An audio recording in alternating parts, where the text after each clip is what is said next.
Warden remained silent for a while, looking at the sprawling expanse of the castle, the beautiful lake beyond, and the dark palisade of twisted trees in the distance.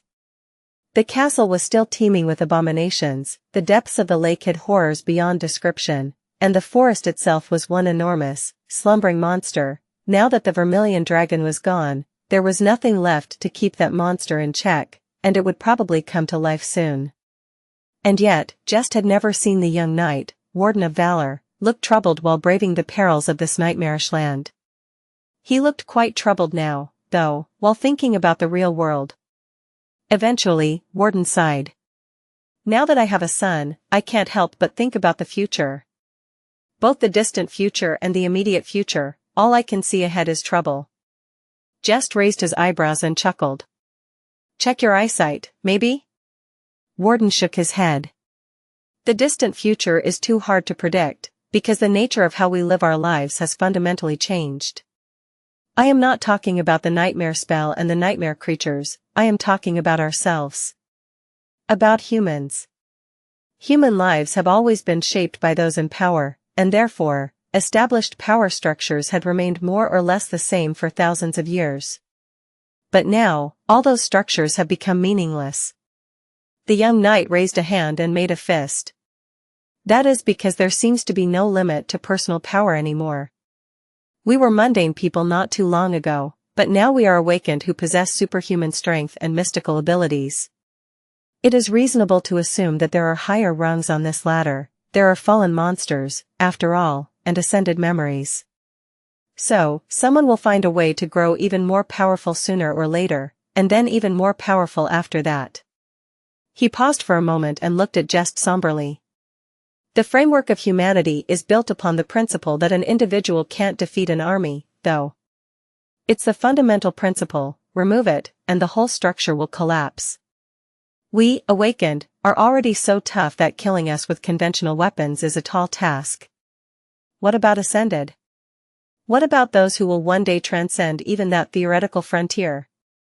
Warden shook his head with a wary expression on his face.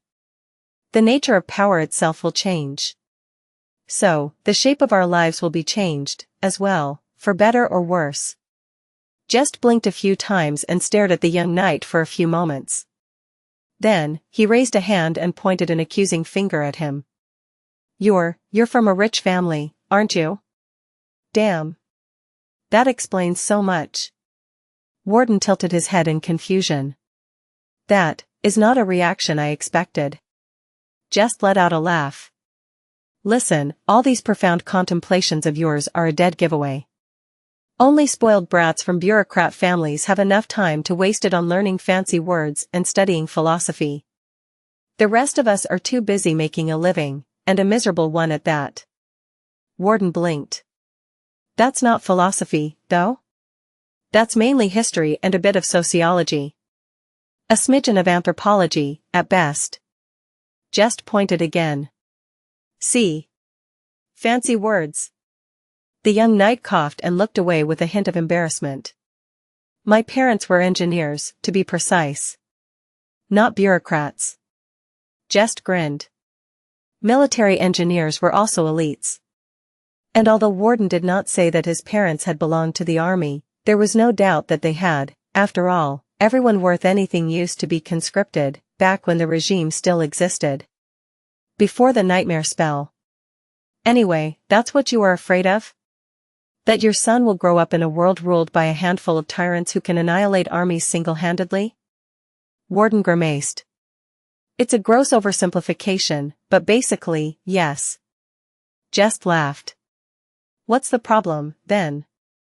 Isn't there an obvious solution? The young knight raised an eyebrow. There is? Jest nodded, then shrugged with a confused expression. Well, of course. You just have to make sure to become one of those omnipotent tyrants yourself. He himself would undoubtedly die an untimely death by harboring such ambitions, but if it was Warden, then it could actually be possible. If anyone was capable of gaining great power in this dreadful new world, then it was their intrepid leader. After all, the guy was already ostensibly ruling the castle and had a large group of powerful awakened following him. Warden studied Jest for a few moments, then smiled strangely. Become one of the rulers myself? Well, maybe you are right. Maybe it is that simple. His smile slowly turned wistful. But that only concerns the distant future. The immediate future is much more troubling, really. Just simply stared at him sullenly. What are you so worried about? We'll gain full control of the castle within a year. We'll have a safe space to spend the nights and enough food to fill our bellies. We are also awakened now, so surviving in the real world has become much easier, even though the monsters are also growing stronger, it seems. So what has gotten you so worried? Warden remained silent for a while, then frowned. It actually has to do with our previous conversation. People. I am worried about people. His expression darkened. Now that every remaining government and coalition in the world have collapsed, there is little order left anywhere anymore. People are just banding together to survive. Naturally, they can't survive without the awakened. Only awakened can effectively battle the monsters, so they have great value. There are remnants of previous authorities employing awakened to fight for them, but they won't be able to control their own soldiers for long. In the end, the power will concentrate in the hands of people like us, and not everyone will use it fairly. Jest scowled. So what? What does it have to do with us? You're not feeling responsible for the whole world, are you? Because, let me tell you something, Mr. Warden, you're not a god. Despite those magical powers of yours, you're still a person. Warden sighed. After a few moments of silence, he said. I am a part of the world too, am I not? Indeed, I am a person. My wife and son are people, too. People need food, shelter, and clean drinking water. They need air to breathe. You know how fractured NQSC is at the moment. There are so many factions and smaller communities that I can't even count them all. It has been less than a year since the nightmare spell descended, so things are still somewhat stable. But... He frowned. Who is going to repair the city barriers when they break down? Who is going to maintain the hydroponic farms? Who is going to distribute the food and make sure that people don't starve? For now, the infrastructure of the city is being controlled by a few factions that splintered from the regime when it broke apart. A few key points are being held hostage by awakened warlords. Things are only going to get worse in the future, and that is just NQSC. It is in a far better state than the other cities. Jest smiled. Aren't you overlooking something, though? Indeed, we are awakened. You personally have the power to craft incredible items. There are others with the power to make plants grow faster, or summon stuff from thin air. The city barriers and farms have been maintained by the regime, but now that there are people like us walking around, making miracles happen, who's to say that things aren't going to improve, instead? His smile widened. Maybe your son will live 10 times better than we ever did. My life has already improved, in fact. I have an entire room of my own, it even has an attached bathroom. And I haven't been hungry in weeks. That is also what the future holds, too. Jest sighed. Now, if only I could fetch my girlfriend from that pit up north, life would be perfect. Warden looked at him silently for a while, thinking about something. Eventually, he shook his head. No way, have you been an optimist this whole time? Jest scratched the back of his head. Have my sunny personality and amazing sense of humor not relayed that? Anyway, I do understand your concerns. There are crazy people everywhere, and many of them have awakened, as well. There are already horror stories being told about the guy who controls the train tracks. The factions formed by the former members of the secret police is very creepy, too. And those fanatics going around trying to convert people, they're the creepiest. Honestly, what we need to do is gather the guys that reside in the castle out there in the real world, as well, and form a faction of our own. Better safe than sorry. Warden remained silent for a while, then smiled.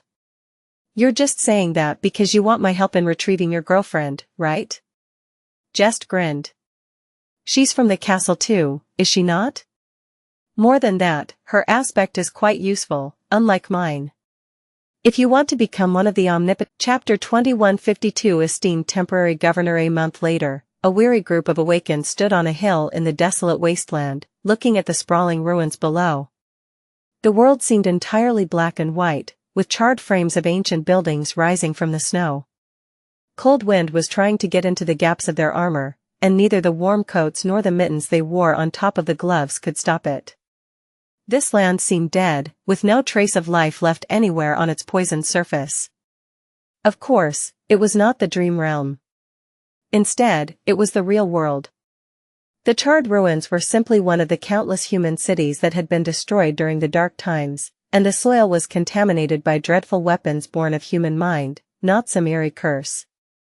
The air was toxic, as well, which was why they were wearing military gas masks and carrying oxygen tanks on their backs. Awakened were more tenacious than mundane people, but braving the wild reaches of Earth unprotected was still a deadly task for them. The long journey had been a rough experience even for Warden and his people. There were very few nightmare creatures out here, but the land itself presented an obstacle. With the collapse of the regime, as well as other powers that had ruled the remaining human enclaves in this part of the world, whatever logistics and transportation systems that had existed before were now in complete disarray. Warden and his warriors had intended to travel by train, but the tracks were broken just a few hundred kilometers away from NQSC. So, they purchased an off-road cargo vehicle from a group of former soldiers and drove it further north. The vehicle had not been very comfortable, but at least it worked. Sadly, its engine was torn to shreds by the claws of a random nightmare creature about a week ago, and they had to cover the rest of the distance on foot. Overall, Jest couldn't quite decide which of the worlds was more inhospitable. He did enjoy returning to the castle when it was his turn to sleep, though. It was warm there, at least. In any case, they had reached their destination now. There was a human settlement in front of them. It was much smaller than NQSC, of course, with a population that barely reached a few dozen millions of people. More than that, it had not been turned into a fearsome siege capital during the dark times, so its defenses and infrastructure were far inferior. There were no tall barriers surrounding the city like an impenetrable ring, serving both as defensive fortifications and a sophisticated air filtration system. Instead, there were several domed areas hidden deep within the charred ruins. The original city had been much more sprawling than the one that emerged from its corpse, despite having housed far fewer people. Pulling his gas mask up, Warden inhaled the cold air, grimaced, and then put it back on. Let's get inside as quickly as we can. Be careful, there will be many abominations in the ruins. Just, get the map. Since several of the awakened in the castle were from this forlorn city, they had given them a lot of information about the situation inside. The situation was not good. After the descent of the nightmare spell, the domed areas became largely isolated from each other, and each was now in the hands of its own self-proclaimed ruler. Some of those rulers were good, some were bad, and some were worse. So, Warden added, be even more careful when we encounter people.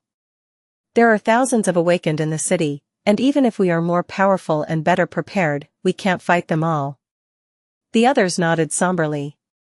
Soon, they descended from the hill and entered the ruins. They had to battle a few nightmare creatures, and even an entire swarm of terrible beasts, on the way to the nearest dome. However, Warden's followers were all experienced and deadly warriors by now. They carved a path through the ruins without losing a single man, and eventually found themselves among humans once more. Life in the dome they entered seemed, strangely more orderly than what had been happening in NQSC in the last year. Everyone moved with purpose and determination, busy at work. Granted, people seemed tired and malnourished, most of them wearing bleak expressions. However, no one cowered in fear of nightmare creatures, since there were teams of awakened constantly patrolling the streets. Warden looked around with a guarded but subtly surprised expression. They were met by an awakened officer of the local garrison and treated in a friendly manner. He was quite happy to meet them. It seemed, a group of powerful awakened warriors was most welcome to enter the city, since their strength could only help the situation. All of us awakened are comrades. We were called upon to carry out a solemn duty. Warden and Jest glanced at each other, feeling a little troubled. After arranging their accommodations, the officer escorted them to a dinner with the person ruling the dome, who seemed to be called the Esteemed temporary governor. The dinner was nothing short of lavish, and the governor, an awakened with clean features and a dashing smile, was both polite and friendly. He inquired about the situation in NQSC with curiosity, explaining how things were handled here in comparison. At some point, an old man in a servant livery arrived to pour more wine into their glasses. Jest was so amazed at the strange opulence of the governor's residence that when the servant's hand trembled, and a few drops of wine fell on the white tablecloth, he did not even notice. But the gracious host of the dinner did. The old man shuddered. The governor looked at him with a smile, then shifted his gaze to one of the awakened warriors guarding the room and waved a hand slightly. Before anyone could react, the guard forcefully grabbed the old man and dragged him out of the room. The governor sighed apologetically. "Please forgive the unsightly display, Lord Warden. You know how it is, it's difficult to train cattle, is it not?" Chapter 2153. A cleaner world. After the dinner with the esteemed temporary governor, the dome did not seem orderly and neat to Jest anymore. Instead, it looked morbid and revolting. Back there in the opulent room, the amicable tyrant had eagerly explained his unhinged views to the members of Warden's team. Rather, he had complained about his hardships to fellow awakened, not even bothering to check if they shared his delusion. As if it was a matter of course. What the esteemed temporary governor believed, in short, it was that only awakened were real people, and therefore deserved to be treated as such. With the descent of the nightmare spell, humanity was separated into two distinct groups, those who had been chosen by the spell, and those whom it ignored. The first group was stronger, faster, and more resilient. Awakened possessed mystical powers, and were given deadly trials to prove their worth. Naturally, it was only to be expected that they would play a greater role in society going forward, and would earn greater privileges as a result. However, the damn maniac had taken it to a whole other level. He seemed to consider being chosen by the spell as the will of heaven, anointing the awakened as true inheritors of earth. Awakened were holy, and therefore, those not chosen by the spell were wicked. They were mere beasts who walked through their lives asleep, unable of real emotions or rational thought, clumsily imitating human behavior. It was only right to treat them as cattle, or dispose of them if they outlived their use. At least that was what the governor believed. It was unclear if his soldiers shared in this demented belief or simply followed his whims because their abuse of the mundane population went unpunished under his rule. There was indeed order and safety, but it was not because people were united in the task of maintaining the dome.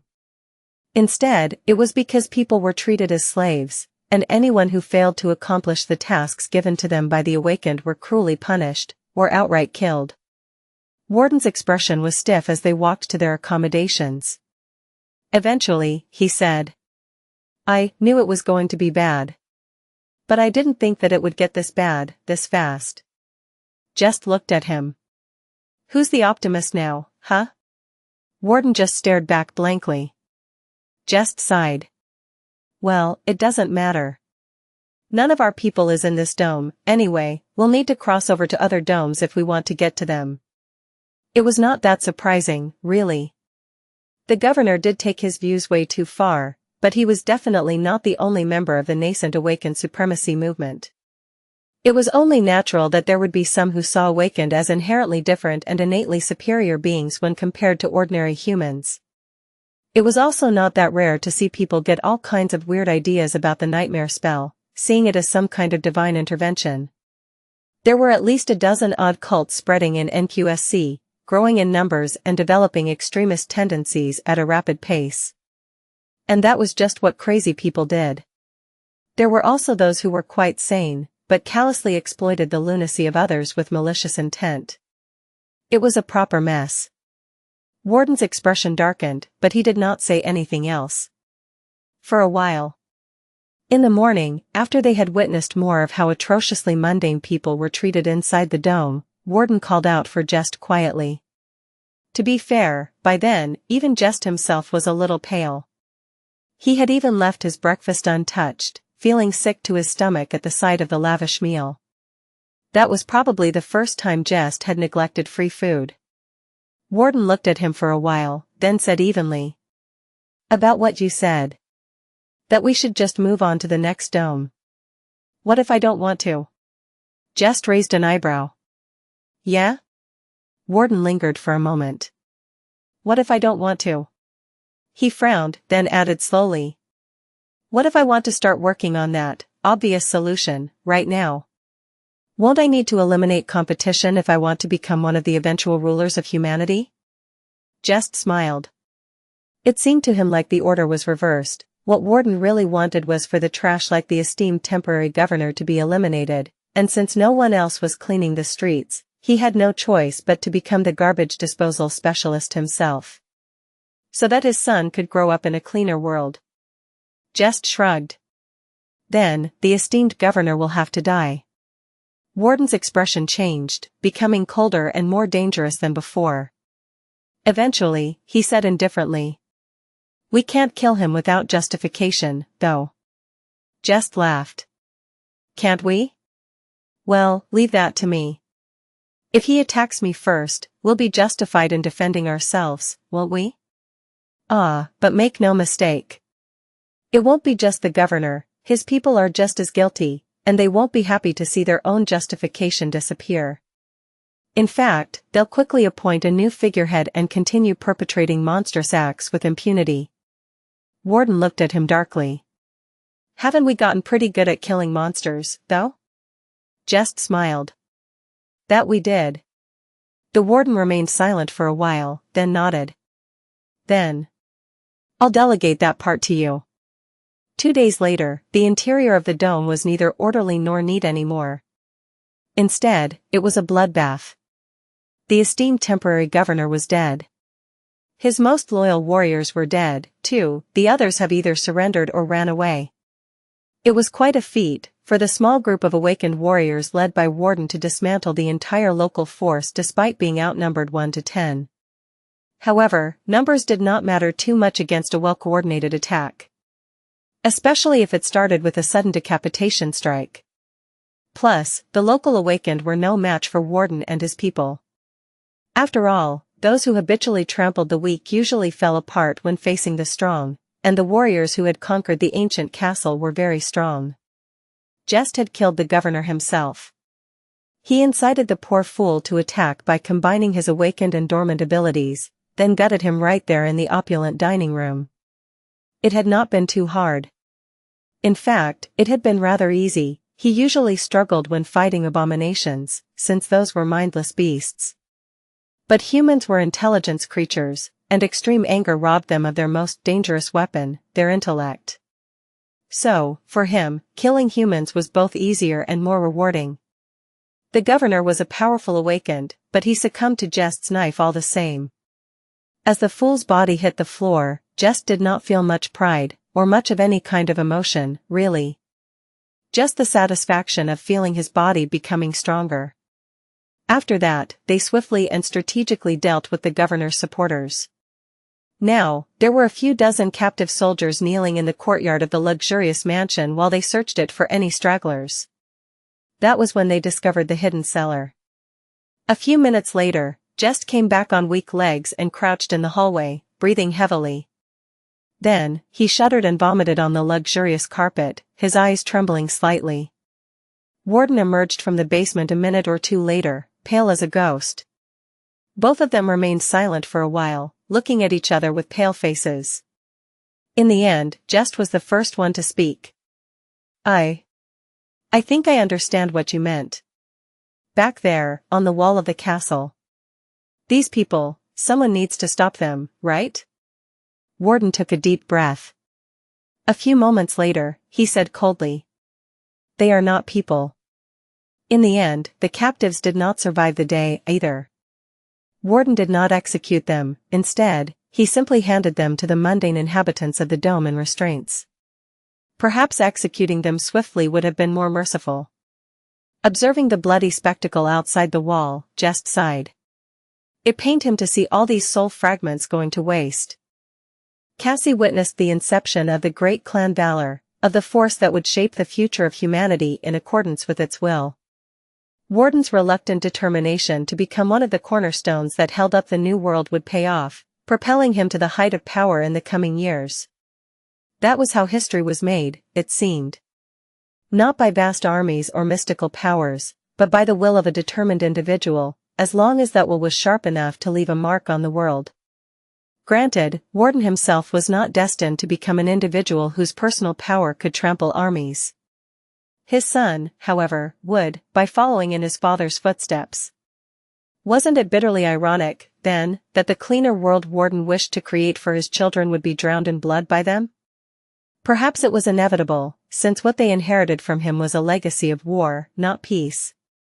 The beautiful castle he had turned into a bastion of humanity was now a ruined battlefield where his grandchildren were struggling to kill each other, and his son had gathered a great army to slaughter other people, not creatures summoned by the spell.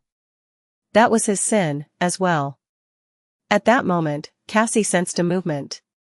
By now, it was not just a subtle twitch. Jest's hand rose weakly, and then fell again, hanging limp. She shivered and delved deeper into his memories, in a hurry to find traces of Anvil. This time, finally, she succeeded. A vague memory surfaced from the well of them, brief, but etched with deep, bittersweet emotions. Jest exited a luxurious PTV and inhaled deeply, enjoying the clean air of NQSC. Now that the problem with the barriers had been resolved, people could breathe freely here once again, well, closer to the center, at least. His posture was full of confidence, and his dashing figure was made even more eye-catching by a suit of elegant, expensive clothes. Now that Jest had credits to spare, he made a point of enjoying the finer things in life, something he had been deprived of during his youth. It was definitely not to compensate for his inability to wear fancy memories. Not at all. Who needs those clunky suits of armor, anyway? Smiling, he walked between the awakened warriors guarding the entrance to a newly built administrative complex and walked inside. No one dared to stop him, since everyone knew who he was. Actually, what the hell, why had no one at least checked his ID? There were all kinds of aspects out there, so one could never be too careful. Then again, the power of the people who had gathered inside was so fearsome that only a lunatic would try to stage an attack. Damn. But the world is still full of lunatics.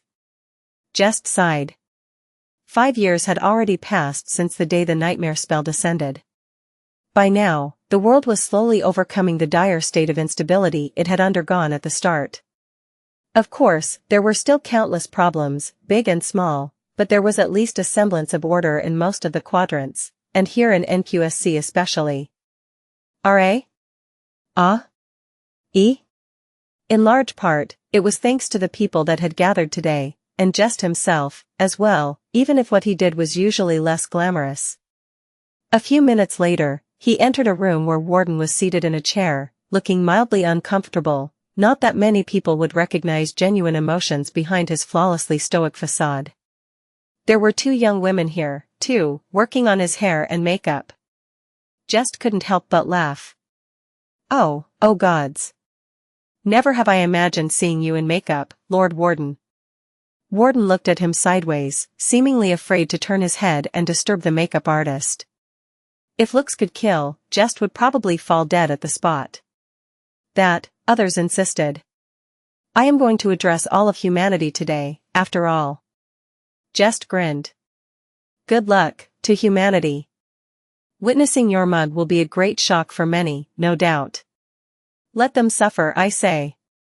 Like I have suffered all these years. Today was indeed a special day. Because today, they were announcing the formation of the United Human Government, an overarching organization meant to facilitate the cooperation of disparate human strongholds, serve as connective tissue between independent awakened champions, and oversee the infrastructure of populated areas of the planet. That was why brilliant figures like Warden, Immortal Flame, Nightwalker, and many other powerhouses were all in the same building today. Of course, that name, the United Human Government, was merely a bold proclamation. In truth, humanity was far from being united. Most of the planet was indeed under the control of their coalition now, but there were still powerful adversaries left in its corners. The Americas seemed to come around last year, but the supremacists were still holding ground in the south.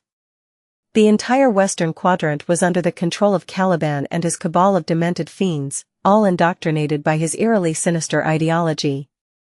The dream cult was still prevalent in many places, and the Path of Ascension zealots were steadily gaining ground right here in NQSC. There were many smaller cities that had yet to be liberated from the nightmare creatures, too. In short, there was still a lot of work to do. Which was why Jest was late to arrive today.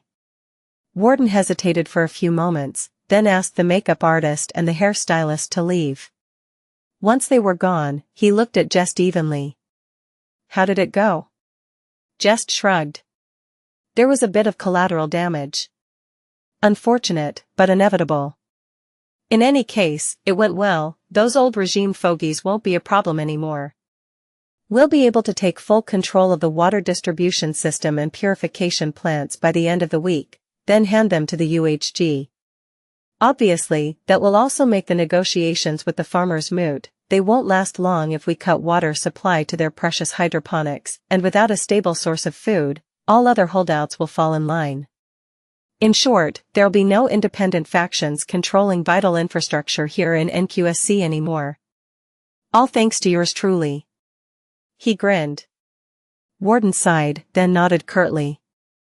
After a few moments, he said, "There's blood on your sleeve." Jest flinched. What? Ah, crap, that's a bespoke shirt, damn it. He pulled the cuff of his shirt from under his jacket's sleeve, studied the degree of damage, then grimaced and tore the entire cuff off.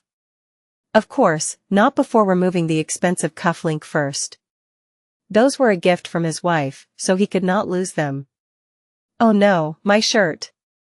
Throwing the bloodied cuff into a trash can, Jest sighed dejectedly and glanced at Warden. Well, anyway.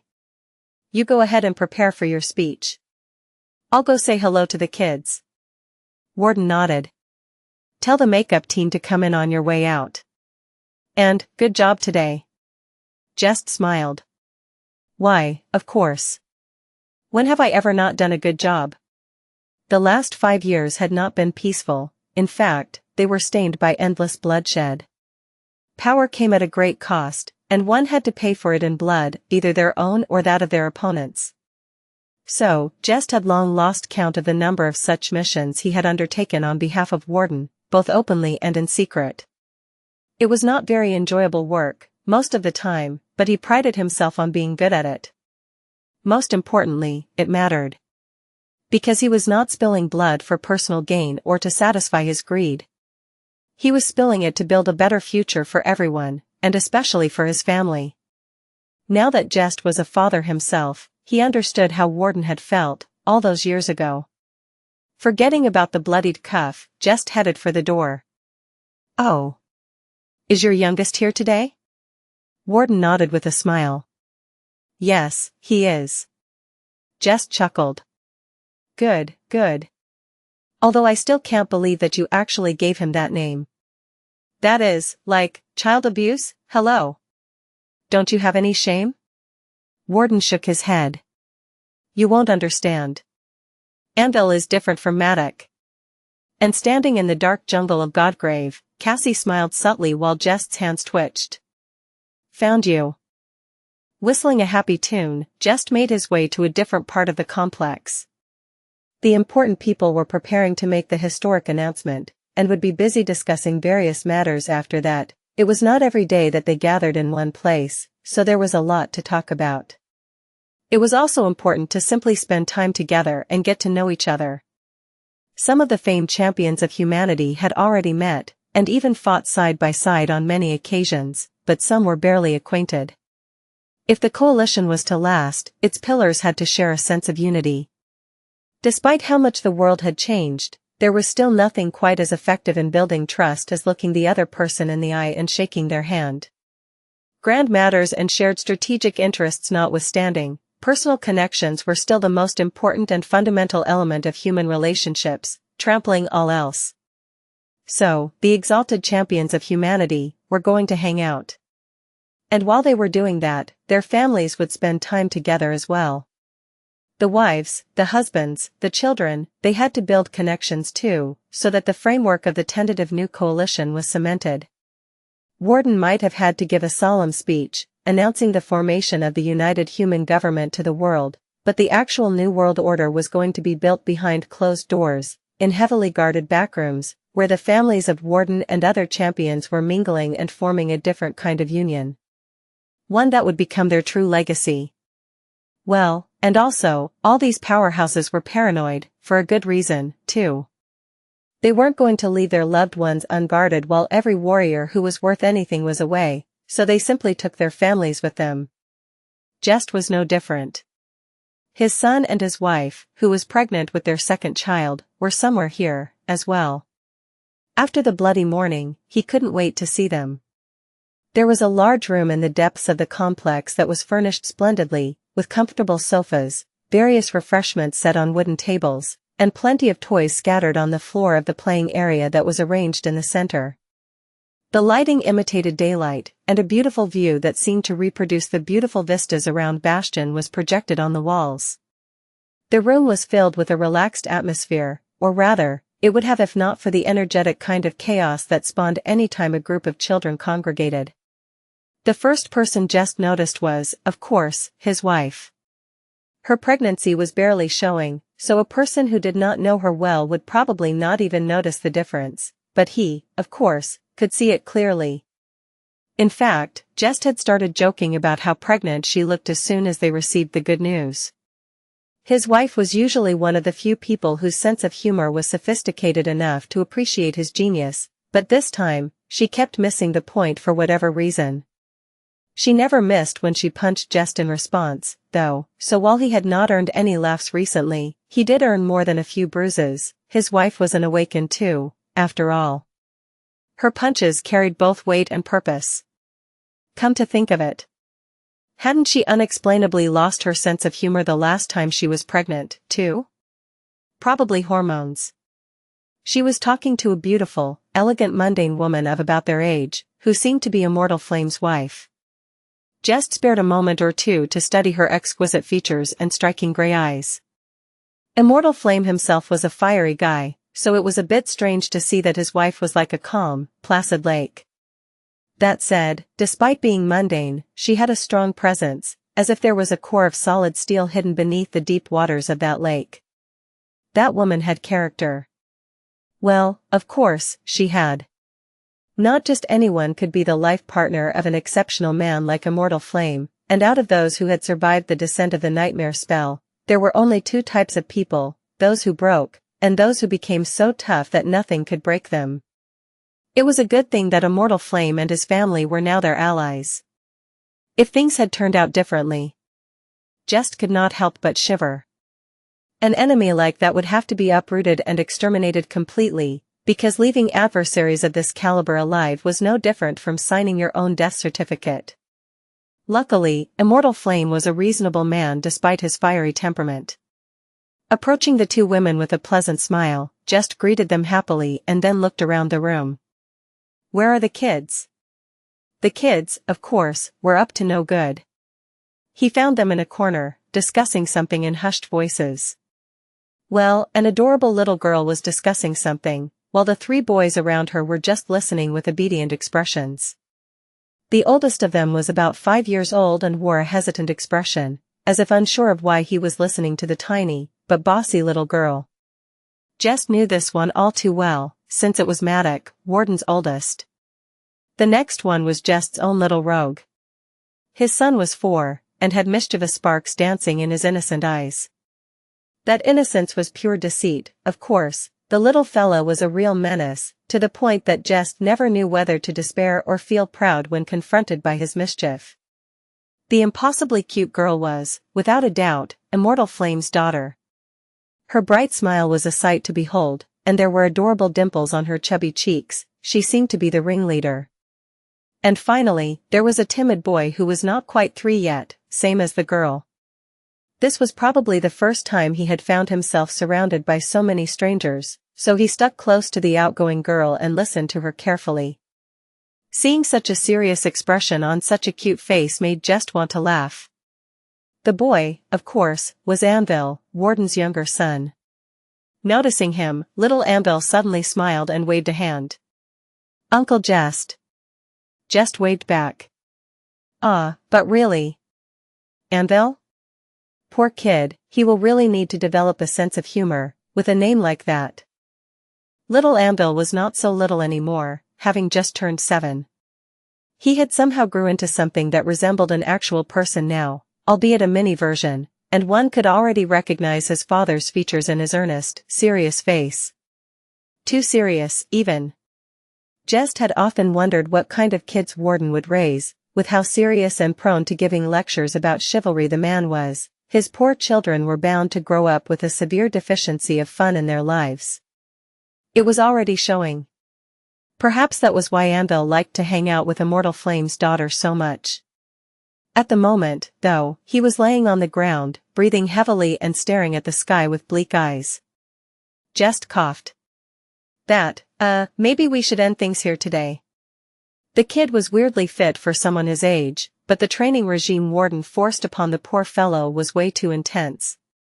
Little Anvil really did nothing but study and practice all day long, which was a sad thing to see. Then again, Jest understood Warden completely. In fact, all of them, the original awakened, were a bit too harsh on their children. That was because the nightmare spell was continuing to reap lives, with new youths contracting it each year. The thought of his son being sent into a nightmare made Jest sweat, which was why he and his wife trained their little devil with an almost equal, but not quite, level of intensity. They had faced the horrors of the nightmare spell unprepared, so if there was something, anything, they could do to coach their children on how to survive the danger, they were willing to do it. Not everyone had such a wealth of resources at their disposal, but they did, and so they used it thoroughly. Thankfully, their second son was too young for sword practice, for now. Still, his training would have to start soon. No one was trained more intensely than poor Anvil, though, both in swordsmanship and intellectual pursuits. Warden was not so strict even with Matic, who was 2 years older. By now, Jest knew why, and while he understood that the younger of the two brothers had a different, somewhat inhuman constitution, it was still a shame to see him waste his childhood this way. Anvil himself did not seem to mind, though. Shaking his head, the boy sighed, then rose to his feet wearily and picked up the wooden sword. No, Uncle Jest. I can go again. Please instruct me. Jest sighed. He didn't even want to joke at the moment. Warden, I really need to talk to him. Warden was, without a doubt, an exceptional man. He was a fearsome warrior and benevolent leader, and more importantly than that, he was someone with a great and clear vision. Even his enemies did not question his nobility, and his intellect was truly formidable. More than that, he was Jest's closest friend and benefactor. It would not be a stretch to say that everything Jest had was because of Warden. He would not even be alive if not for that excessively serious guy. His life would have ended on the day of the winter solstice, all those years ago. And yet, despite what many seemed to think, Warden wasn't perfect. In particular, as far as Jest could see, he was not treating his children, especially Anvil, right. Warden approached their education with his usual level of seriousness, and although he meant well, children also needed warmth and affection. Especially these two, who had lost their mother young. It had happened during the first gate crisis, that damn disaster. Many people had suspected that the nightmare spell had more terrors in store for humanity, but still, no one expected that a few years after the first awakened returned from the dream realm, the dream realm would follow them to Earth through the nightmare gates. The gates kept opening, and no one managed to close one yet. Jest frowned. There was no telling what other calamities the nightmare spell had in store. The future they were trying to build was dark and unclear. So, perhaps Warden had the right idea to prepare his sons for the worst, after all. I don't know anymore.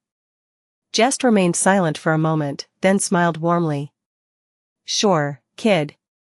Let's go again, be sure not to let go of your sword this time. Since most of the human enemies that had threatened them were gone now, he had a lot of free time on his hands. That was why Warden had asked him to give Anvil lessons. With grave S. There were better swordsmen out there, of course, but there were few killers better than Jest in the world, if any. 2 worlds, really. So, what he had to teach Anvil was not the sword, per se, but rather combat. Real battle was never clean and orderly like training spars. Both people and nightmare creatures fought dirty, using anything and everything they could to kill the enemy and survive. Desperation was the best teacher, but it was hard for a child from a noble family to really taste it. Clutching his wooden sword, Anvil frowned. Jest chuckled. What's with that bitter expression? The little boy looked at him somberly, and then said in a guarded tone. Uncle Jest, since you are telling me to hold on to my sword, you'll probably ignore it completely and just smack me on the body, right? Jest grinned. It seems you did learn something. With that, he attacked, ignoring the boy's wooden sword and aiming directly at his body, instead. After a few exchanges, Anvil found himself on the ground again and sighed. This time, he did not hurry to stand up. I see. So today's lesson is misdirection. Jest stared at the little boy, then shook his head in dejection. You are way too honest and upright, boy. There's no honesty in battle, though. Your enemies will try to deceive you, and you must know how to both see through their deceit and deceive them in turn. Anvil frowned. But isn't Father an honest and upright man, too? Jest laughed. Who, Warden? Why, of course. He is the honestest and the uprightest, but he can be cunning and crooked when he needs to, too. A true warrior can't be too rigid in his thinking. He has to be flexible, or he'll die. The little boy nodded seriously. Like steel. He considered something for a few moments, then smiled. A good sword has to be flexible, too. Rigid blades will break faster. I understand now, Uncle Jest. Jest gave him a dubious glance, not sure what if the boy really understood. Then, he shrugged. Well, if you do, get up and go clean yourself. I'll take you into the city to eat something tasty. Anvil looked at him with a childish expression, which made Jest happy. It was nice seeing the boy act like a kid for a change. Eventually, though, Anvil sighed. Father hired a nutrition specialist to oversee my meals. I am forbidden from eating ice cream. Jest smiled benevolently. Why, then we can take the nutrition specialist with us. I'm sure that we can find a nutritious ice cream, with some help, and even if we can't, Warden doesn't need to know everything, right? The boy's eyes widened. Jest thought that it was a look of admiration at first, but then realized that there was a tall figure reflecting in Anvil's eyes. Turning around, he saw Warden, who was walking across the garden with wide steps. The man looked strangely intense. Jest coughed. Listen, man. Lord Warden. I didn't mean it that way, okay? I was definitely not teaching your kid how to deceive his father. But Warden ignored his words and just stared at him. Jest felt that something was wrong. What? Warden remained silent for a few moments, and then suddenly smiled fiercely. It's immortal flame. That guy. He closed a nightmare gate. What immortal flame had accomplished changed everything. Even before the news of his ascension spread around the world like a tidal wave, igniting the hearts of countless people, it had shaken the hearts of those who held both the greatest power and the greatest responsibility in the dire world of the nightmare spell, of people like Warden. The repercussions were too significant. Knowing the importance of what he had learned inside the seat of nightmare, Immortal Flame wasn't shy about sharing the information. An urgent meeting between the members of the prominent families was arranged, and soon, the powerhouses of humanity gathered in a heavily guarded government complex. As one of Warden's elites, Jest attended as well. Everything they learned from the Immortal Flame was astonishing. First, the nature of ascension, the further evolution of one's body, the qualitative increase in the potency of soul essence, the unimaginable degree with which one could control it as an ascended, the unsealing of the third aspect ability, and most importantly of all, the ability to enter the dream realm whenever one wanted. Or not enter it at all. All of them were seasoned and powerful awakened warriors, but witnessing what immortal flame was now capable of, even just on a purely physical level, was enough to leave them all stunned. That was an entirely new level of might that they could not have dreamed about. Not even superhuman power, but an inhuman one. Something that would finally allow them to contend against fallen nightmare creatures on equal footing, and therefore alleviate the crushing pressure every one of them was experiencing, both in the real world and in the dream realm. Take Bastion, for example. Although it had become a beacon of safety for the humans of the dream realm, the actual situation in the castle was not too good these days. That was because without the Red Dragon, the abominable forest that surrounded Warden's citadel was growing more and more terrifying with each year. By now, Bastion was besieged from all sides, and the only way to stave off the enemy was to venture out on frequent punitive expeditions to cull the abominations spawned by the dark woods, burning large swathes of the forest in the process. Each of these expeditions was more onerous and deadly than the previous one, and the balance of power was slowly shifting in favor of the sprawling dark mass of the eerie titan. Ascension offered a chance to swing the balance back in favor of humans. Then, there was the freedom from the clutches of the nightmare spell it offered. All awakened had no choice but to enter the dream realm when they slept, and the dream realm was a harsh and inhospitable hell. Bastion was one of the strongest citadels of humanity in its dark expanse, and even it was barely standing. There was no need to mention how hard the lives in the smaller human enclaves were.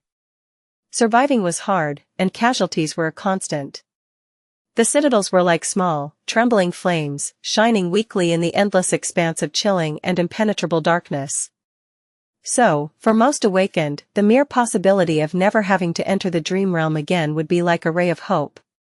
For those in charge of humanity, however, something else held much more significance. It was not the allure of greater power that Ascension offered, and not even the promise of remaining in the real world forever. It was the fact that conquering a seed was now the only proven method of closing a nightmare gate. The gates had become a plague after first appearing a few years ago, and their number only continued to grow. There were already a dozen or so exclusion zones in NQSC alone, and constant military presence was required to eliminate the emerging abominations. The scale of the problem was manageable, for now. But anyone with the smallest amount of foresight could see the writing on the wall. Sooner or later, the nightmare gates were going to swallow all human population centers. Unless they were dealt with. And Immortal Flame had shown them a way to do just that. Finally, there was the last shocking part of his report. It was the truth of what was hidden inside the nightmare seeds. Immortal Flame, of course, was not the first person who had entered one of them. However, he and those of his comrades who had survived were the first ones to return alive, and therefore, the first people who could tell the rest of humanity about what awaited awakened inside the nightmare seeds. The truth was something that many had theorized, but none had been able to prove. It was another nightmare, a second nightmare. Just like the trial that every awakened faced after contracting the spell, a new nightmare awaited them inside the seeds, this one far more deadly and demanding, with enemies that were far more powerful than most of them had ever had to fight. A with diary suspeta.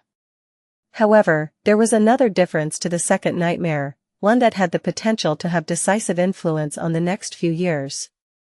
It was that, according to the Immortal Flame, these new harrowing nightmares were not individual trials, but rather meant to be challenged as by groups of awakened. The idea of a nightmare that many people could challenge was preposterous, but it was nevertheless true. Jest was quite shocked by the unexpected turn of events, but in hindsight, nothing about the nightmare spell had ever been predictable. The news of Immortal Flame's ascension was announced a few days after the meeting. Not long after that, the prominent awakened gathered once more, this time for an official celebration. It was just before the celebration that Warden looked at Jest somberly and said, his voice full of familiar determination. "We must do it, Jest. We must ascend." Jest sighed. "Yeah, sure. But hold your horses, you know better than I do how many people died while challenging the seeds. The fact that Immortal Flame returned alive doesn't mean that from now on, everyone will too. We must prepare thoroughly, there is no rush." But Warden shook his head. "You are wrong. There is a rush. Don't you see? Looking at the streets of NQSC that moved past the window of their PTV, Warden gritted his teeth. The fact that there is a second nightmare means that there will be a third, as well. And the fourth. His expression darkened. Which also means that after the first gate crisis, there will be the second. And the third. And so on. That is a reasonable extrapolation. These nightmare gates we are dealing with will soon become more terrible. What will we do when corrupted nightmare creatures start entering the waking world? Jest shivered. Corrupted nightmare creatures were legendary monsters synonymous with death. Just one of them could wipe out most of NQSC, since there was no one here to stop it. Except for Immortal Flame and his surviving companions. Noticing the lack of a humorous response, Warden nodded and looked at him silently. Eventually, he said. That is why we must ascend, Jest. As soon as possible. In the end, there had not been a second gate crisis. That was because people like Warden had anticipated that Category 3 gates would start appearing in the near future, and prepared accordingly. It cost them a lot. For a few years after Immortal Flame had conquered the second nightmare, the higher echelons of humanity were overcome by great ambition, great determination, and great sorrow. There were countless celebrations, and countless funerals. Almost all the best and the brightest of humanity answered the call of nightmare, entering the blooming seeds to face the trial of the spell. Many returned victorious, but many had perished, as well. It was as if the old guard was being culled. Jest had lost count of how many of his old acquaintances, all seasoned veterans and survivors of the spell's descent, had lost their lives in the pursuit of ascension. But he survived. Warden survived, too, becoming an ascended in the 10th year of the nightmare spell era. People like them were more and more often called masters, now. Both of them were in their 30s now. They weren't young, but the ruthless world kept changing around them at the same rapid pace. In the dream realm, Warden managed to push the monstrous forest back from the walls of Bastion, for a time, at least. Despite having reached ascension, they still could not contend against a fallen titan. All they could do was contain it, and slow down its growth. Jest himself had left Bastion and traveled south along the river, conquering the strategic citadel that stood halfway between the Mirror Lake and Storm Sea. With Rivergate in human hands, it was now possible to connect with Nightwalker and the other champions of that nebulous region of the Dream Realm. Many more citadels were conquered at that time as well. While the River of Tears Basin in the west was still largely underdeveloped, with every human enclave isolated from the rest, things were changing here in the heartland of the Dream Realm. Humans were slowly uniting around Bastion and Warden, and the citadels were supporting each other to present a united front against the horrors of the nightmare spell. Things were changing in the waking world, too. Almost all remaining cities were now under the control of the united human government and the awakened forces standing behind it. The mad ruler of the Western Quadrant, Caliban, had been eliminated. The less powerful local tyrants had all been either killed or persuaded to join the New World Order, as well.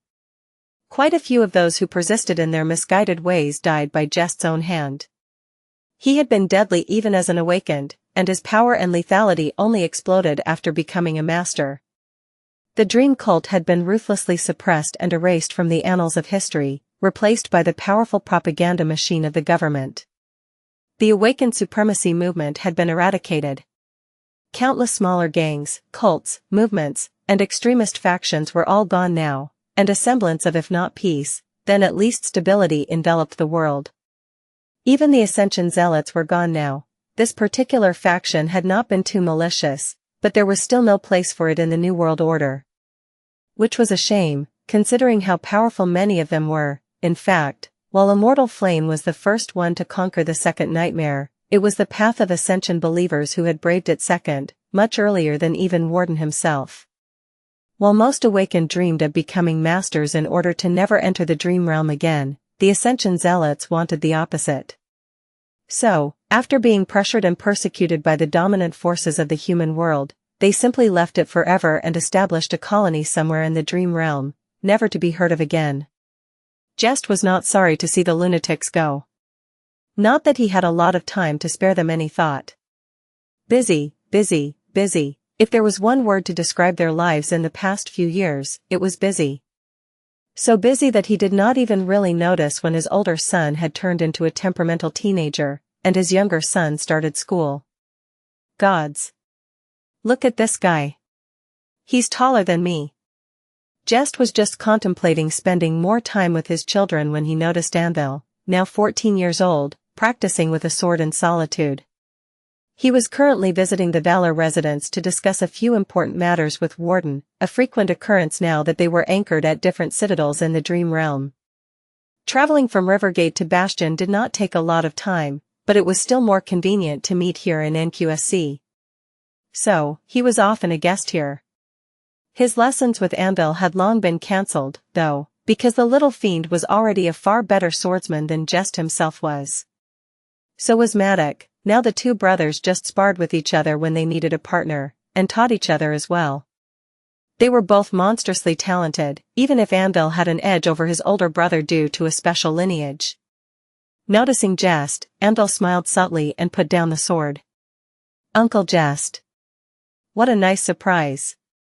Jest grinned. That's what actually, never mind. How have you been, kid? Anvil nodded. Thank you. I've been doing well. Ah. He's still too prim and proper. Although Maddock and Anvil were both talented and diligent, one thing they were missing under Warden's strict oversight was liveliness. Today, however, Warden's younger son seemed troubled. He hesitated for a few moments, then asked tentatively. Uncle Jest. Do you think that Maddock, will he be all right? Jest raised an eyebrow. Why wouldn't he be all right? A shadow crossed the boy's face. Because he turned 16. Jest blinked. 16. Most of the youths who contracted the spell were between 16 and 18 years of age. Maddock is already 16, huh? At that point, someone would say, gods. How fast time had passed. But not Jest. To him, it felt like a dozen lifetimes had passed between the day Maddock was born and now. However, since Maddock was already 16, his own son will be, too, in a year. He remained silent for a while, then smiled. Maddock? That guy? Bah. Of course, he'll be all right. Don't you worry about him, worry about yourself instead. And indeed, Maddock was all right. A year passed, and he was yet to show any symptoms of having contracted the nightmare spell. So, Jest allowed himself to feel hopeful, too. Maybe it's really going to be all right. But then, one day, when he returned home, his son's sleepy eyes met him, and the boy said after a big yawn. Ah, Dad, sorry, can we skip practice today? I feel a bit tired. Jest's heart stopped. In the basement of Jest's lavish mansion at the heart of NQSC, behind several layers of armored alloy and defended by a cutting-edge spell-tech defense system, lay a square chamber with video walls that displayed a beautiful panoramic view of Rivergate. There were two sleeping pods installed there side by side, once luxurious and expensive, but now old and obsolete. Jest and his wife had used them once, but since both of them were masters now and did not venture into the dream realm in their sleep, the sleeping pods had just been gathering dust for the last few years. Not that they were really dusty. The entire mansion was spotlessly clean, both due to robotic cleaners and mundane staff. But today, one of the pods had an occupant. Jest's older son was laying there, sleeping peacefully, while Jest himself was sitting on a folding chair nearby and watching him with an expressionless face. He had been sitting there for 2 days without moving. Only his mind was restless and alive. Come on, boy, come on. Your old man survived, so you can survive too. You are so much better than me. You can do it. It had not taken long for his son to succumb to the spell after displaying the first symptoms. He was in the first nightmare now, fighting for his life, and Jest was stuck here, by his side, but unable to help. He could not help, and at the same time, he felt more helpless than ever before.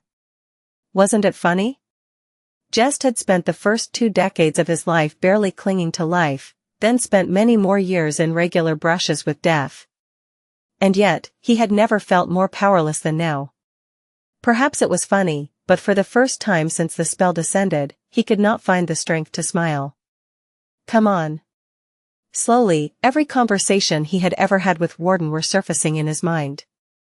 Everything that the two of them had done, every glorious victory, every triumph against all odds, every noble sacrifice, every dirty scheme, every cold-blooded execution, every innocent life lost as collateral damage in pursuit of greater good, it had all been for this, had it not?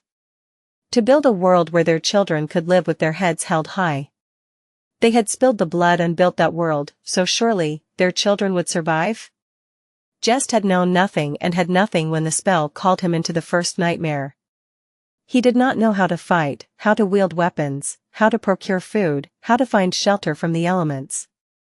He had not known what aspects were, why attributes were important, how to harvest and absorb soul shards. But his son knew it all, and then some. He had been taught and trained by the best instructors in the world, preparing for this day from early childhood.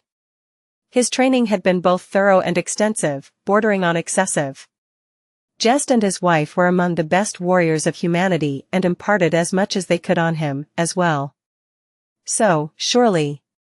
Jest had never prayed to anyone or anything before, but he was praying now. Even though the gods were dead, he hoped that something would listen. He prayed to the gods, to the demons. He even prayed to the nightmare spell. Come on. But his prayers had gone unanswered. He felt it before he saw it. A subtle, almost imperceptible shift in the atmosphere, as if the air in the underground chamber had suddenly become heavier. A with diaresis colder, darker, and more sinister. It was not really something Jest felt with his body, but rather what he felt with his soul. His eyes trembled slightly. In the brightly illuminated cradle of the sleeping pod, his son's eyelids trembled, too. For a moment, Jest hoped that the little fiend would wake up and open his eyes. But instead, his son's body twitched, and then arched, a low growl escaping from between his lips. Something moved under his skin, as if his bones were growing and rearranging themselves, pressing against it from below. Jest continued to watch silently, paralyzed. Eventually, though, he slowly stood up and walked toward the sleeping pod weakly. Sitting down on its edge, he pulled his son into an embrace and held him tightly, struggling against the movements that were growing more and more fierce. He tasted it again, the salty taste of tears on his tongue. So he still had tears to shed, it seemed. Just like on that day, in front of the barack. Jest opened his mouth. Shoo. He inhaled deeply. It's all right, boy. It's all right.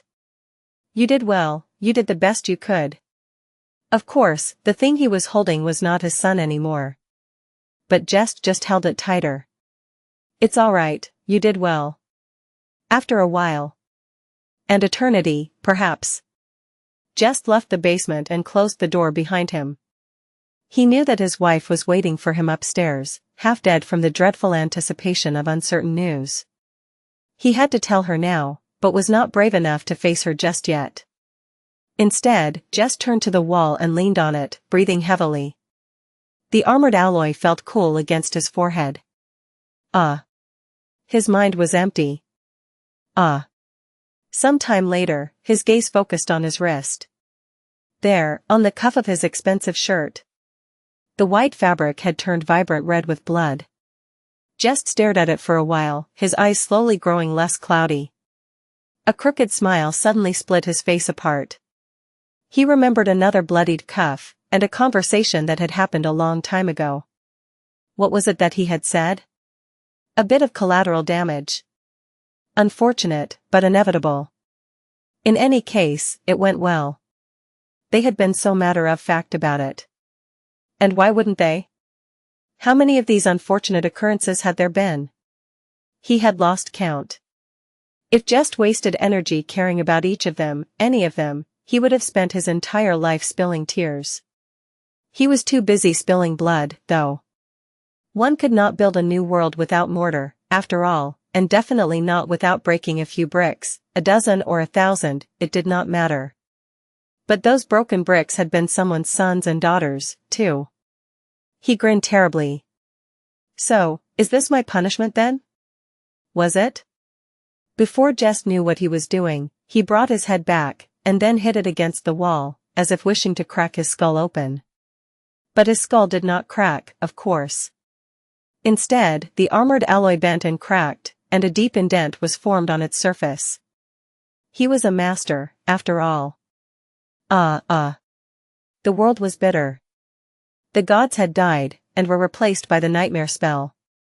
And the spell? It was a wicked god. The only kind of god he deserved, perhaps. About a year later, Jest was leaning on the wall of a random building, feeling dizzy from drinking too much. It was hard for an Ascended to get drunk, but he had smuggled a bottle of special brew from the dream realm. It wasn't made from mundane stuff, so its effect was correspondingly outstanding. He had fallen apart, a little, after his older son's death, not too much, but just enough to allow himself a day or two of drowning in self-pity every few months or so. After all, Jest still had another son to take care of. His wife needed him, as well, and Warden, too, although now that all the enemies of the New World Order had been eliminated, there was rarely a need to use his services. That last fact was slowly changing as of late. Not because new external adversaries were rising, but simply because the New Order had become robust enough, and had existed for long enough, that internal threats were. Now, Warden had to put effort into maintaining if not control, then at least a decisive amount of influence over the unwieldy apparatus of human governance. Jest had to help from time to time. His work these days was usually less bloody, and he served as more of a scarecrow than an executioner. Usually. I'm sick of it. When will it end? When would he and Warden be able to get some rest? Work, work, work. For 2 decades, almost, they had done nothing but work tirelessly. He imagined the two of them retired, sipping wine in some warm garden in Bastion while their grandkids played around, and giggled. Bah! With how stiff that guy is, I doubt he'll ever settle down. Jest grimaced, then took another sip of the bitter brew. In front of him, in the distance, the workers were finishing constructing the awakened academy. Looking at the mighty wall defending the complex from a distance, Jest smiled darkly. Bastards. Took them long enough. Many things had changed in the last year. More of the children of the original awakened had contracted the nightmare spell, some survived, some didn't. Of course, countless children had perished to the spell already, but these ones were different. Because they were the first infected who had been born after the descent of the nightmare spell, and grew up not knowing anything but its dire new world. The second generation. Looking at the gates of the academy being hoisted up, Jest suddenly felt like he was back to that day when he returned to the Barak, only to find himself unable to walk through the broken door. A dark, deep sense of futility overwhelmed him, and he hurried to wash it away with the bitter taste of alcohol. That's good. That's better. He wasn't watching alone, either. At some point, another figure appeared in the alley, walking past him without even noticing. Well, it wasn't surprising. Jest was standing in the shadows, after all, and actively suppressing his presence. That was a habit he had developed after perpetrating numerous assassinations. It was someone he knew, in fact. Awakened Orem, a nice enough guy. Not too powerful and not too ambitious, but solid and reliable. He, too, was a member of the first generation, and since his citadel was in the general area of influence exerted by Bastion, the two of them had fought side by side a few times. Still, Jest would have preferred if no one disturbed his solitude. When the gates of the academy were installed in place, he sighed and let out a laugh. When the gods close a door, the nightmare spell opens a window. Orem turned his head in surprise, only noticing Jest now. Internally, Jest shook his head. Orem.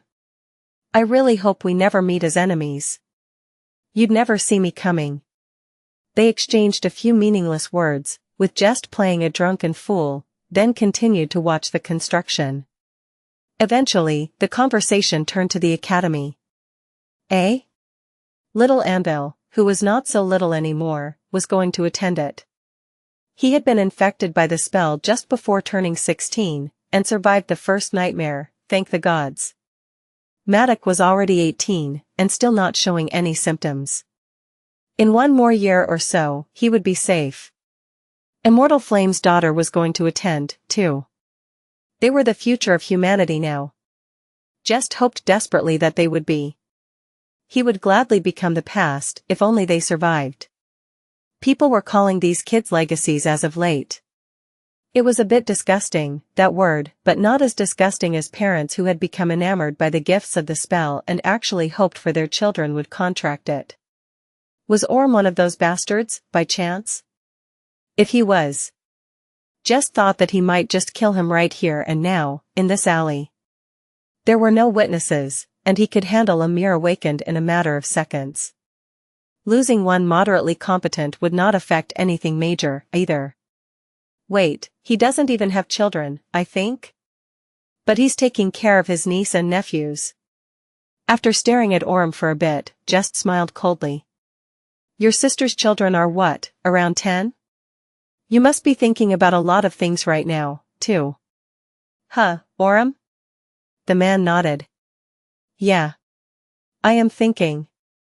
I really hope that they won't become infected. Of course, I'll need to prepare them well, in case they do. Just like that, without even knowing it, Orm had saved his life. Jest grinned. That is why I like you, Orm.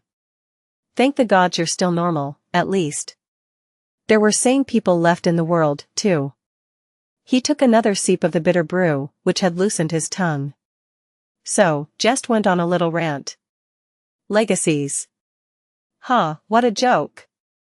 That was not the kind of legacy they had wanted to leave. Their children becoming awakened was not it. This, the city around them, that was the real legacy Warden and Jest had spent their lives building. The clean air, the stable supply of electricity, the robust infrastructure. Public trams that arrived on time, warm water in the showers, and enough food to feed everyone, even the surplus population that had to be relocated to the outskirts of the city beyond the barriers. That was what they had wanted to leave behind for their kids, not the bloody horror of the nightmare spell. No matter the cost. But what was the point if their children were taken away by the nightmare spell, anyway? There was no point at all. Just let out a laugh. Orm, my friend, listen to this fool, abandon hope. In this era, the only thing worth believing in is the nightmare spell, and the spell is a cruel bitch. Just, teach your kids well. Teach them really well, bastard. If only Jest had taught his son better, then, maybe. He finished his liquor and waved a hand. See you at the opening ceremony. Jest did see Orm at the opening ceremony a few days later, not that he cared too much to talk to the man. He was more concerned about Anvil, who was supposed to enter the dream realm for the first time come winter solstice. The boy had been acting strangely ever since returning from the first nightmare. Chapter 2161. A flawed world. So many things had happened, and worse than that, things constantly kept happening. So, Jest was busy all the time and had not paid too much attention to young Anvil after their lessons were over. The boy was a constant presence in his life, but more of a background character than a main one. Still, they were close, or had been, at least. Ever since last year. Jest had distanced himself from everyone who was around the age of being infected by the nightmare spell. Even if it was unreasonable and cowardly, he had to in order to prevent himself from falling apart completely. Anvil had contracted the spell, faced the first nightmare, and returned alive. They had seen each other once or twice since then, and even though everything seemed fine, Jest sensed that something was not quite the same. Well, of course, it wouldn't be. The first nightmare was a formative experience for many, and no one was the same after suffering its horrors. So, even if Anvil had changed, there was probably no hidden meaning behind it.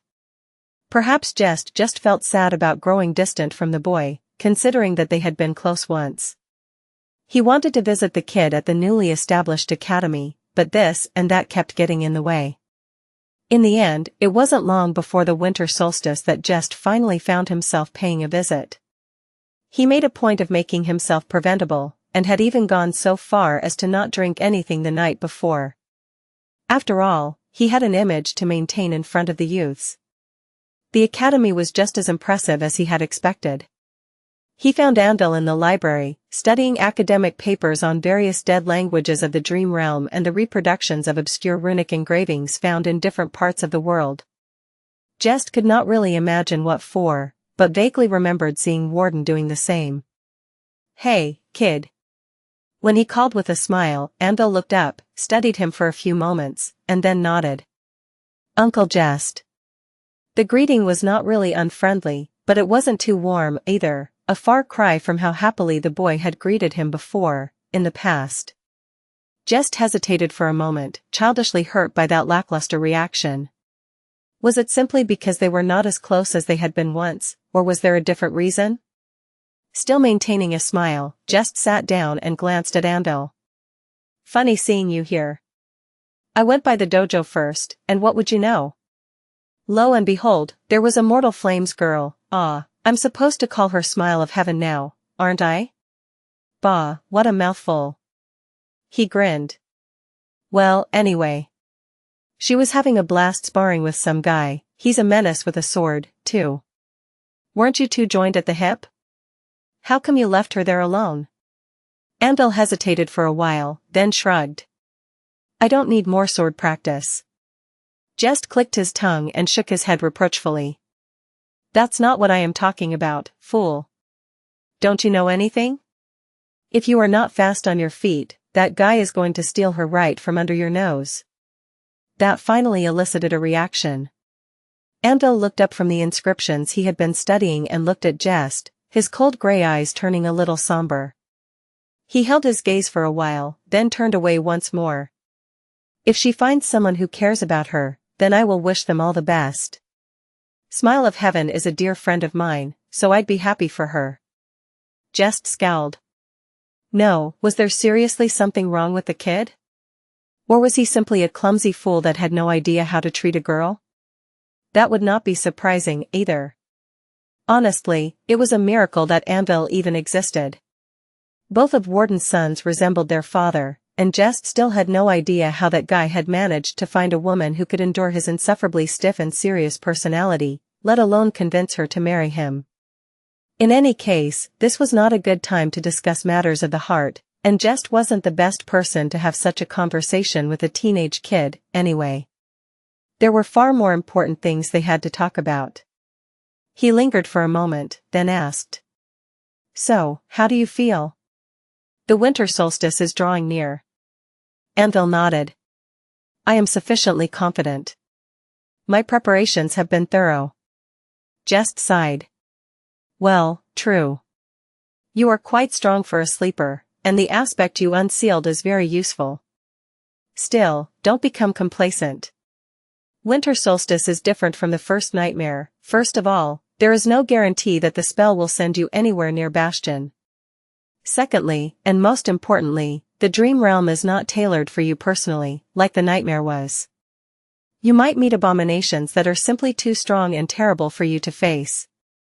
Don't be shy and run away if you do." Andal studied him silently. "I know, Uncle Jest." He seemed strangely calm. Jest, however, was not. The first journey to the dream realm resulted in far fewer casualties than the first nightmare, but that was only because those who were weak had already been culled by the spell's trial. In truth, countless sleepers still failed to return from the dream realm alive.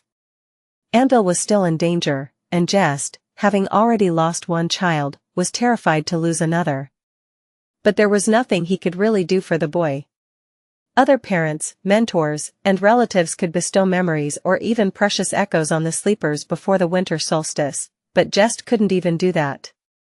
Because he did not, and could not, possess any. So, he could only try to cheer Andal up. Jest smiled. "You know it all. Can't you just pretend to listen to my sage advice? Let me tell you something, when your old man and I were young, there weren't even any human citadels in the dream realm. We still managed to conquer one, so don't even think about failing to come back. I won't forgive you if you do, you hear me?" Andal smiled politely. "I guess I can make an effort, Uncle Jest. I can't go around offending the elderly, can I?" Jest laughed. Finally, the kid seemed like a human again. The moment of levity did not last long, though. Soon, the smile drained from young Anvil's eyes, and he stared at his inscriptions again. After a few moments of silence, he suddenly asked. Uncle Jest, can one defeat their flaw? Jest's own smile froze on his lips. Ah. So that is the reason. He remained silent for a few moments, then shrugged. Well, sort of. But not really. A flaw is a flaw, so no one can ever escape it. Doesn't mean we can't live with our flaws. It all depends on the particular one you get, but usually, most awakened suffer quite a lot at the beginning, but then gradually learn to work around theirs. It was not something people usually talked about, but if Anvil couldn't share his worries with Jest, then who else was there?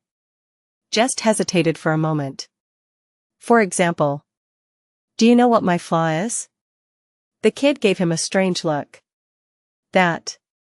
I think everyone knows, Uncle Jest. Jest nodded, a bit disappointed. Well, fair. I guess it's pretty obvious. After all, people are bound to make conclusions after knowing me for years. Where else would you find an awakened who never uses memories? Not being able to use memories is a pretty bad flaw, huh? What's with that expression? At some point, Anvil's eyes widened a little. Hearing the question, he hurriedly shook his head. No, you are right, Uncle Jest. That was definitely my guess, as well. Jest smiled bitterly. These days, smiling did not come easy for him, but he was making an effort to help the boy feel calm. Figures. So, anyway, not being able to use memories is a rather severe flaw, but I've lived my entire life, won countless battles, and conquered the second nightmare despite it. I just had to teach myself how to rely on my cunning, skill, and strength instead. You see, kid, it is not that hard to learn how to deal with your flaw, one way or another. However, you need to be able to do one thing to accomplish that feat. Anvil looked at him for a while, his eyes growing strangely wistful. What thing? Jest chuckled. I guess it's unconventional thinking? You need to be able to flip your perspective and look at the problem without preconceived notions. You need to change the way you think. That way, you can find a solution even if it seems like there's none to find. Anvil remained silent for a while, then repeated slowly. Change the way I think. Then, he did not say anything else. Jest did not hurry him either. However, eventually, he said cautiously. If you share exactly what your flaw is, I might be able to give you better advice. Somewhere far away, Cassie held her breath as she experienced the vivid memory. She was so close. Anvil lingered for a while, then smiled. Perhaps I will. After I return from the dream realm as an awakened. Jest laughed. Almost 3 years had passed since the Awakened Academy welcomed its first batch of the second-generation sleepers. The world had settled a little. Humanity was still besieged from all sides in the dream realm, but no citadel had been overrun in quite some time. The waking world was still plagued by the nightmare gates, but they did not pose an existential threat to mankind anymore. For now. Young Anvil had become a fearsome warrior and a widely admired champion among those who defended Bastion.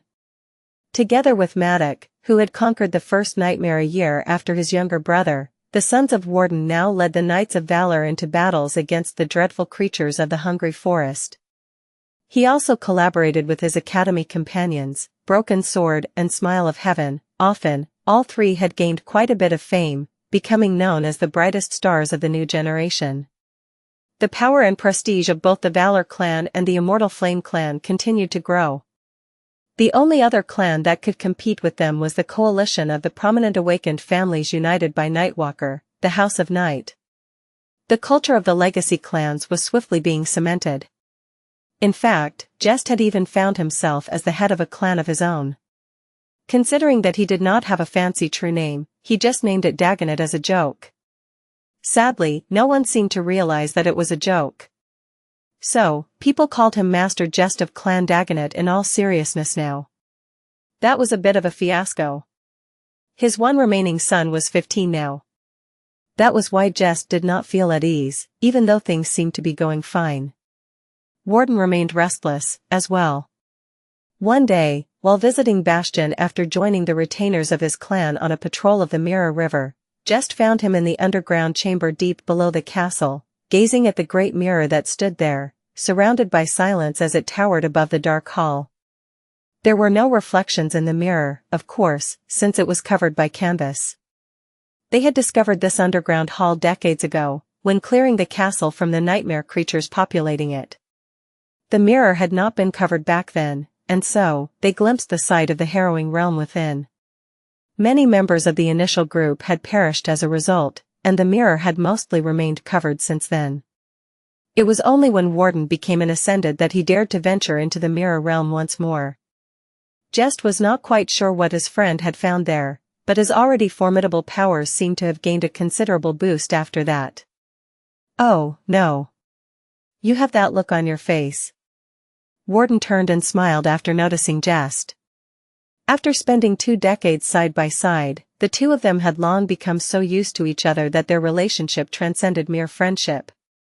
One could even say that still being able to tolerate Jest after all these years was one of Warden's most amazing feats. In any case, he raised an eyebrow. "What expression?" Jest sighed. "The I am about to stir trouble expression." Warden hesitated a bit, then nodded. "Indeed." He remained silent for a while, then sighed and turned his back to the covered mirror. "Let's leave this dreary place." Soon, they were in the main keep of Bastion, looking at the maps scattered on a large round table. Some of the maps depicted the dream realm, but most of them, surprisingly enough, showed the familiar continents of the waking world. "Nigeria Naira?" Warden stared at them bleakly. "Those dots all represent nightmare gates, both active and those few we closed. The red one all appeared this year. The category can be seen from the size of the dot. Category 3 gates are larger than the Category 2 gates, naturally." He paused for a moment, then pointed to another map. "That one is from before the gate crisis. Of course, the obel scale did not exist yet back then, so its accuracy is not too high. And speaking of the obel scale, now that it operates stably, the efficiency with which we can deal with the emerging gates has increased by magnitudes. The world is at peace, as close to at peace as it realistically can be, at least." Jest studied the maps for a while, then asked in a somber tone. "You're not just studying the maps from before the gate crisis for fun, are you?" Warden had lost his wife during the gate crisis, so it was a sensitive topic. He shook his head. "Of course not. I am trying to determine when the first Category 4 gate will open." Jest scowled, feeling a heavy weight settle on his heart. After a while, despite already knowing the answer, he still asked the question. "So, are you planning to challenge the third nightmare?" Warden did not try to deny it, and just nodded calmly. "Of course, I am." He looked at Jest, his steely gray eyes shining with a familiar, infectious determination. Immortal Flame became an ascended 9 years after the descent of the nightmare spell. 12 years have passed since then, and humanity is yet to take the next step. How long do you think the spell will continue to spare us? I don't think that it's going to be long at all. When Warden looked back at the maps, his eyes suddenly dimmed, becoming weary and bleak. It's a race, after all. This word we leave in. It's all one endless race with terrible stakes, one where you can't get ahead no matter how long you stay in the lead. That is why we don't just need to conquer the third nightmare, we have to conquer it. We must. Jest remained silent for a while, feeling a storm of emotions rage in his heart. There were a lot of things he was feeling. But mostly, he felt scared. Eventually, he chuckled. "Ah. I see. So that is why you and my wife have been spending so much time together behind my back. Goodness gracious. I was this close to believing that you two are having an affair." Warden coughed, then smiled subtly. What the hell are you talking about? An affair? Preposterous. We were merely conspiring to challenge a nightmare while leaving you behind. Jest clenched his fists. Of course. Both he and his wife were members of the initial group that had conquered Bastion with Warden, two of his most loyal and powerful followers. Both of them were masters, as well. And while Jest had played an integral role in building the world Warden had envisioned, his wife wielded a much more destructive aspect. So, it was not surprising that Warden would want her to be a part of his cohort once again. It was also not surprising why he would choose to leave Jest behind, this time. But, still. Jest wanted to hear it from Warden's own mouth. Why? Warden sighed. He leaned over the table, and then said quietly. Because you are not in the best shape? Because there is no telling how long the third nightmare will take, and your son is 15, so, at least one of his parents should be with him if the spell calls. Because we spent so much time building this world, and I need to leave someone I trust behind to keep it all from falling apart while I am gone. Warden paused for a while before adding. Because Anvil and Maddock have both grown up, but even though they are already awakened, I still want someone to watch over them. This world is full of sharks, after all. And you are my best shark. Jest remained silent for a long time. There was a lot he wanted to say, a lot of bitter words that burned his tongue. But in the end, he simply grinned. I think you are starting to show symptoms of dementia, old boy. I am not a shark. I am obviously a person. Warden chuckled. Huh. This one was actually funny. Then, he froze for a moment and shook his head. No, wait. I actually laughed. Perhaps I am really suffering from dementia. Both of them laughed. Not long after that, Warden took a cohort of his most powerful warriors, including Jest's wife, to challenge the third nightmare. However, this time, none of them had returned. That was how the legend of Warden of Valor, the brilliant shield that protected humanity, had come to an end. It was on a rainy day 2 years later that Jest found young Anvil in the same underground hall, gazing at the same ominous mirror with bleak eyes. Beyond this dark and silent chamber, the young man was the valiant knight and hero of humanity, Sir Anvil of Valor, a warrior whose bravery was beyond reproach, whose feats boggled the mind, and whose voice carried weight no matter whom he spoke to. For all intents and purposes, he was the ruler of Bastion and the leader of perhaps the most influential legacy clan in the world. But here, he was just a boy in his early 20s, a boy who was now an orphan. There was no real proof and no bodies for them to bury, but enough time had passed so that no one could deny it anymore. His father, Warden of Valor, was dead. He had perished while trying to conquer the third nightmare. And Jest was now a widower, as well. Ever since his wife entered the seat of nightmare, leaving Jest behind, all color had slowly drained from the world for him. By now, the world was mostly colorless. There were only a few things that still seemed vibrant and vivid in its dreary expanse. One of them was his son. The other was the vermilion cloak Anvil now wore, which he had inherited from Warden. That cloak was now like a beacon in the darkness of the underground chamber. Jest approached the young man silently and gazed at the canvas covering the mirror. The clasps tightening it were unfastened, and a piece of the ancient frame could be seen. He lingered for a moment, suddenly feeling uneasy. Have you been inside? Anvil nodded slowly.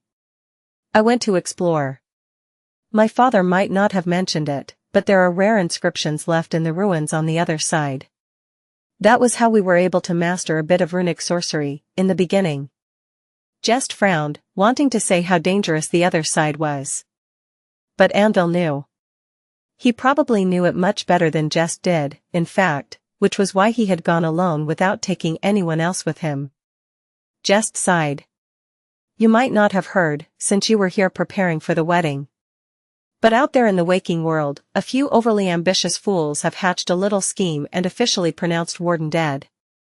They are clamoring to depose your clan and take its place as the main seat of power. I handled them, of course, but I can't handle the side branches of your own family. Maddox's in-laws are stirring trouble, too. You need to either put them all in their places or, better yet, clean the house. Your fiancée is such a nice girl, so she deserves a peaceful honeymoon, right? Anvil remained silent for a while, then turned and looked at him indifferently. The strange coldness that had first shown itself after his first nightmare was back now, stronger than ever. The young man studied Jest for a moment or two, then said evenly. "Yes, I heard that they pronounced him dead." With that, he turned to the mirror again. After a while, though, Andal suddenly said, "Uncle Jest, do you remember what you told me once? About how one should deal with their flaw?" Jest hesitated a little, surprised by the question, then nodded. "I talk a lot of nonsense, kid, but I do remember what I said. I stand by it." Andal lowered his head. "These days, I often wonder if my father died because of my flaw." Jest raised an eyebrow. "How could he have died because of that?" "It's your flaw, not his." The young man slowly shook his head, then smiled bitterly. "Is that so?" But my flaw, you see. Haven't I promised to tell you once?" Andal stared at the floor for a bit, then said quietly. "It's that I must lose everything I cherish." He sighed. "I cherished my father, and now, I've lost him." With that, he looked at Jest and smiled bitterly. "I was too arrogant, Uncle Jest. I didn't listen to your advice at all. I tried to fight my flaw, I tried to cheat it. But I never tried to change the way I thought about it." The bitterness slowly drained from his smile, and the smile itself soon disappeared, too. All that remained was cold, calm indifference. Andal looked away. "I see now." The answer was quite simple. "It's not that I must let the things I cherish go, it's that I should not have cherished anything, to begin with. I must not treasure anything, or anyone. That way, I would not have to lose anything, or anyone, ever again. I'll be free of my flaw." Turning away from the mirror, Andal looked at Jest evenly and said in a calm tone. "Thank you for dealing with those jackals, Uncle Jest. I will handle the branch families. I will handle Maddox's in-laws, too. My fiancée is indeed a very nice girl. And she does, indeed, deserve a peaceful honeymoon." With that, he nodded and left the underground chamber without looking back. Before his figure disappeared in the darkness, though, Andal paused and added in the same calm, indifferent tone. "Oh. I heard your son has awakened. Please accept my heartfelt congratulations. I am sure he will make you proud." Soon, Jest was left alone in the silent hall. He felt strangely unsettled. After a while, he let out a heavy sigh. That boy. He's so serious. What am I going to do with him?"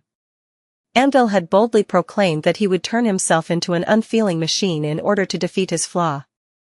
However, it wasn't that easy to strange your own heart, he was still a human, after all. Jest knew for a fact that Andal would fail miserably despite his cold determination, and many times as well. But then again, he was Warden's son. Perhaps he would manage, somehow. Warden was gone, and Jest's wife was gone too. But their traces remained. Their children remained. And Jest was the only one left to take care of them. He had promised to. So, he was going to do anything and everything he could to not let them down. Glancing at the canvas covering the great mirror, Jest sighed. Mirror, mirror on the wall. Then, he shivered, frowned, and silently walked away. Cassie froze for a moment, having finally found what she had been looking for. The king's flaw. And what a cruel flaw it was. No wonder he seemed cold as steel. It was not that Andal was incapable of feeling emotions, he had simply taught himself not to. Since he was destined to lose anything he treasured, he replaced fondness and affection with indifference, thus saving himself, and those he was close to, from having to suffer the consequences of his flaw. His intentions had been good, noble, even, all those years ago. But in the end, the path he had chosen only ended up turning him into a monster, twisting and destroying everything he touched. Because once he learned to value nothing, the tethers attaching him to his humanity had come undone. And, unmoored, his cold iron heart slowly drifted further and further away from all that was good and human. Morgan and Mordred were the most obvious victims of Andal's inhuman detachment. But there were countless other victims, as well. Every soldier that perished in Godgrave, every civilian sacrificed to the chain of nightmares while the great clans waged an internal war, and everyone else who had become collateral damage to Anvil's callous pursuit of what he saw as the greater good. Broken Sword, the Immortal Flame Clan. And Nephi's, as well. The road to hell was paved with good intentions, and in this case, the hell itself had been forged by a single decision made by a determined young man. It would have been heartbreaking, really, if it wasn't so hideous and appalling. Just as Cassie thought that, the lumbering figure of Jest suddenly leaned forward, and his lips stretched into a ferocious grin, revealing his monstrous teeth. But he had not broken free of her gaze, at least not just yet. Cassie did not have a lot of time left, though. Luckily, she had already gotten what she wanted. So, Cassie considered ending things there to prevent further danger. But just then, another constellation of memories attracted her attention. It was so vivid and vibrant, but at the same time strangely unsettling. Like something that Jest desperately wanted to forget, but was unable to. Cassie paused, suddenly feeling intrigued. At this point, she had seen most of his formative memories. The descent of the nightmare spell, meeting Warden, the birth of his children, the death of his son, the loss of his wife and his best friend. What else was there? His third nightmare? Even knowing better, she still couldn't resist and burned more essence to delve into the vibrant, unsettling memory. It was strange, but the constellation of vivid memories had nothing to do with how Jest had become a saint. Instead, it mostly took place in Bastion. New Epsilon. It had happened only a couple years after that fateful conversation in the Great Mirror Hall. Cassie frowned as she rushed through the kaleidoscope of foreign experiences, feeling her hold on Jest's mind become more and more tenuous. Just as Anvil had promised, he put an end to the internal struggle in Bastion. Jest would have solved the problem by simply eradicating all the parasites, or at least some of them, to teach the rest a lesson. But the young heir of valor went about consolidating his power in a less bloody, but arguably more ruthless way. There were ways to break people without making them bleed, and he did not spare the members of his extended family at all. His coldness and decisiveness even made Jest feel a little chilly. The boy had grown up and become a man, a frightening man, at that. Perhaps that was the only way that children born in the era of the nightmare spell could grow up. He is like a colder, scarier version of Warden. Jest was a little concerned, and a little proud. In the aftermath, the world continued to spin. The race Warden had mentioned went on, and with each month, humanity continued to lose some of the lead it had gained in the past. Anvil cemented his position in Bastion, but although the power and prestige of valor still meant a lot, the influence of his family was in decline. It was not easy for a young awakened to contend against old monsters of the first generation, especially since many of them were masters now. Many had perished the same way Warden had, though, and continued to lose their lives in the desperate pursuit of transcendence. It was as though the great culling of the days before immortal flame conquered the seed of nightmare was transpiring once again, erasing more and more familiar faces from existence.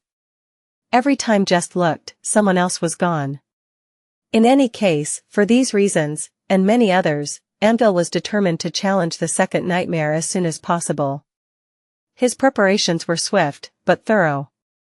He barely slept, spending all his time either training, forging, or studying the secrets of runic sorcery. Broken Sword might have been the deadliest warrior of their cohort, but it was Anvil who was responsible for equipping his companions with the best memories and gear an awakened could dream of. He also frequently visited the forbidden realm hidden in the eerie mirror under Bastion, somehow managing to return alive each time. Every time Anvil returned from these perilous journeys, he would lock himself up in either the library or the forge, sometimes remaining there for weeks. As time passed, he seemed to acquire a few odd quirks, too. It was not even the measured coldness and nonchalance he always displayed after that bitter conversation with Jest, but other, stranger things. For example, one day, Anvil ordered to destroy every mirror in Bastion, and punished those who failed to comply with the order severely.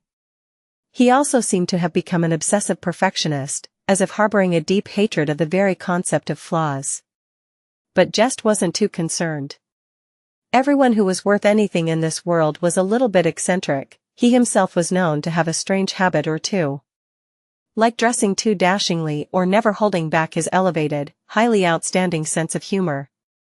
As the date when Broken Sword and his cohort were planning to challenge the second nightmare approached, Anvil directed his attention to recruiting exceptional talents to join them. Broken Sword, Smile of Heaven, and Anvil were already three of the most distinguished awakened of their generation, or maybe even of all time. Not just anyone could stand side by side with them, however, he did manage to find two. One was that girl from the western reaches of the Dream Realm, Qi. It was also at that time that he brought a kid named Esteemed to Bastion. By then, Jest was well on his way to 50, and a master as well. But still, the moment he saw that teenage boy, he somehow felt a strong and chilling sense of unease. I don't get it. I just don't. What are you thinking? Jest was dismayed. The kid, Esteemed, had seemed strange from the very beginning. The mere fact that Anvil, who was turning 23 soon, would recruit a youth who did not look older than 16 to accompany him into the nightmare made no sense. Given his age, Esteemed could not have awakened years ago, and would therefore have no experience. Unknown, inexperienced, untested, someone like that should not have become a member of any cohort attempting to challenge the second nightmare, let alone one consisting of warriors of Anvil's caliber. More than that, the kid simply gave Jest the creeps. He was perfectly pleasant and friendly, spending most of his time wandering the citadel with a curious look on his face, but there was something about Esteemed that seemed slightly off. As if he was not quite human, but merely a thing wearing human skin. No one else seemed to notice, but Jest did. And so, he pressed Anvil for an explanation, even though that was not how they usually talked. Where did you find that guy? Who is he? Why do you want to take him into the nightmare? Anvil simply stared at him indifferently, not showing any emotions. Eventually, he shrugged. Since when do I need to justify my decisions to you? Ascended Jest. Jest let out a bewildered scoff. Wow. Ascended Jest, really? Anvil stared at him some more, then sighed. I want to take him into the nightmare because he is worth it. As for the rest. When Jest heard the brief explanation, he did not know what to think, or how to feel. It was a strange thing, to learn that an old enemy you had thought was gone forever suddenly appeared out of nowhere, alive and well. Path of Ascension? Those lunatics, really? The zealots of the Path of Ascension had disappeared decades ago. No, to be precise, they had disappeared around 16 years ago, soon after Immortal Flame conquered the second nightmare. Jest knew about their twisted beliefs, albeit not in detail. If he remembered correctly, they saw the Dream Realm as some sort of promised land, and the spell as a divine guide meant to lead humanity, or at least a few chosen ones, out of the dying world where they had been born to find salvation. Or some such nonsense. As far as all the cults that had sprouted after the nightmare spell's descent went, this one was not the most malignant. The zealots of the Path of Ascension mostly kept to themselves, maintaining peace with the mainstream factions as long as they were left alone. Nigerian Narabeta. If there was one thing that separated them from the crowd, it was that the core of their cult consisted of genuine powerhouses, those who stood out among the awakened of the first generation, no different from people like Warden or Nightwalker. It was why Warden had often felt regretful about not being able to bring them into the fold due to how strange and extreme their views were. In the end, however, the Path of Ascension cult had become a ghost on the pages of history, just like all the other cults. The men and women comprising it had just disappeared one day, never to be seen again. To think that those lunatics had actually managed to establish a colony in the Dream Realm. Not only that, but they had even raised a child here. Lunatics. They were all dead now, though, according to Esteemed, at least, the very child who had been born and raised in the Dream Realm by the powerful zealots, and the only survivor of the first human colony established in its wild expanse. How did that even work?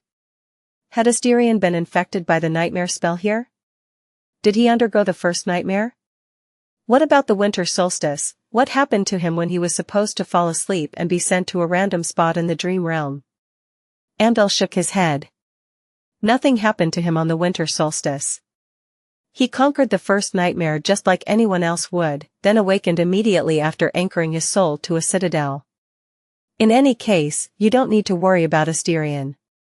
He might have come from a fringe cult, but he is not a zealot himself.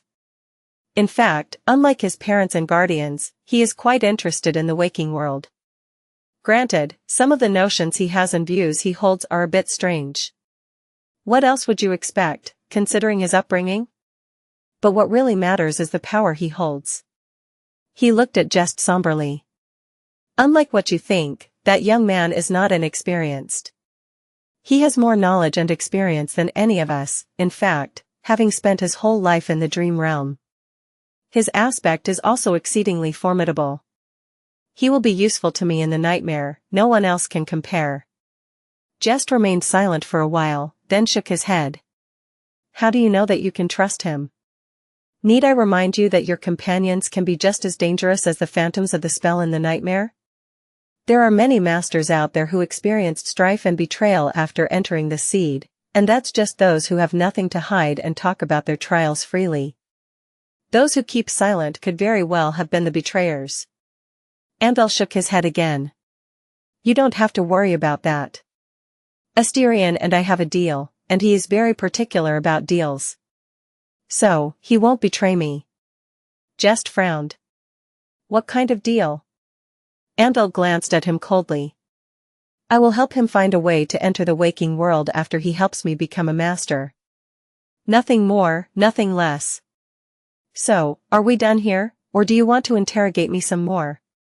Jest remained silent for a while, feeling unhappy, then waved a hand. Well, whatever. Do what you want. I'll keep an eye on him while he's here in Bastion, though, deal or not, that kid is dangerous. I can feel it. Andal chuckled, surprising Jest. These days, it was rare to see the young man displaying emotions. He nodded. Indeed. I know he is dangerous. That is why I need him. Eventually, the five awakened, Broken Sword, Smile of Heaven, Key Song, Esteemed, and Andal of Valor, had left to challenge the second nightmare. Jest would lie if he said that he wasn't worried. But, at the same time, he was strangely not too worried. That was because he knew each of them well, except for the kid, Esteemed, of course.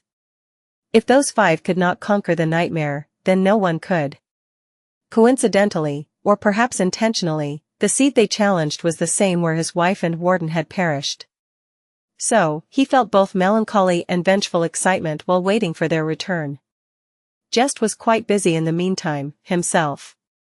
Now that the young Lord of Bastion was gone, Maddock had temporarily assumed control over Clan Valor, and although his loyalty to Andal was not in question, he still needed help to keep the other legacy clans in check. Andal's young wife, Gwen, also needed support and protection. So, Jest, a powerful ascended whose mere presence could solve many problems, had left Rivergate in the hands of his son and temporarily relocated to Bastion. Things went smoothly at first. But then, 2 months after Andal had entered the seed, Jest woke up from the sound of furtive footsteps approaching his bedchamber. He looked at the door coldly and grasped the hilt of the dagger that lay beneath his pillow. Then, however, he relaxed after hearing a quiet knock. His hearing was sharp enough to recognize who it was knocking on his door late at night, anyway. Letting out a quiet sigh, Jest got up, put on a robe, and went to the door. There, young Lady Gwen was standing, pale as a ghost and wearing an enchanted nightgown. The dim light of a lantern memory illuminated her youthful figure and lovely features. Jest coughed. Ah. Lady Gwen, it's not that I don't appreciate the thought, but I'm afraid I must decline. The young woman looked at him in confusion, prompting Jest to sigh. Indeed. I am quite dashing. However, I am old enough to be your father, and your husband is almost like a son to me. Something like that would be highly inappropriate. Her eyes widened. What? I am not. Jest laughed. Bah. It's a joke, girl. What happened?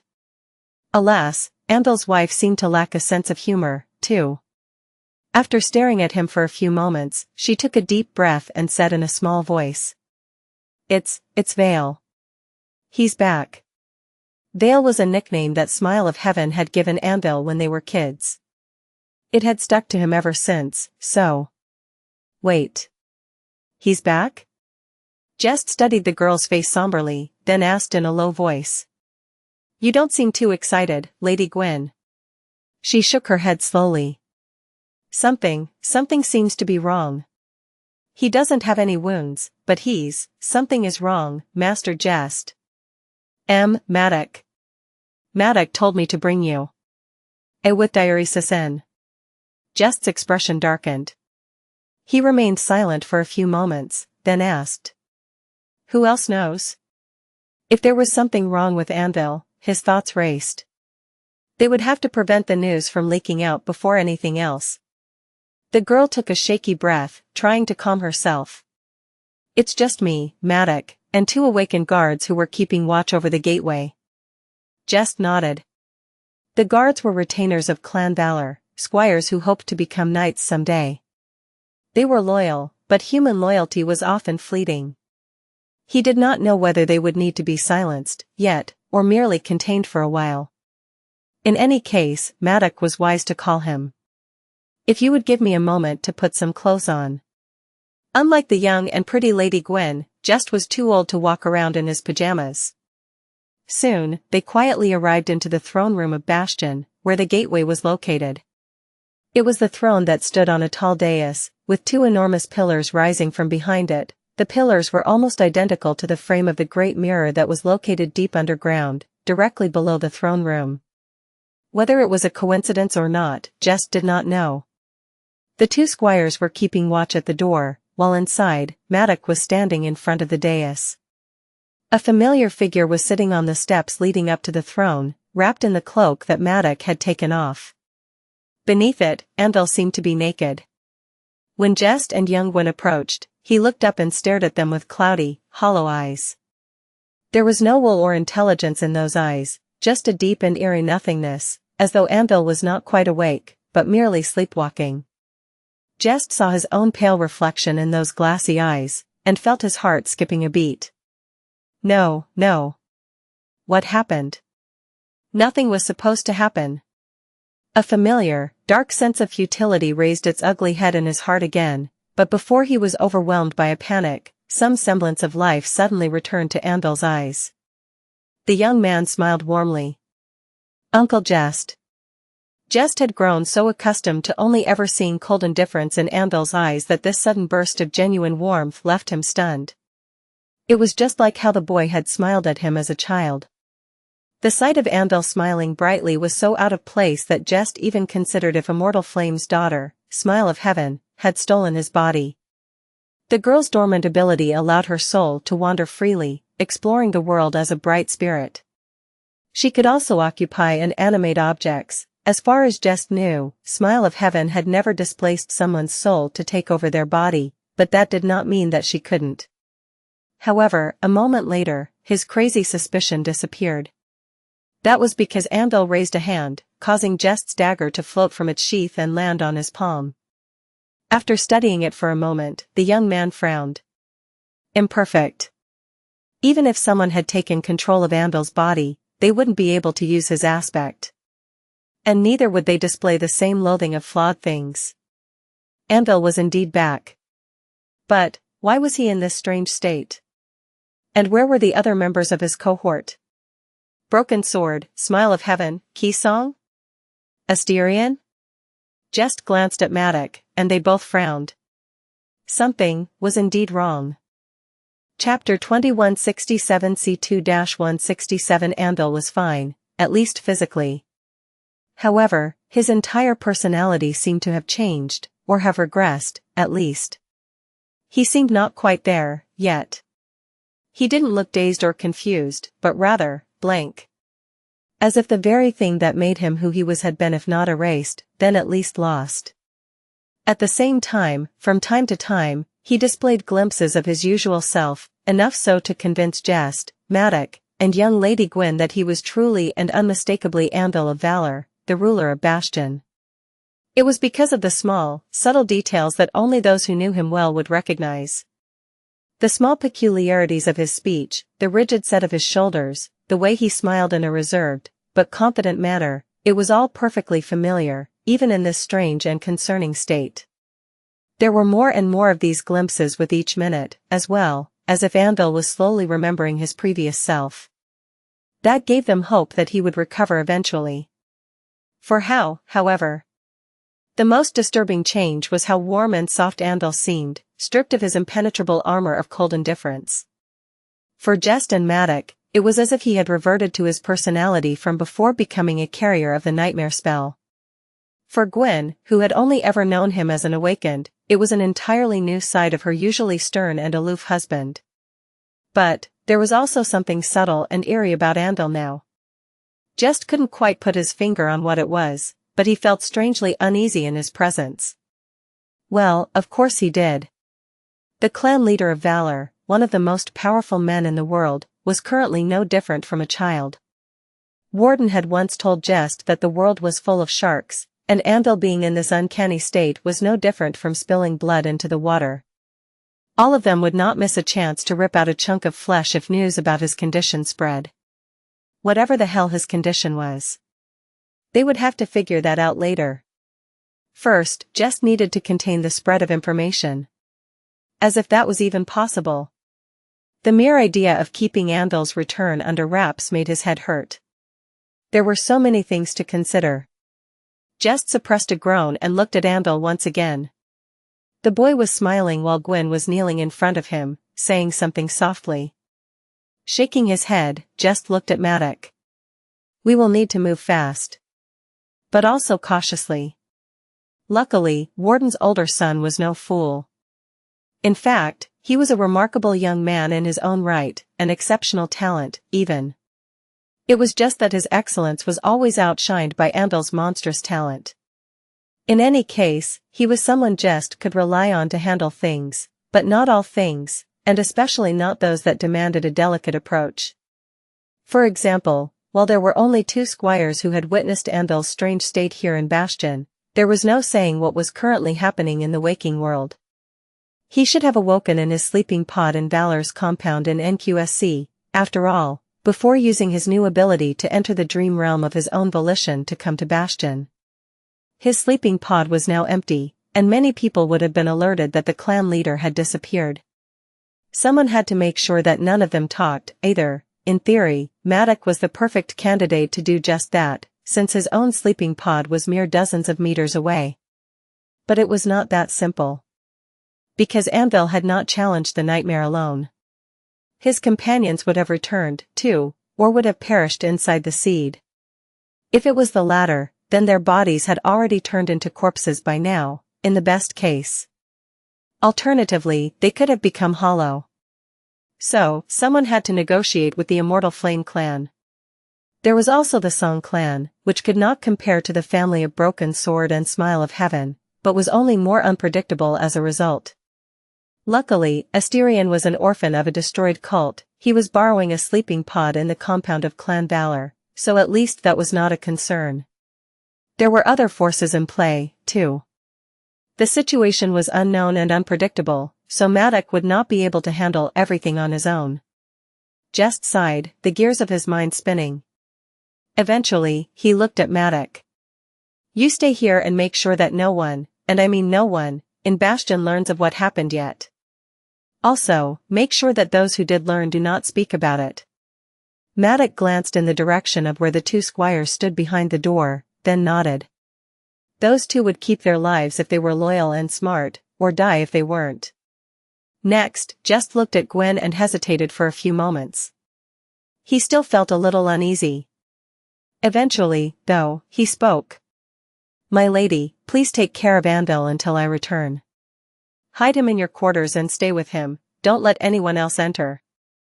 This is a sensitive situation, and we must protect him until we know more about what happened. The young woman looked at him, then nodded hesitantly. Jest rubbed his eyes. I'll return to the waking world and handle matters there. It should not take me more than a day or 2. I'll return with the news. With that, he looked at Anvil one last time and smiled. And you? Be sure to get better by the time I'm back, brat. Don't make me worry. Jest lingered for a few moments, then grimaced and walked toward the dais. Putting his hand on one of the steps leading up to the throne, he activated the gateway. A few moments later, Jest found himself in the foyer of the Dagonet estate in NQSC. He sighed, looked around, then entered a security code and accessed the elevator. Descending deep underground, he briefly checked on his son. The boy was resting peacefully in the sleeping pod, and then proceeded to the security center of the estate. There, he activated a few precautionary measures and dialed a certain number on his communicator. Considering that it was the dead of night, it took the person on the other end of the call a while to pick up. Eventually, though, an unpleasant voice resounded from the communicator. I swear to the dead gods, Jest, if this is some kind of prank. Jest forced out a smile. No, no. How have you been, Ruin? Master Wake of Ruin, another remnant of the first generation and the pillar of the government, ground his teeth. The two of them were not exactly on friendly terms, but they knew each other well, having worked together on establishing the current world order. Apart from being woken up in the middle of the night? I'm fine. What do you want? Jest had about a dozen jokes ready to fly out of his mouth, but he held himself back. He needed Ruin's help. Since Anvil was back, the seat of nightmare was conquered. Which meant that the corresponding nightmare gate would have closed in the waking world. The government monitored all known gates, so that was another point from where the information could leak, and the largest one, at that. So, just said neutrally. I need a favor. Gate C2-167 should have closed earlier today. I want you to keep that fact hidden for a while. There was silence on the other side of the call. Jest waited for a while. Hello? Did you hear me? Eventually, Wake of Ruin answered. His response, however, was not at all what Jest had expected. His old colleague said angrily. What the hell are you talking about? Bastard, are you drunk again? While Jest was considering what to say, confused by the intense reaction, Wake of Ruin added. Gate C2-167 is wide open. It has never closed. Do you think I would have been sleeping if it did? Chapter 2168. Sense of alarm. A bit later, Jest finished the call and put his communicator down, then stared at the wall with a dazed expression. Wake of Ruin was not mistaken. Very few people knew which seat of nightmare Broken Sword and his cohort had challenged, not to mention which gate was connected to it. This was the kind of information legacy clans usually kept to themselves. But Wake of Ruin was one of the pillars of the government, so he knew.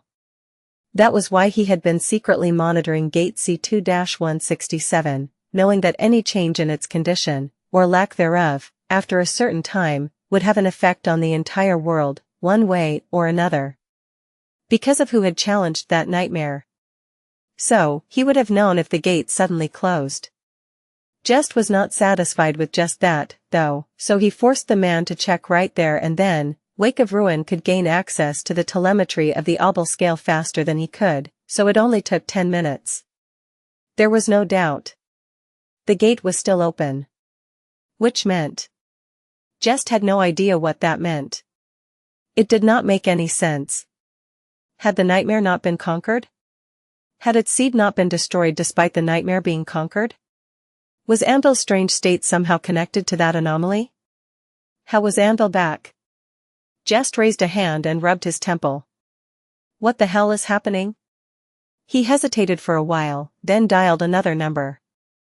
He had to be discreet about the questions he asked and the people he talked to, so it took some time, but eventually, it became clear that neither the Immortal Flame clan nor the Song clan were showing any unusual movements. Which meant that nothing had happened to Broken Sword, Smile of Heaven, or Key Song. They had neither awoken nor perished. Short of contacting Immortal Flame himself, Jest was not going to get a more concrete confirmation. Which, he could do, theoretically. However, there was an easier way to gain clarity. Frowning, Jest left the underground portion of the Dagonet estate and proceeded to the garage. Soon, he was driving a luxurious PTV across the streets of NQSC, struggling to keep himself from speeding recklessly. The subtle sense of unease he had been feeling in Bastion had grown stronger, turning into alarm. What is going on? What was it? He should have been celebrating and drinking expensive wine now that Anvil had returned unscathed, but instead, he was feeling like something terrible was happening. Like he had made a mistake. It seemed like the world itself was against him. His communicator made a grating sound as Jest was driving, announcing that a nightmare gate would soon open nearby. As a result, the streets ahead turned impassable due to the evacuation procedures. Government vehicles blocked the roads, and he had to take a long detour to arrive at his destination, which was Clan Valor's compound. Jest used to live relatively close to their headquarters in NQSC, but after losing his son, his family moved away. So, it had taken him quite some time to reach the heart of the city.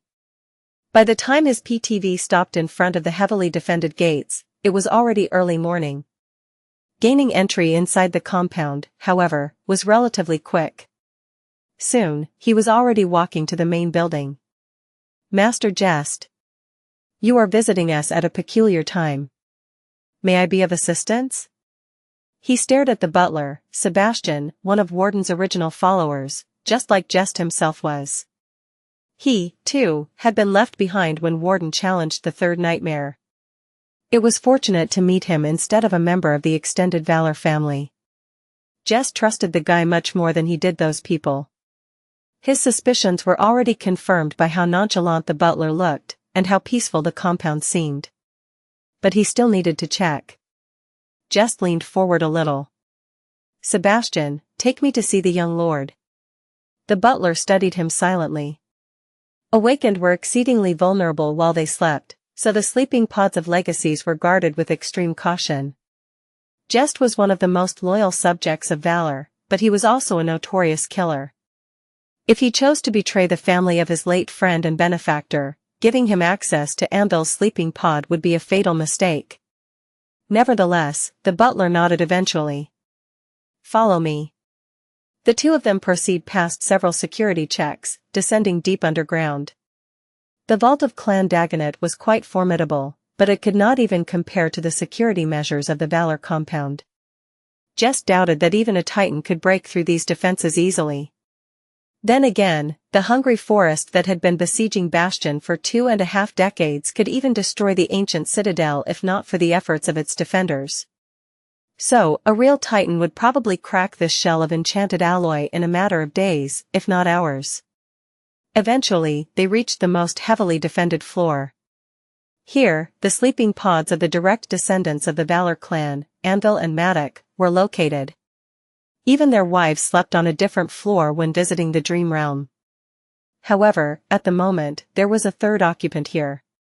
The kid, Asterion, was taking up one of the rooms.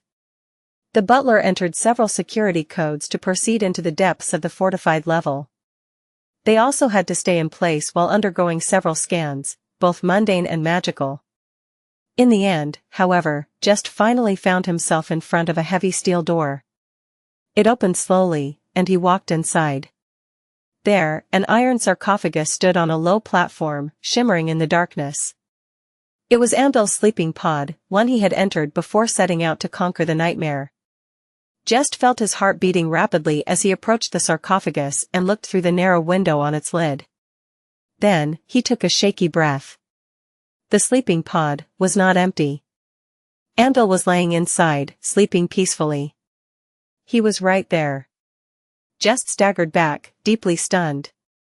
What the? Everything, including his own 2 eyes, was pointing to the fact that Broken Sword's cohort was still in the depths of the nightmare. Anvil was still in the nightmare, as well. And if he was there, then who the hell was currently in Bastion? Jest suddenly felt cold sweat rolling down his back. Who was in Bastion? Or what was? Chapter 2169. The Anomaly. Jest did not know what to do. A person like him, who had survived the end of the world and lived long enough to see a new one emerge from the ruins, could usually maintain composure no matter the circumstances. All kinds of unexplainable things were possible now that the nightmare spell ruled the world, and Jest had experienced more than a fair share of bizarre encounters. He had braved the wild reaches of the dream realm and the mournful desolation of the waking world, spending decades fighting harrowing monsters, humans and nightmare creatures alike. And yet, at that moment, he felt utterly lost. It doesn't make any sense. Hiding his shock, he accessed a special panel on the sleeping pod and studied Amdal's vital signs. Everything seemed to be in order, he was perfectly healthy. His body was, at least. His soul, though, was not inside its mortal vessel at the moment. It was somewhere far away, in the depths of a nightmare. It was supposed to be. Could it be that the boy had somehow escaped the seed without conquering it? When awakened slept, their souls traveled to the dream realm, where they were manifested as spiritual bodies. In the process of ascension, the physical and the spiritual bodies fused, making one a master. Jest assumed that Amdal had conquered the second nightmare and ascended. If he had not, however, then his physical and spiritual bodies would still be separated. The physical body was right here. The spiritual body would appear near the gateway where his soul was anchored, which was the throne room of Bastion. Jest covered his face with a hand for a moment. Was the man they had found there really Amdal? Or was it an impostor? He was unsure. And uneasy. He was afraid. Taking a deep breath, Jest turned to the butler and said hoarsely, "Sebastian, gather the knights and station them here. Tell them to be ready for battle." The butler raised an eyebrow. "Are you expecting an attack?" Jest wanted to shake his head, but stopped himself. Eventually, he shrugged with a sigh. "I don't know yet. You have to keep it quiet, though. The less people know, the better." He hesitated for a moment, and added, "This concerns the safety of the main family." Sebastian inhaled sharply, then nodded. With that, Jest left a tether near the sleeping pod, then reached into his soul and pulled on his anchor, traveling back to the dream realm. The throne room was empty. Time in Bastion was somewhat similar to that in NQSC, so it was early dawn. The first rays of sunlight were already pouring through the tall windows, which meant that the gateway would have visitors soon. Few awakened stayed in the dream realm for prolonged periods of time, preferring to return to the waking world as soon as they could. The main keep was locked at night, which meant that those who needed to use the gateway would start arriving before too long. There was a noise from just beyond the door. Jest pursed his lips, then walked there with silent steps. Maddock was kneeling in front of the gates, using a rag and a bucket of water to wash the stone floor. It was a rare sight to see a prince of valor performing such a mundane chore with his own two hands, so much so that Jest was taken aback for a moment. But then, noticing drops of blood on the stone plates, he understood the situation. It seemed that at least one of the squires had proven to be unreliable, and due to the need for secrecy, Maddock could not very well summon a servant to clean up the resulting mess. It seemed like both of them had had a busy night. The grim nature of it all made Jest want to tell a joke. He swallowed a laugh. Maddock looked at him from below with no amusement whatsoever in his eyes. "Uncle Jest, you are back. What news do you bring?" Jest hesitated for a moment. "How do I even explain it?" He gritted his teeth. He knew the main keep of Bastion like his own backyard, but at the moment, the twilight of its silent halls felt eerie and ominous. Come to think of it, Jest did not know his backyard too well. He had never bothered to spend much time there after purchasing the current estate of the Dagonet clan. He gritted his teeth. "We need to find Gwen soon. She might be in danger. Come, hurry. I'll explain on the way." Maddock's expression changed, and he pushed the bucket of bloody water away. By the time he stood up, he was already summoning a combat memory. The two made their way to Amdal's chambers both quietly and hastily. It was at a moment like this that Jest cursed how grand and labyrinthine Bastion was. With every step he took, his unease and alarm continued to grow. He was the one who had sent Gwen away with the whoever or whatever it was that had appeared in the throne room of Bastion in the middle of the night. Everything that was going to happen from this point on, or had already happened, would be his responsibility. So, he mentally prepared himself for the worst. But, to his surprise, when they finally arrived at the chambers Gwen and Anvil shared, the situation inside was perfectly peaceful. Anvil, now properly clothed, was sitting at a table and studying the plates of food in front of him curiously. Young Gwen looked a little tired, but otherwise fine, pouring him a cup of fragrant tea. She seemed relieved, even a tentative smile illuminating her face when she looked at her husband, who she thought had finally returned from the nightmare alive. When they entered, both Anvil and Gwen turned to look at them. Just froze. Suddenly, he realized that he had actually hoped that there would be horror and carnage by the time he came back. Because then, he would at least know what to do. He knew how to fight and kill best, after all. Standing by his side, Maddox tensed and asked quietly. Should we attack?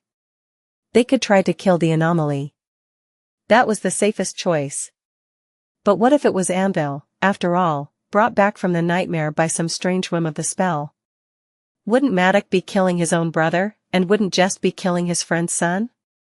Death was something that could not be taken back. If it wasn't Anvil, though, could they even kill whatever it was that had taken his form?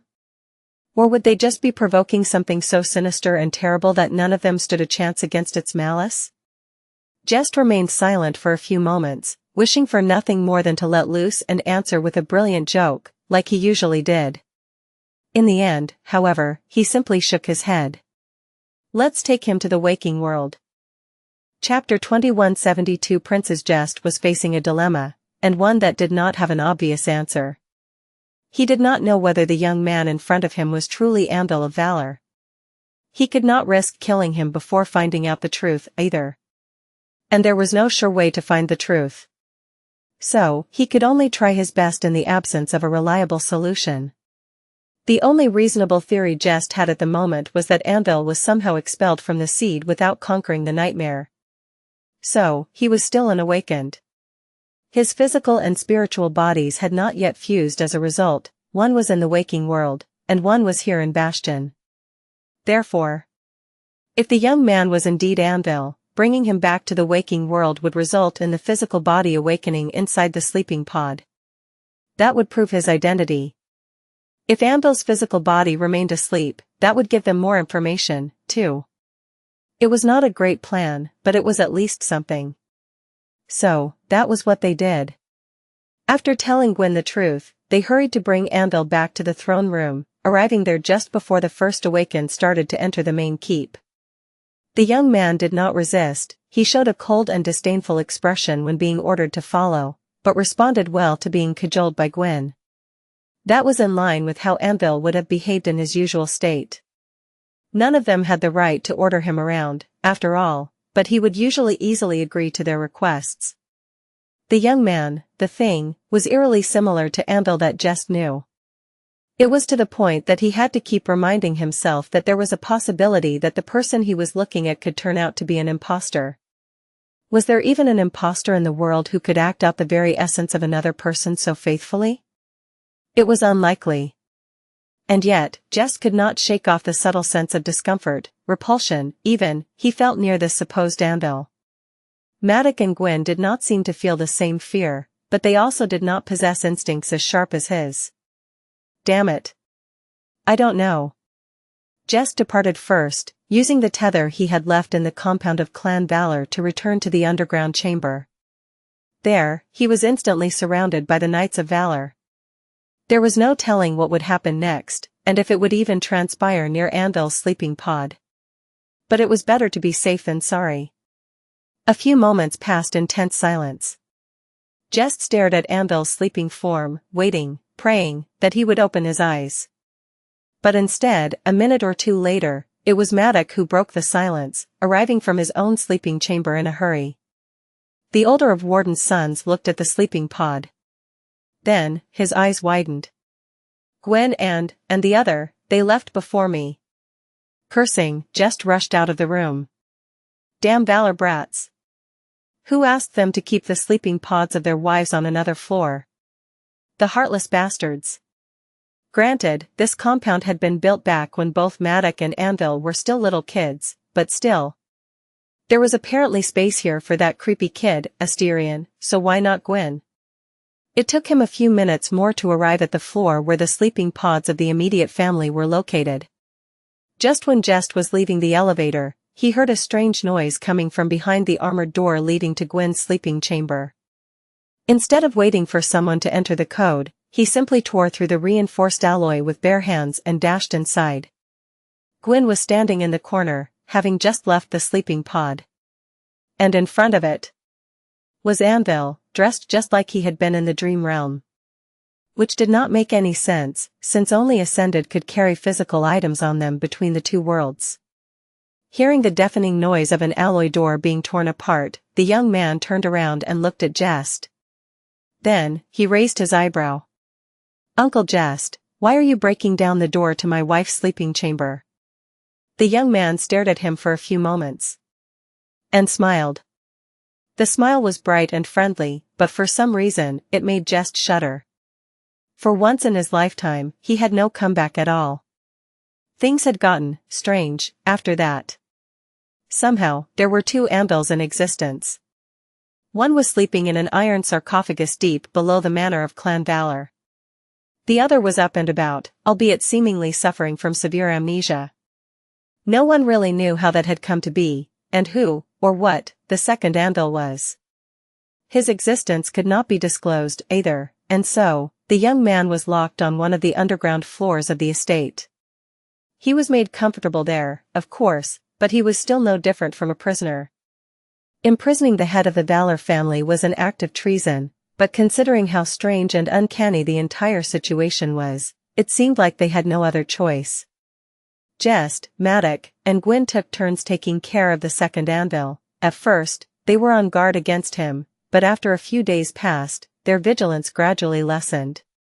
The young man acted a bit odd, but was generally agreeable and easy to deal with, as long as they treated him nicely. If anything, he was much more pleasant and easygoing than the original Anvil had been, charming, even. So, everything was somewhat fine, on that front. At the same time, trouble was brewing in the Valor clan, where many saw the sudden situation as an opportunity for a power grab. A few strange and frightening events had transpired in Bastion and in the compound of Clan Valor in NQSC, as well, and as a result, Jest and Madoc were suddenly extremely busy dealing with both problems. While the situation on the underground level where the anomaly was kept remained calm and peaceful, the atmosphere in the manor itself had become tense and eerie. Jest felt like he was slowly losing control. That tension only continued to rise for a week or two. Until, one day, everything changed. That was because, on that day, Nightmare Gate C2-167 suddenly disappeared, and Anvil of Valor, the original one, slowly opened his eyes inside the sleeping pod. Chapter 2171 The Return of the King Plus, Turn Off Reset. Chapter 2171 The Return of the King. Although the Valor compound seemed the same on the surface, apart from the retainers and mundane workers employed by the clan being strangely subdued and on edge, the situation underground was different. The level where Anvil, the anomaly, was kept remained quiet and peaceful. Very few people were allowed access there, and usually, it was just young Lady Gwyn and a few loyal knights keeping guard. However, the levels above and below the temporary containment floor were different. There, dozens of knights were gathered, waiting for something to happen in tense anticipation. Not all of them even knew what it was that they were here for, since the existence of the anomaly was still being kept secret. They had just been told to be prepared for anything. Pulling so many powerful warriors away from their duties was stretching the resources of Clan Valor thin, but there was nothing Jest or Madoc could do about it. Currently, Madoc was in Bastion, holding down the fort. Jest was here, dealing with the powerful figures of the human world. Even though he had done everything in his power to prevent the news from leaking, it was impossible to stop it completely. Therefore, there were strange rumors going around the legacy clans about the Valor family. Most people just treated these rumors as idle entertainment, but those who held actual influence were stirring. After all, there was no fire without smoke. So, Jest had spent the entire day talking to old acquaintances and lying through his teeth. Everything was fine. Nothing had happened. There would not be a new ruler in Bastion. Things were under control. But things were definitely not under control. In fact, things were getting more and more out of control. Both here and in Bastion, eerie and unexplainable events kept happening, and while no one had perished, it was only a matter of time. Because in the world of the nightmare spell, sinister signs always led to disaster. Jest was not naive enough to expect anything less. I'm regretting getting rid of all those cults now. It feels like we need an exorcist. He was currently in a small room under the Valor compound, reclining in an office chair tiredly. The video walls were turned off, plunging the room into darkness. The only source of light were the screens in front of him, which bathed him in pale light. One of the screens displayed the security feed from the level where Gwen was watching over the anomaly. Currently, she was reading him a book. The young man seemed quite content, listening to her voice curiously. If one did not know the truth, they would have looked like a happy married couple. On the second screen, the reports and papers that Clan Valor had quietly commissioned from various researchers and specialists were displayed. Jest had been reading through them slowly, trying to find some sort of explanation for the current situation. Sadly, they were proving to be useless, for now, he had learned about all kinds of aspects that could create an illusion of a person, nightmare creatures that could mimic human behavior, and mysterious locations where bizarre occurrences had been documented to happen for naught. The anomaly had passed every test they had come up with based on this research. The new anvil was not an imposter using a rare aspect to fool them, a nightmare creature, or a dream realm phantom. For all intents and purposes, the young man was Anvil of Valor in the flesh. The third screen displayed the obel scale telemetry, as well as the reading from Anvil's sleeping pod. Jest rubbed his eyes tiredly, and then turned back to the research papers. The human domain in the dream realm was relatively small at the moment, but far north, beyond the impregnable mountain chain serving as the boundary of the eastern human enclaves, an even more fearsome mountain range was rumored to be located. According to reports, those mountains were perpetually shrouded in mist, and that mist displayed strange and terrifying properties. As Jest read the exploration paper, written by some audacious guy named Julius, something suddenly attracted his attention. Turning his head, he looked at the feed from the containment level, and flinched. The anomaly was still listening to Gwen, but he had shifted his gaze and was looking directly at the hidden camera now. Almost as if looking directly into Jest's eyes. A subtle smile twisted the young man's lips, making Jest shiver for no reason. What? In the next moment, the sound of alarm resounded from the speakers. Jerking his head in the opposite direction, he stared at the third screen, where an urgent notification was displayed. It took just a few moments to realize its meaning. He leaned forward. It's gone. Nightmare Gate C2-167 had just disappeared. Since he had set up the system to notify him immediately if its condition changed, he was probably the first person in the world to learn of that fact. There was some lag to the obel scale, but it must have happened minutes ago at most. While Jest was digesting the startling piece of news, there was another alarm. His eyes moved, and then widened. Anvil's vital signs were going crazy. Crap. Flying out of the chair, Jest rushed outside. By the time he reached Anvil's sleeping chamber, there was an audible boom, and its heavy armored door suddenly folded like paper. The metal walls groaned and bent inward. Jumping over the deformed alloy, Jest entered the room and looked around wildly. It looked like a violent implosion had happened inside. The armored walls had broken, revealing the framework of the compound beyond. The iron sarcophagus had turned into a small jagged sphere of torn metal. The lights were blinking chaotically. In the middle of it all, Anvil was standing like an unnecessary tall sculpture. He was naked, his flawless build and chiseled muscles revealed in all their glory. His dark hair had grown long, and was sticking to his handsome face in wet strands. His calm, steely gray eyes were peering at Jest steadily. Even as a master, Jest suddenly felt oppressed by the weight of that gaze. He definitely ascended. As a whirlwind of scarlet sparks surrounded Andal's naked figure, forming into a set of knightly armor, he raised an eyebrow and asked in an even tone. "Are you going to continue staring?" Chapter 2172. Descent just blinked. The voice was cold and indifferent, as it was supposed to be. But after spending some time in the company of the warm and friendly Anomaly, it sounded a bit jarring. And strangely comforting. He hesitated. "See, congratulations on conquering the nightmare," ascended Andal. Andal nodded matter-of-factly, then looked around and pursed his lips, as if evaluating the cost of repairs needed to restore the sleeping chamber. A moment later, he looked into the distance, most likely reading the spell's runes. Then, he turned back to Jest. "Thank you. But what are you doing here?" Jest felt his mouth suddenly turning dry. "Well, about that. Actually, we have been dealing with a bit of a situation here." Andal frowned slightly. "What kind of situation?" Jest coughed. "That, nothing too serious?" He thought for a moment, and then said. "It's just that while you were gone, we've replaced you with a doppelganger. He's nicer and easier to get along with.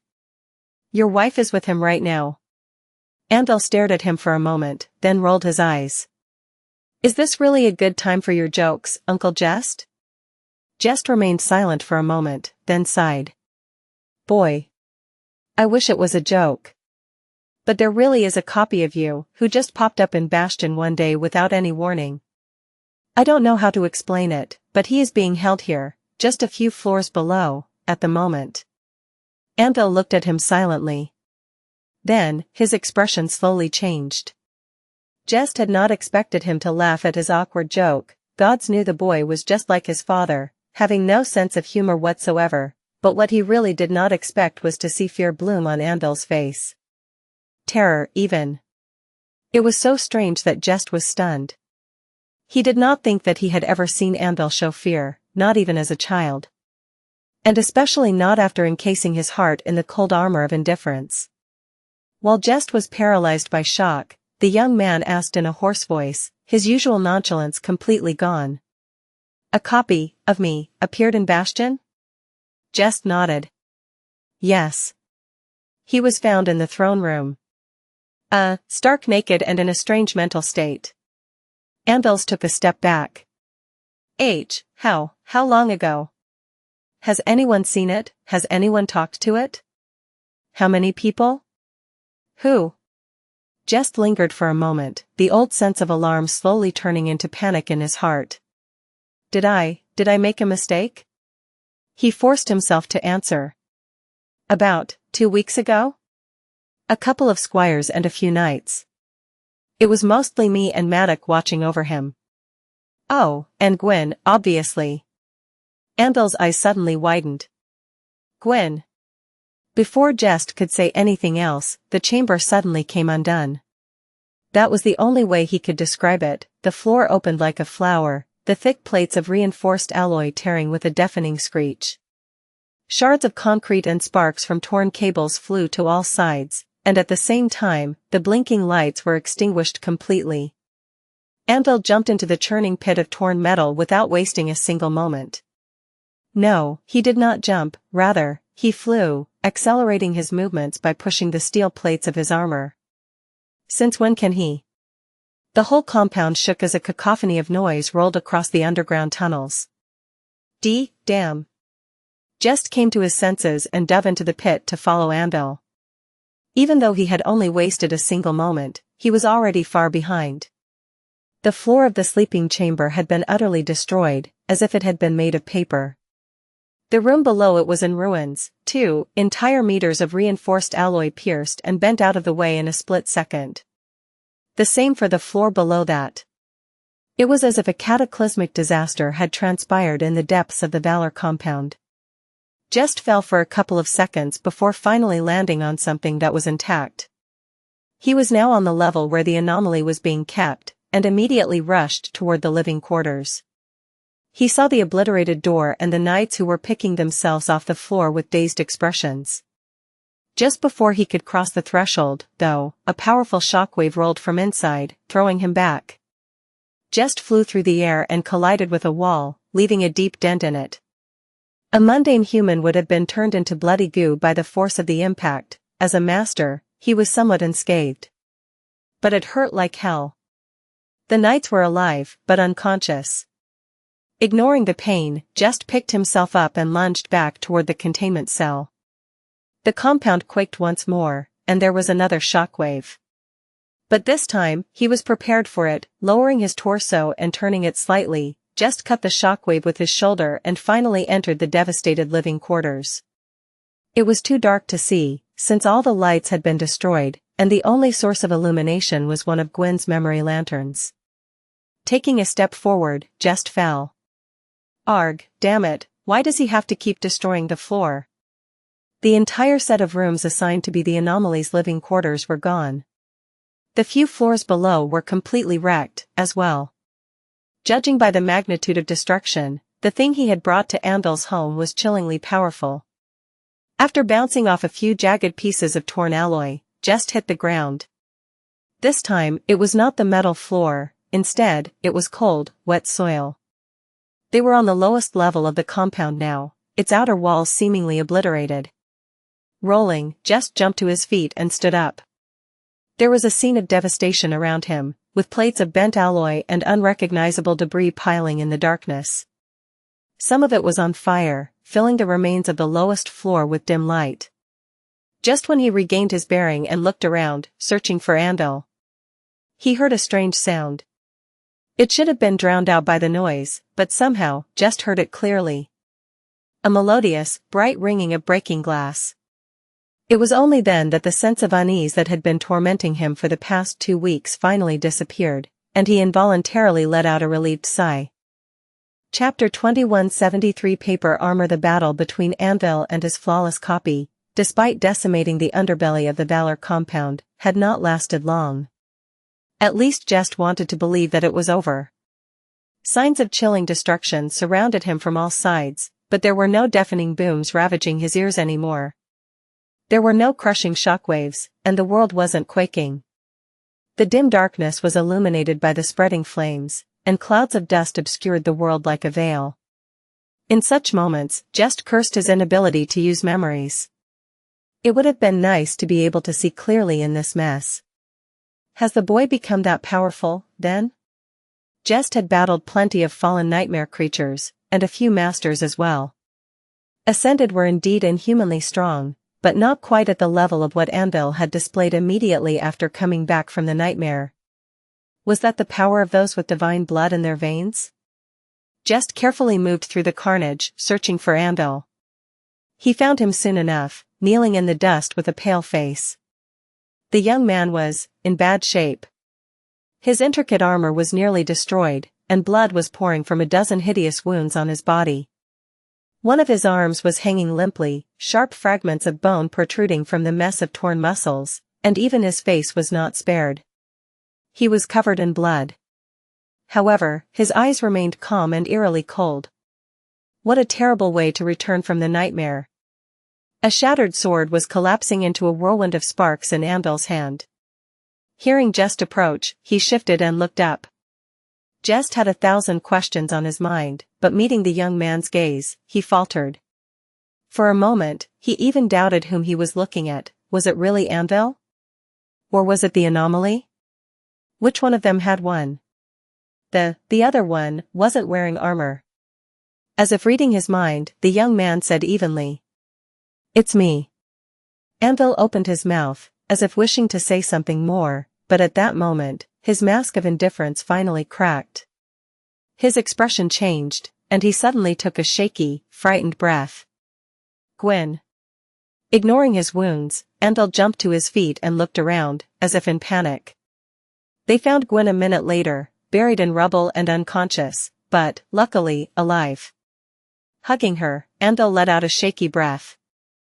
Thank the gods, thank the gods, thank.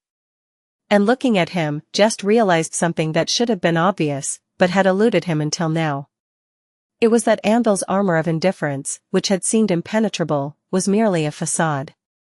In truth, it was merely a flimsy disguise made of paper. At least it had been, then. But things never stay the same. The anomaly was destroyed, and all the problems caused by its existence were resolved. The authority of Clan Valor was not only mended, but grew explosively now that the young Lord of Valor had become a master. The clan compound in NQSC was repaired. The wounds received by Anvil, Gwyn, and the knights caught in the battle healed. The great mirror hiding under Bastion was wrapped in canvas once more, and the forces of the clan started to develop countermeasures against the visitors from the other side. There was happy news, too. Not long after Anvil returned from the nightmare, young Lady Gwyn was announced to be pregnant. Before the end of the year, they welcomed a new heir, an infant boy who would inherit Bastion, the Mirror Lake, and all the glory of the Valor clan one day. He was named Mordred. It was then that things started going wrong. Because when Anvil looked at his son, Jest noticed no warmth whatsoever in his cold gray eyes. It was not just his usual air of indifference. There was more to it, an eerie suspicion that no one else shared. A suspicion that young Mordred was not his son at all. A suspicion like that was nothing short of crazy. Considering the situation, nothing could have happened between Gwyn and the anomaly, no matter how convincing the other Anvil had been.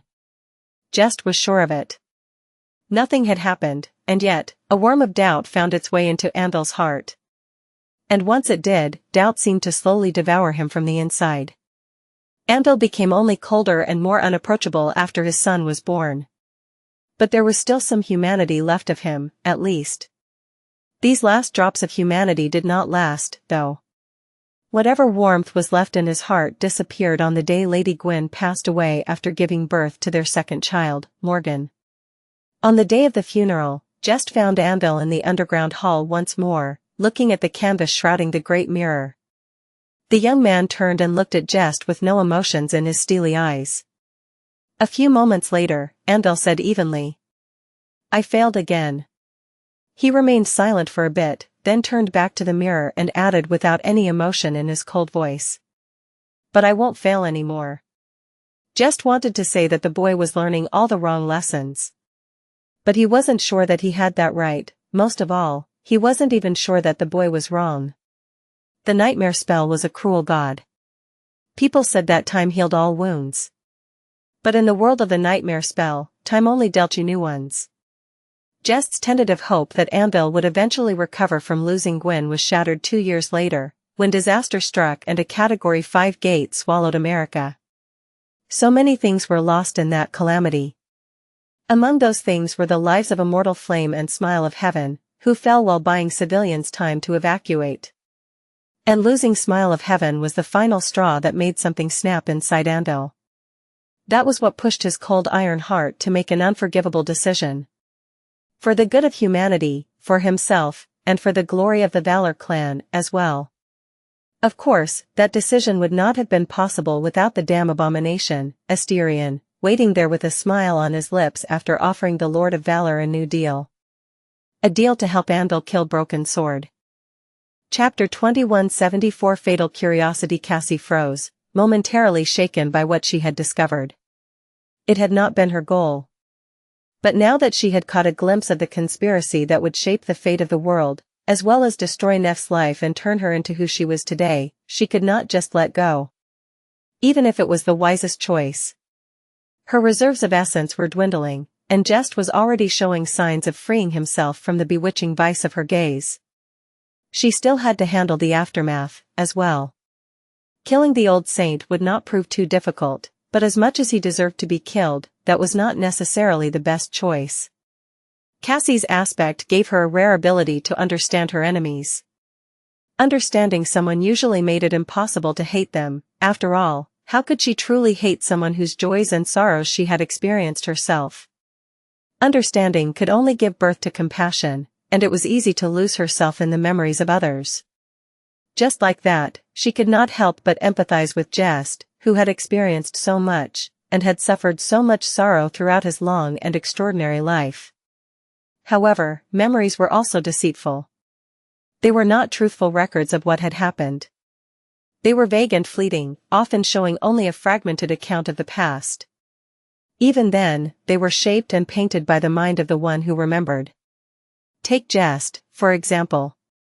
In his mind, he was a loyal and sympathetic person, perhaps not virtuous, but definitely well-meaning.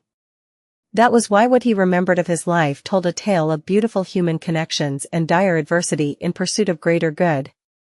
But in reality, he was a butcher whose hands were drenched in blood to the elbow. A callous killer who disregarded human life and had left countless innocent victims in his wake. It was just that he did not care about them that much, and therefore, the faceless victims did not even leave a lasting trace in his memories. Cassie felt compassion toward Jest, but she was also revolted by him, not that her own hands were clean, of course. Both of them deserved to die, perhaps. So it was a question of profit. Killing Jest would be profitable, since it would remove a powerful enemy from the board. However, it would also result in a loss, since his death would undoubtedly push Anvil to take action and reveal Cassie's hand. As a result, she hesitated to kill him. There were other ways to deal with the old man, as well. She could alter his memories slightly, manipulating them to achieve her goals.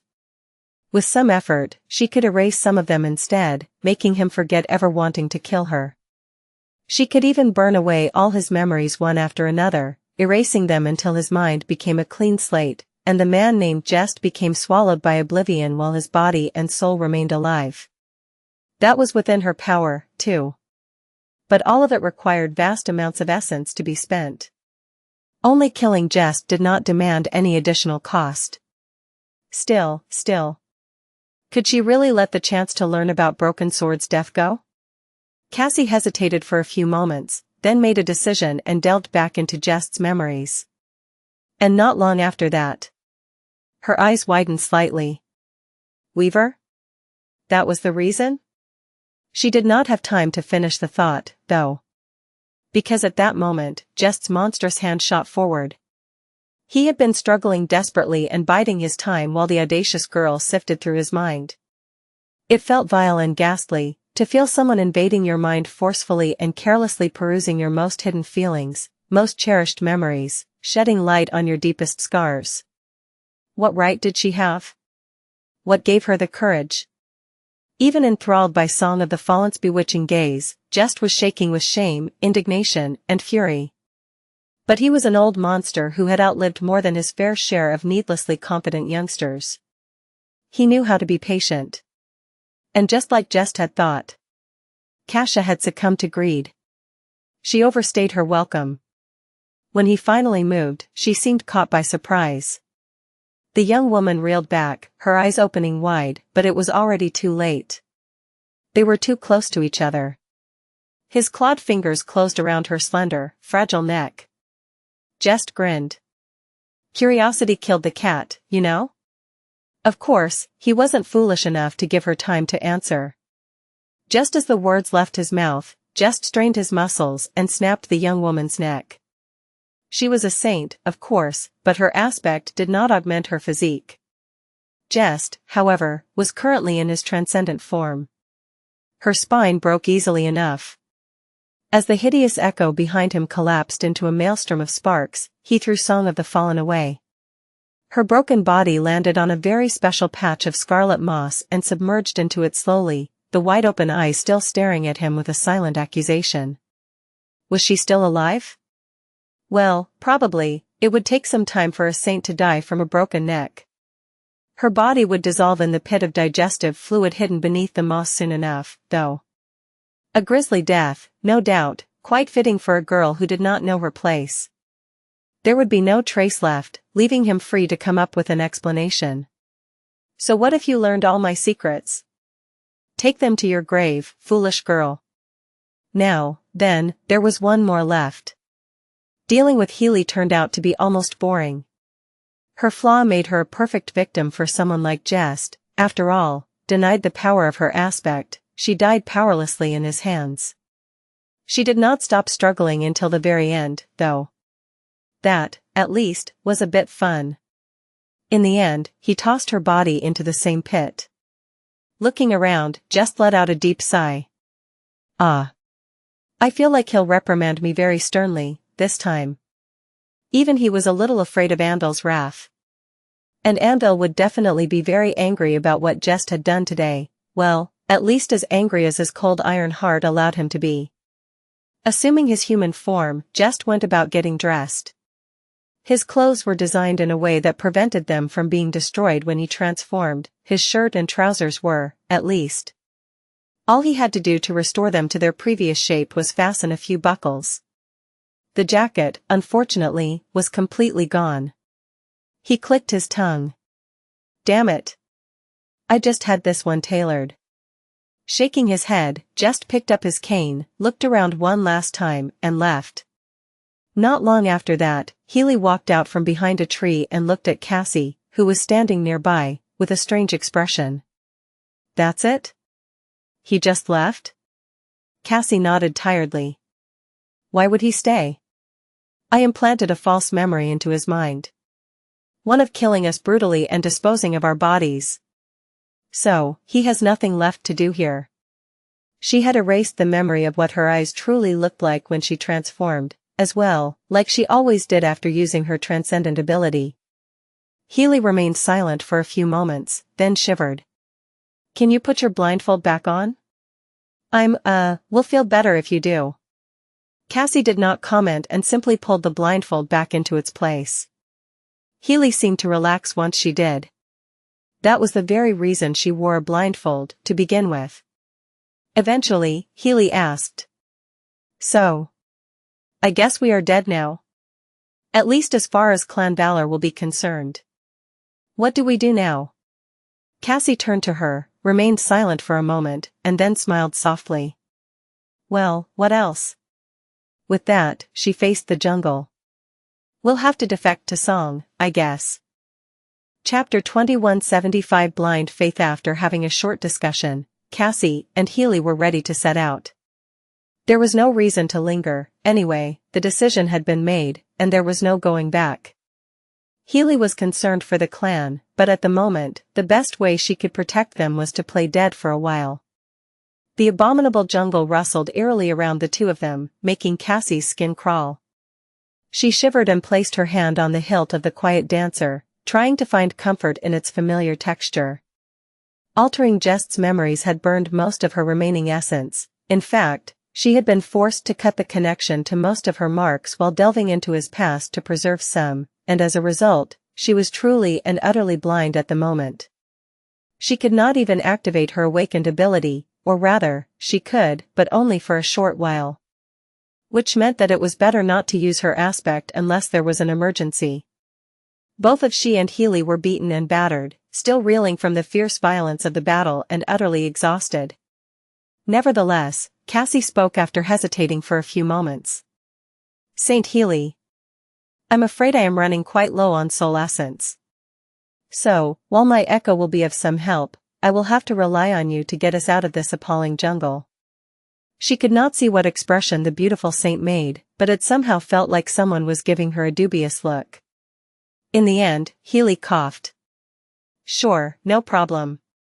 Luckily, I wasted very little essence myself. That old goat prevented me from using my aspect throughout most of the battle, after all. And I am sure that your echo will be very helpful, as well. She paused for a moment, and then added in a slightly stifled tone. Where did this creepy echo come from, anyway? What kind of vile, ghastly nightmare creature did you kill to get it, Lady Xianxia? Cassie tilted her head a little, then answered honestly. Oh, it is an echo of myself. Healy seemed to have lost the ability to speak for a few moments. Then, she asked in a small voice. What? Cassie shrugged. Well, certain events transpired in my third nightmare, and as a result, I had to kill a corrupted version of myself. I happened to receive an echo, as well. Healy took a deep breath, trying to gather her thoughts. Then, she looked back to the delicate young woman standing motionlessly in front of her. Right. Of course. Why not? Sounds perfectly reasonable. Not. And you just keep an echo of yourself around? Song of the Fallen nodded elegantly. I do. Then, her expression changed slightly, and she added hastily, of a corrupted version of myself. Hence the tentacles, please don't misunderstand, Saint Healy. I absolutely do not have those myself. After all, I am not some eldritch horror wearing human skin.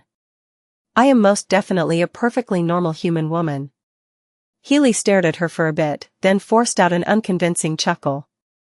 Sure, of course. If you say so. It was funny, she was old enough to be Cash's mother, no, maybe a cool aunt, but, somehow, it did not feel that way.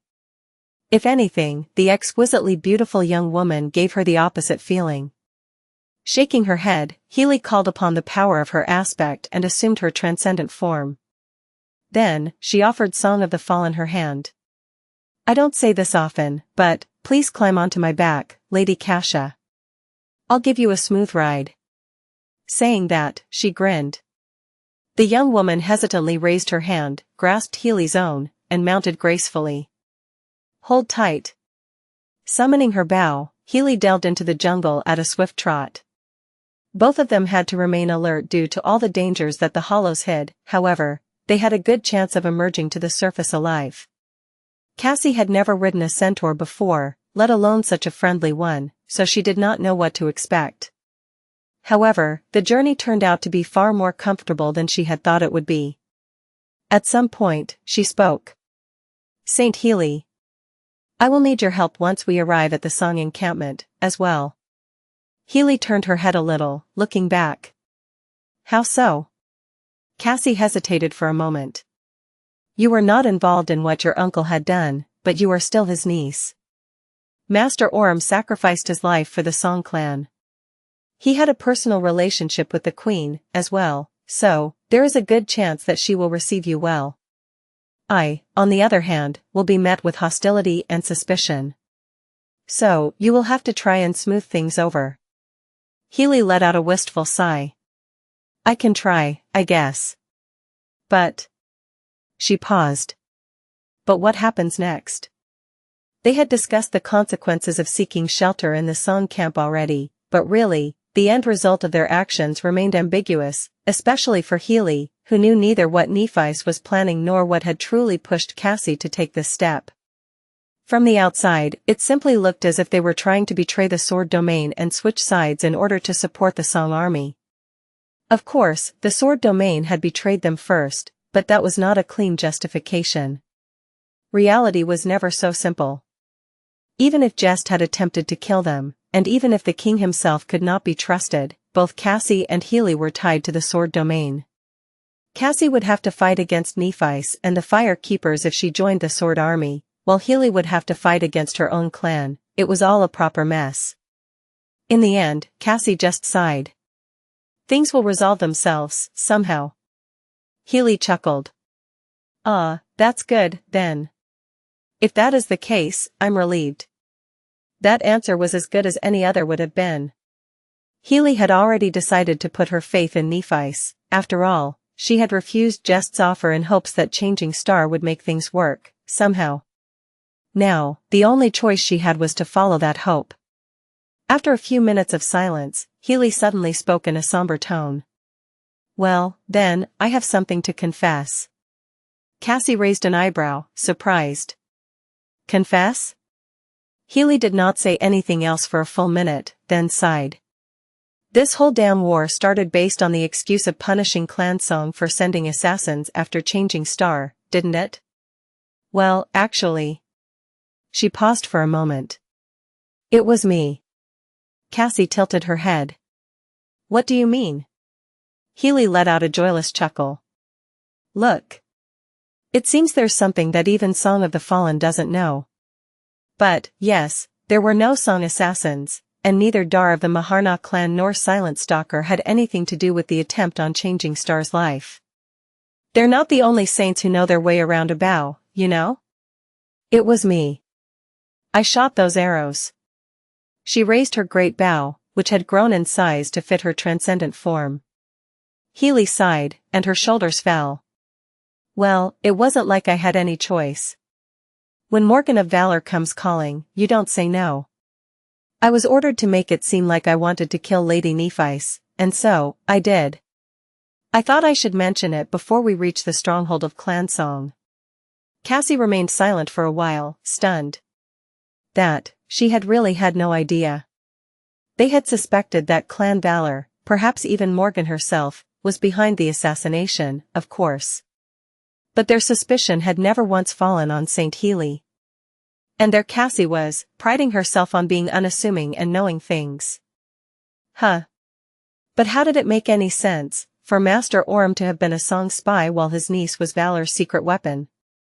Their legacy clan was not even really on the map, in the grand scheme of things, especially not compared to the deeply impactful role they seemed to have played in the Great War. Life was full of irony sometimes. Eventually, Cassie shook her head and said with a bit of dejection in her voice. St. Healy, respectfully, please don't mention this particular part when negotiating with Clan Song. Some things are better left unsaid. Healy responded with a quiet laugh. All right. I think I can keep my mouth shut, if you insist. By then, they were almost halfway to the fissure leading to the surface of the first rib. And Cassie had already replenished a little essence, enough of it, at least, to maintain a connection to one of her marks. She could have restored her connection to Healy, but instead, she softly touched the mark left on Sunny, his original body that remained near Nephi's. Sunny? He seemed to be drinking tea in the beautiful gazebo on the Ivory Island. Hearing Cassie's call, he lowered his teacup. Cassie? Where are you? I was trying to reach you earlier. She hesitated for a moment. Sorry. I was out of essence, in fact, I can't maintain this connection for long even now. So, please, listen carefully. I need to tell you something important. He prepared to listen, raising his cup and taking a sip of Chapter 2176 Precipice of the End plus, Turn off Reset. Chapter 2176 Precipice of the End. After Cassie ran out of essence and their conversation was interrupted, Sunny remained motionless, staring into the distance with a lost expression on his face. After a while, he looked down at his cup. My tea has turned cold. His voice was even. With a sigh, he brought the cup to his lips and took a leisurely sip, enjoying the darkly beautiful view of Godgrave and the vibrant, idyllic tranquility of the Ivory Island with a smile. Cassie's news was unexpected enough, but the momentary feeling of being lost Sunny had experienced was not because of it. Rather, it was because of what the news signified. The resolution of this dreadful, appalling war had been drawing near for a while. But now, it was here. The end had arrived. So, this was probably the last moment of peace he would get to experience until everything was over, quite possibly the last moment of peace he would get to experience for the rest of his life, since his life could very well end in a matter of days. Still, if he thought about Sunny felt satisfied. It was far too soon, true. And they did not quite manage to accomplish everything they had set out to accomplish before the war started, but they did their best. From the day Sunny had chosen to return from the frigid ruins of LO-49, out there in the northernmost reaches of the Dream Realm, and until today, he had never once stopped working doggedly toward his bold and defiant goal. His determination to vanquish the sovereigns, subjugate the world, and bend existence to his will had never wavered. So, he was ready. He was ready to win, but he was prepared to lose, too. After all, despite it all, the treacherous scheme he and Nephi's had woven was at its core a gamble. The future was unclear, who knew what the future held? Sunny certainly did not. But whatever happened, he would have no regrets. At least that was what he told himself while enjoying his tea in peace. Eventually, the bottom of the cup revealed itself, and he put it down with a hint of regret. Letting out a long sigh, Sunny rose from his seat and left the gazebo. There were a lot of things he had to do. This girl. I think I've been a bad influence on her. Sunny had felt something strange while talking to Cassie. It was as if he had found himself on the wrong end of a conversation with himself. No, but really. What sane person opened a conversation by announcing their death? As Sunny walked across the emerald grass, his eyes turned chilly with murderous cold. Jest. So the affable old man had decided to show initiative and kill Cassie after luring her into the woods. Cassie had left him alive, but Sunny was not that forgiving. He was in the mood to tear the bastard limb from limb, feed his corpse to the nightmare creatures, and eradicate his entire clan. It took quite a lot of composure not to send the Lord of Shadows to intercept Jest and end him like the vermin he was before the old man reached Vanishing Lake. That vile piece of trash had dared to set his sights on Cassie? Sunny gritted his teeth in anger. Calm down. Cassie knew what she was doing. If she had thought that she would be in serious danger, she would have asked him for help. But she did not, which meant that she had known about Jest's intentions in advance and felt confident that she could deal with him herself. And she had. Not only had Cassie defeated the old saint, Sunny should not have expected anything less from her, but she also learned quite a lot of secrets from his memories. For example, Anvil's flaw. Exhaling slowly, Sunny smothered his anger and began to think. Jest could keep drawing breath for a bit longer. That flaw is a harsh one. Sadly, it was not something one could use against the King of Swords in a battle. It gave context to the decisions Anvil made and provided deep insight into his character, explaining a lot both about his rise to power and about his downfall as a human being. Knowing your enemy was a great advantage, and Sunny was glad to have gained the knowledge of Anvil's flaw.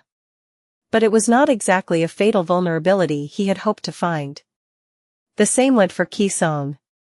Although Cassie had not glimpsed the secret of her flaw directly, both of them strongly suspected that the Queen's flaw made her incapable of bearing children.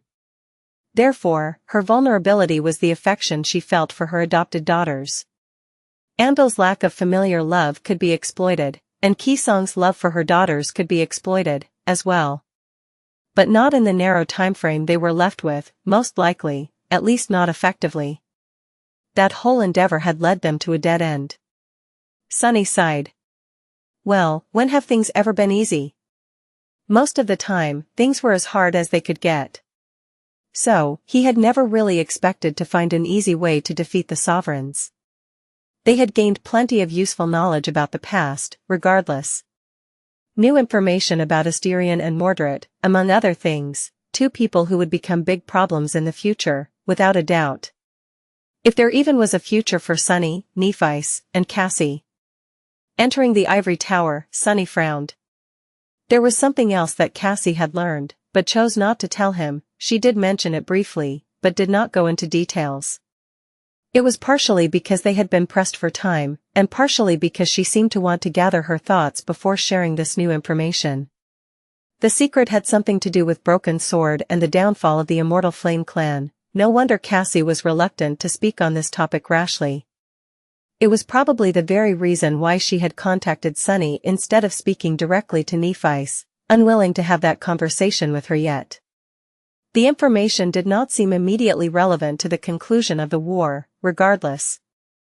And there were too many things they had to do before the end came, especially because Cassie could very well become unable to contact any of her allies soon. Who knew what kind of restrictions Song clan would put on her once she was in their hands? This was why Sunny had to hurry. I really hope Nightmare has finished his task well. Chapter 2177 Dire Choice. Far away, near the ruined citadel at Vanishing Lake, the Lord of Shadows was observing the troops coldly.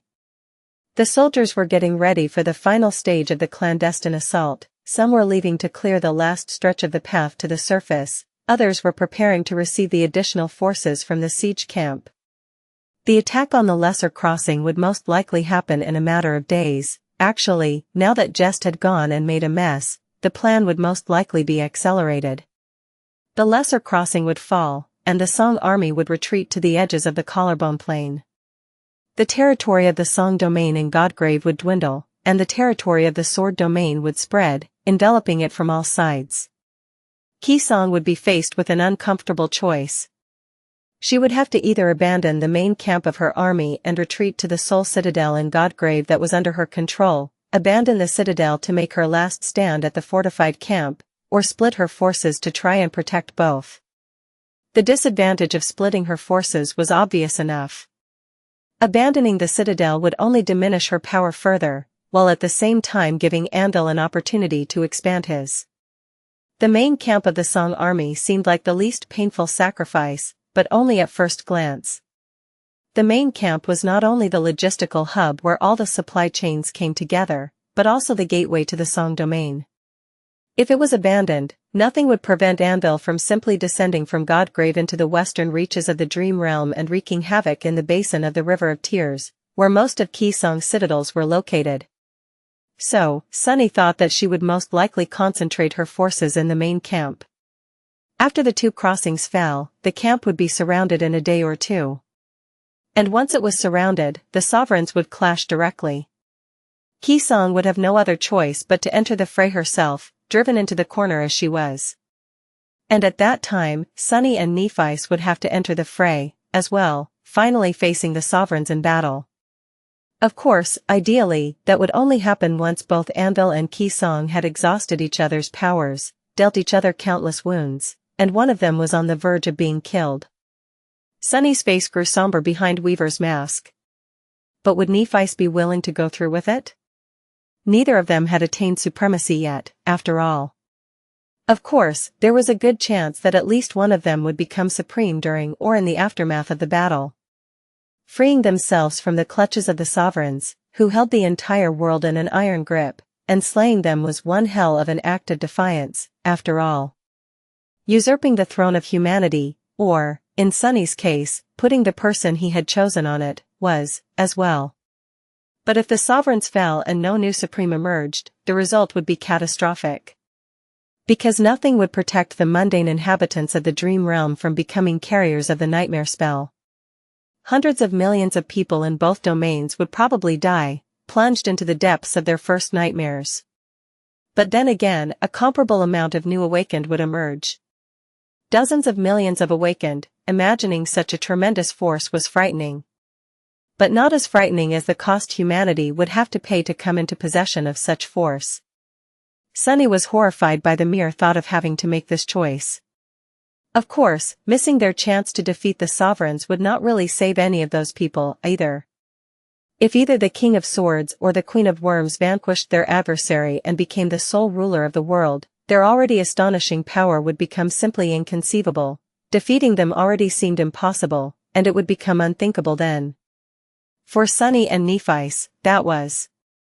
However, that was not at all true for the true rulers of the Dream Realm, the cursed and unholy nightmare creatures that dwelled in the dark expanses of the death zones, and could very well consume all of humanity once the waking world was swallowed by the realm of the forgotten god.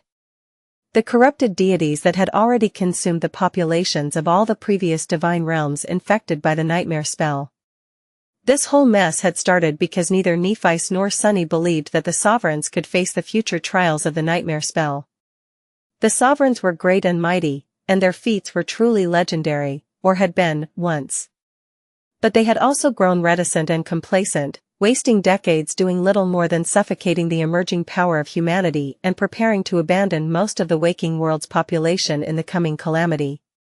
Perhaps they had their reasons, perhaps they believed that theirs was the only way, but their reasons were not good enough, and the path they had chosen would only lead to doom. So, missing the chance to eliminate them now, while saving countless lives at the moment, could very well doom all lives in the future. That was why the choice was so agonizing. Sunny could not imagine making it, but Nephice had to. She would have to make it in just a few days. They still had some time left, time to watch the 2 crossing fall, the Song army retreat, and the Sword army surround its camp. Sunny did not think that either of them would manage to attain supremacy at that time, so he was preparing to fight the sovereigns as a saint. The 3 of them, Sunny, Nephice, and Cassie, had planned for this battle for a long time. However, the plan had to change a little recently. So, while the Lord of Shadows was observing the troops, one of his shadows stealthily snuck away. A few moments later, it was on its way to the Nameless Temple, or rather, to the hollows below it. It was time to prepare his slumbering army of monsters for war, as well as take care of its general. At the same time as the Lord of Shadows descended into the hollows, Master Sunless ascended the steps of the Tower of Hope. The Ivory Island drifted above the siege camp of the Sword army, 7 torn chains hanging below it and rustling in the wind. There was no need to land the flying citadel and anchor it securely, since Tyrus of White Feather was nearby, keeping the veil of radiant clouds intact. Below it, the vast encampment sprawled like a dark stain on the white surface of the ancient bone. Countless tents stood in long rows, with more permanent structures towering between them here and there. Myriads of soldiers were busy preparing for the next battle or seeking shelter from the sweltering heat. Some sat motionlessly with crude blindfolds covering their eyes, tired from the everlasting radiance of day and longing for the soothing touch of darkness. Some were simply too numb to move. Across the chasm from the vast camp, the Greater Crossing stronghold stood like a rugged cliff.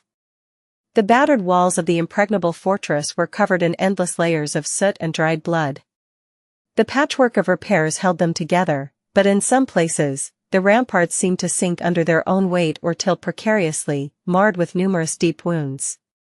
An unbearable miasma rose from the depths of the dark chasm, which had become a collective grave for countless soldiers and enthralled nightmare creatures. Above it all, Saint Nephi's, changing star of the immortal flame clan, stood on the balcony of the ivory tower, observing the camp and the stronghold with a detached expression on her breathtakingly beautiful face. Taking a deep breath, she closed her eyes. But even with her eyes closed, she could still feel them. Tiny sparks of longing shining like countless stars in the darkness, merging into a great celestial bonfire. The heavens were burning. Nephi's was burning, as well, she was flame itself. All those stars were connected to her, inspired by her, bathing her in their light, and scorching her with their fire. The waning flames were growing stronger because of her. It was easier to sense them with her eyes closed. The souls illuminating the darkness were her nascent domain. Here in Godgrave, under the walls of the blood-stained fortress, these souls were shining especially bright. The siege had been a harrowing, numbing, never-ending nightmare. One would think that those who survived would abandon themselves to hopelessness. But instead, their longing was only growing more intense, more demanding, scorching. After all, those who were desperate were the ones who hoped desperately. Their hope had been undergoing a change as of late, or perhaps it was Nephi's who was changing. Before, her nascent domain was simply there. Her source element. She felt a connection to the souls burning with the spark of longing, and could draw spirit essence from them. But now, it was as if the sea of yearning stars had grown so vast that it possessed a mass. That mass was pulling at her. Calling her. Demanding from her that their hopes were answered. It was almost painful. It was almost like the call of nightmare. Maddening. Nephi sighed. How do I complete it? She was tired, frustrated, and vexed. The battles continued. The soldiers kept dying. She had even failed to protect her fire keepers. A few of those who survived the forgotten shore were now gone. And yet, supremacy still remained unattainable. Everything was in place, and yet something was lacking. Nephi's had prepared the foundation of her future domain. If anything, it was overdeveloped by now. Her source element was thriving, and her connection to it was both deep and vast. Her transcendent battle art was refined to nearly a flawless state. Her willpower was firm. That had been the easiest part, really. After all, if Nephi's lacked willpower, she would have crumbled the first time she experienced the excruciating pain of her flaw. Every step she took, every battle she fought, every spark of flame she summoned was an act of overcoming herself. She had never been shy about forcing her will upon the world, either. She sharpened her will against her own soul and used it to cut existence. From the very start, her goal had been to reshape the world according to her. She already knew how to use it in order to fuel her powers. She had learned sorcery, and thus knew the feeling of bending the world to her whims all too well. At its core, the act of invoking true names of things to affect them was no different from exerting her will upon them, because the sorcery of names could not work without being fueled by the willpower of the sorcerer. She had a talent for it. It was almost as if Nephi's was custom-made to become a sovereign. She had even changed her ways and opened her arms to another, exploring passion and longing with her own heart and body. That was a strange and unexpected journey, as well. But she still did not know how to galvanize her source element and ignite the sea of yearning stars into a blazing pyre. There was no trick to it. She simply had to will her domain to be, but her will could not reach the countless flames of longing. It simply passed through them, unable to exert any influence. An act of defiance. Wasn't she defiant enough? She had defied impossible odds numerous times. She was defying the sovereigns, she was defying the nightmare spell itself. What else could she do? Nephice opened her eyes and looked at the siege camp of the Sword Army. A sigh escaped from her lips. Time was running out. At that moment, she heard the sound of light steps and turned around to see who was coming. Her mysterious lover stepped onto the balcony and looked at her, a genuine smile illuminating his enchanting face. A few moments later, he spoke in a pleasant voice. I have good news and bad news. Which do you want to hear first? Nephice lingered for a moment, involuntarily smiling back. Let's start with the bad news. He sighed. I am quite certain that Anvil will accelerate the assault on the Lesser Crossing. It might very well start by the end of the day. Nephice froze, momentarily stunned by the implication. She frowned. What is the good news, then? Sunny studied her for a bit, then chuckled. The news of Cassie's death was greatly exaggerated. Nephice blinked. Huh? Wait, what? Cassie's death? He coughed. Oh, right. Actually, there's also the third kind of news. The weird news. It did not take long to describe what had happened to Cassie. The battle with Jest, the many revelations gained from his memories, and her decision to surrender herself to the Song domain. As Nephice contemplated silently, Sunny leaned on the parapet and looked down at the siege camp of the Sword Army. He was suddenly in a wistful mood. Looking at the distant soldiers from above, Sunny could not help but think about their hopes and dreams. So many lives had been thrown at the walls of the Greater Crossing stronghold, and so many of those lives had been lost, both on the side of the besieging army and on the side of the besieged. The soldiers of the Sword domain were desperate to conquer the impregnable fortress, and the soldiers of the Song army had defended it with the same measure of resolve and desperation. But in the end, it would never be taken in battle.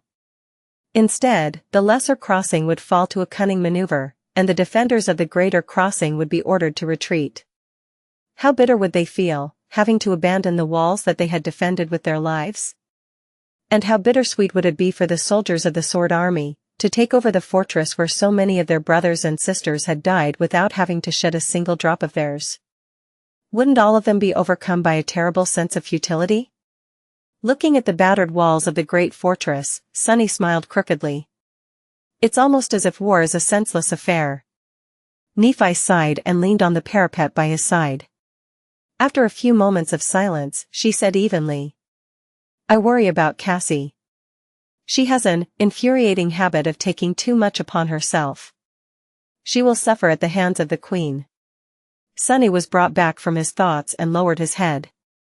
Nephice was right. Cassie would not have gone to the Song's side without a good reason, and she seemed to be confident that her safety would not be compromised there. After all, there had been other options to choose from even if she couldn't return to the Sword Army camp. She could have sought shelter in the Nameless Shelter, for example. She could have even killed Jest, returning without him to try and deceive the king. But even if she was confident that the Queen would not kill her, that did not mean that she would be welcomed with open arms. Clan Song would definitely distrust and scrutinize her, even torture her, perhaps. A shadow fell over Sunny's face. Cassie knows how to endure suffering. In any case, Ki Song will not have a lot of time to spend on interrogating her. Even if Cassie was taken to the main camp of the Song army and held hostage there when it was besieged, the Queen would have her hands too full to pay attention to a turncoat saint. Sunny turned his head and studied Nephice. I am more worried about you. She raised an eyebrow. Me? Why would you worry about me? He let out a resigned sigh and shook his head. Talk about infuriating habits. Nephice chuckled lightly. Then, however, her smile dimmed. Looking back to the siege camp, she asked in a reserved tone. Are you worried about me confronting the sovereigns? Sunny nodded slowly. A little later, he asked with a hint of curiosity in his voice. Will you? She looked into the distance silently. Eventually, she said. I've been waiting to exact my revenge on them for a long time, you know. Sunny nodded again. I know. She smiled faintly. I won't ask how you know if you don't ask me what I'll do. The question hung between them for a while. The question itself was burdensome enough, but the answer would be so heavy as to send the Ivory Island crashing from the sky. A withering above?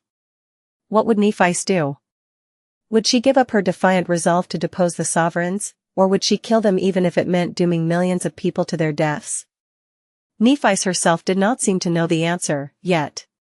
But Sunny knew. She was changing star, after all, the star of ruin. The herald of ruinous change. There was a reason why she had been given such a true name. It was her fate. And, unlike Sunny, Nephice was still the prisoner of her fate. So, he had no doubt what she would choose, even if she herself was still hesitating. It would be just like the bright castle, which had been drenched in blood and then burned to the ground according to her will to lead those who survived to salvation from the tyranny of the nightmare spell. He could almost see it. The sovereigns would fall, and hundreds of millions of mundane people in the dream realm would suddenly become carriers of the spell, falling asleep on the streets of Bastion, Ravenheart, and every other human city to face the first nightmare. Countless lives would be lost, but from the ruins, millions of awakened warriors would rise, as well. The world would be changed in an instant, just in time to witness the destruction of Earth and its assimilation into the dream realm, as well as the bloody chaos that would follow. The remaining population of the waking world would face a harrowing culling, but that culling would not be as ultimate and final as it would have been without a staggering vanguard of 100 million awakened waiting to meet them on the other side. The floodgates of corruption would open, and the profane gods of the dream realm would leave their dens at the smell of human souls. The last human civilization would make its glorious last stand against the tide of nightmares. And above it all, Changing Star would shine like a radiant beacon, ruling over humanity and leading it into battle. Sunny looked down. Well, something like that. The future practically wrote itself. Standing by his side, Nephice sighed and said quietly, "You seem to know so much about me, but I barely know anything about you. I always hesitate to ask you about your past. Because I am afraid you won't answer." She was still thinking about his knowledge of how deep her grudge against the sovereigns went, it seemed. And other things, as well. Nephice had never pried into his past and never mentioned the oddities of his existence, but she must have been aware of how strange their relationship was. It was a relationship built on mutual attraction, passion, and affection, but it was also light and ephemeral, as if it would be dispelled by merely mentioning something they were both aware of, and therefore chose to never speak aloud. Sunny hesitated for a few moments, then smiled. "What's so good about the past? Ask me about the future, instead." Nephi smiled slightly. "All right. What will you do once the war is over? Provided that we've won, of course, which we will, no doubt." Sunny pondered for a few moments. "Well, let's see." He considered his plans. Honestly, the war had preoccupied him fully, so he did not know what he would do and in what order, exactly. But he had some thoughts, of course. "First of all, I have to resolve the issue of my newest shadow, one way or the other. Then, I want to forge a shadow-bound memory for myself. I hope to do that before the final battle. Actually, who knew that bastard, Jest, would throw a wrench in my plans?" Sunny scratched the back of his head. "Then, I have to take care of a few people. Aiko needs stable employment, gods know she suffered in that regard enough already. Then there's my disciple, whom I need to introduce to a good sorcery teacher. Actually, that disciple of mine is so much work. Not only do I have to invent a way for her to ascend naturally, I also have to make sure that nobody kills her to prevent that knowledge from spreading. It's going to be a real mess, no doubt. There are a few other acquaintances I want to look after, too." He looked into the distance, remained silent for a few moments, and said, "But those are just minor issues. There are a few places I must visit and a few things I must find, as well." Each expedition will be a serious undertaking. I need to explore the ruins of True Bastion. I also need to delve into the Jade Palace and the ice caves below Ravenheart.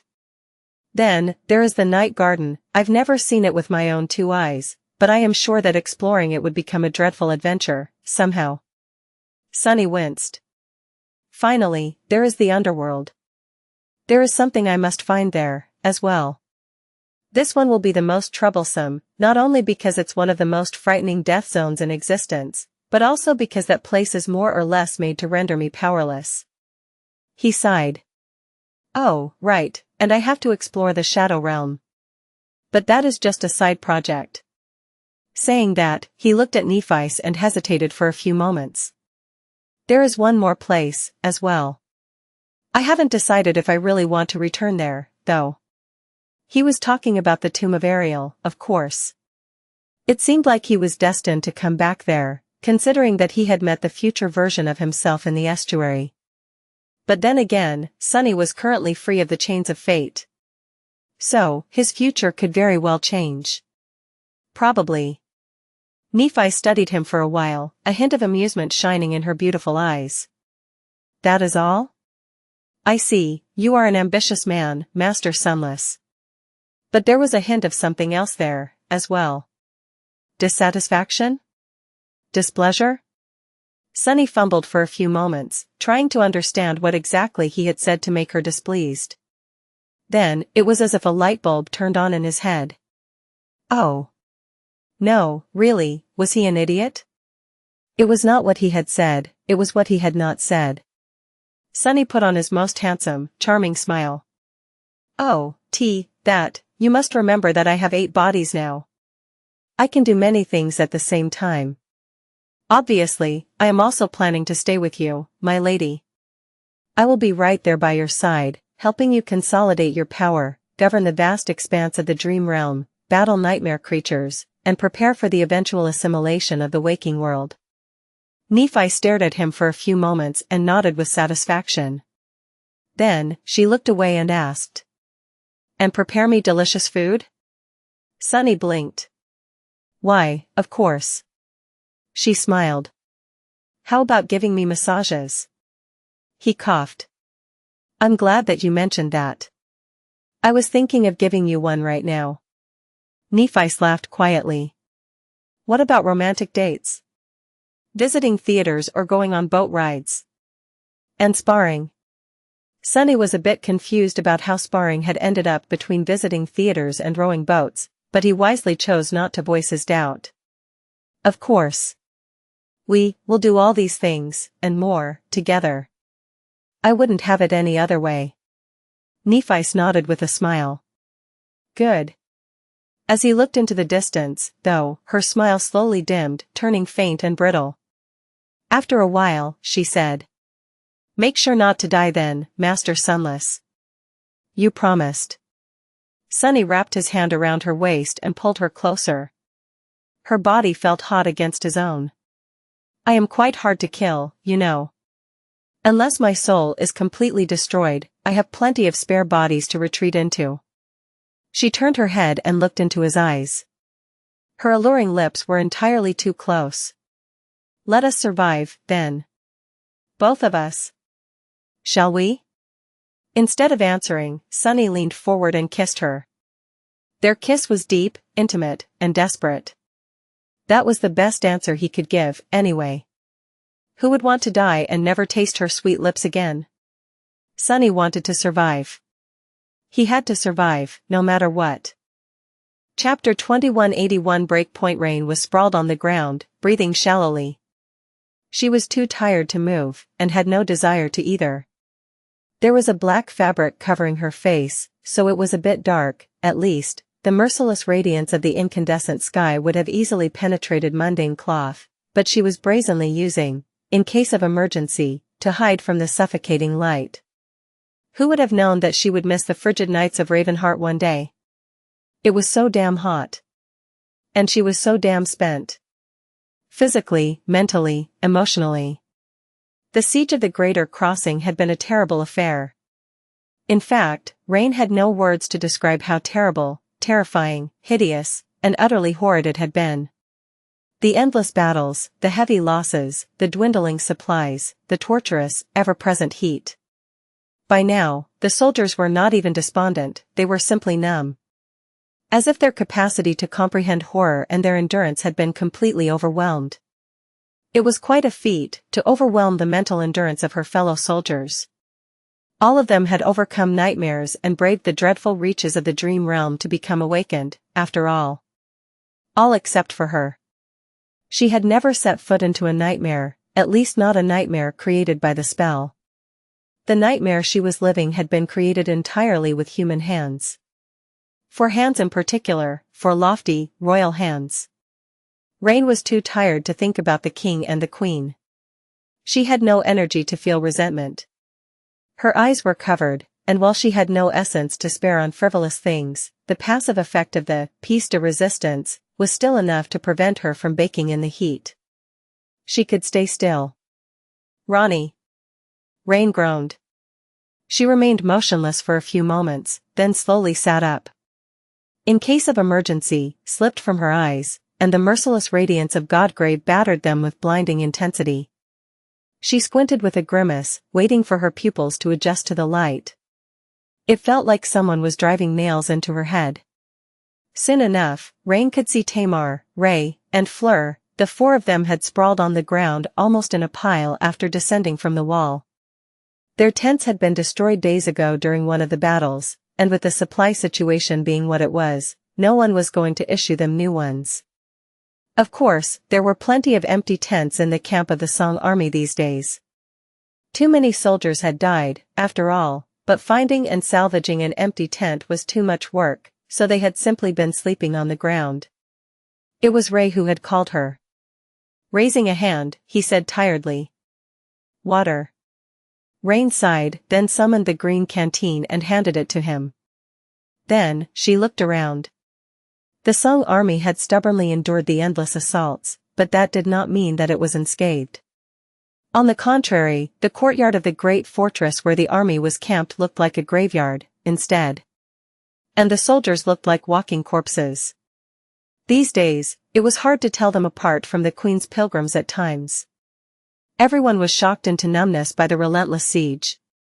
However, that had changed subtly in the last few days.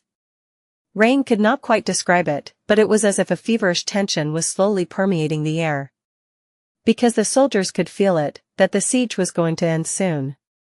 There was no deep reason behind that feeling and no profound calculations they had made to come to such a conclusion, but nevertheless, everyone was suddenly infected by the idea.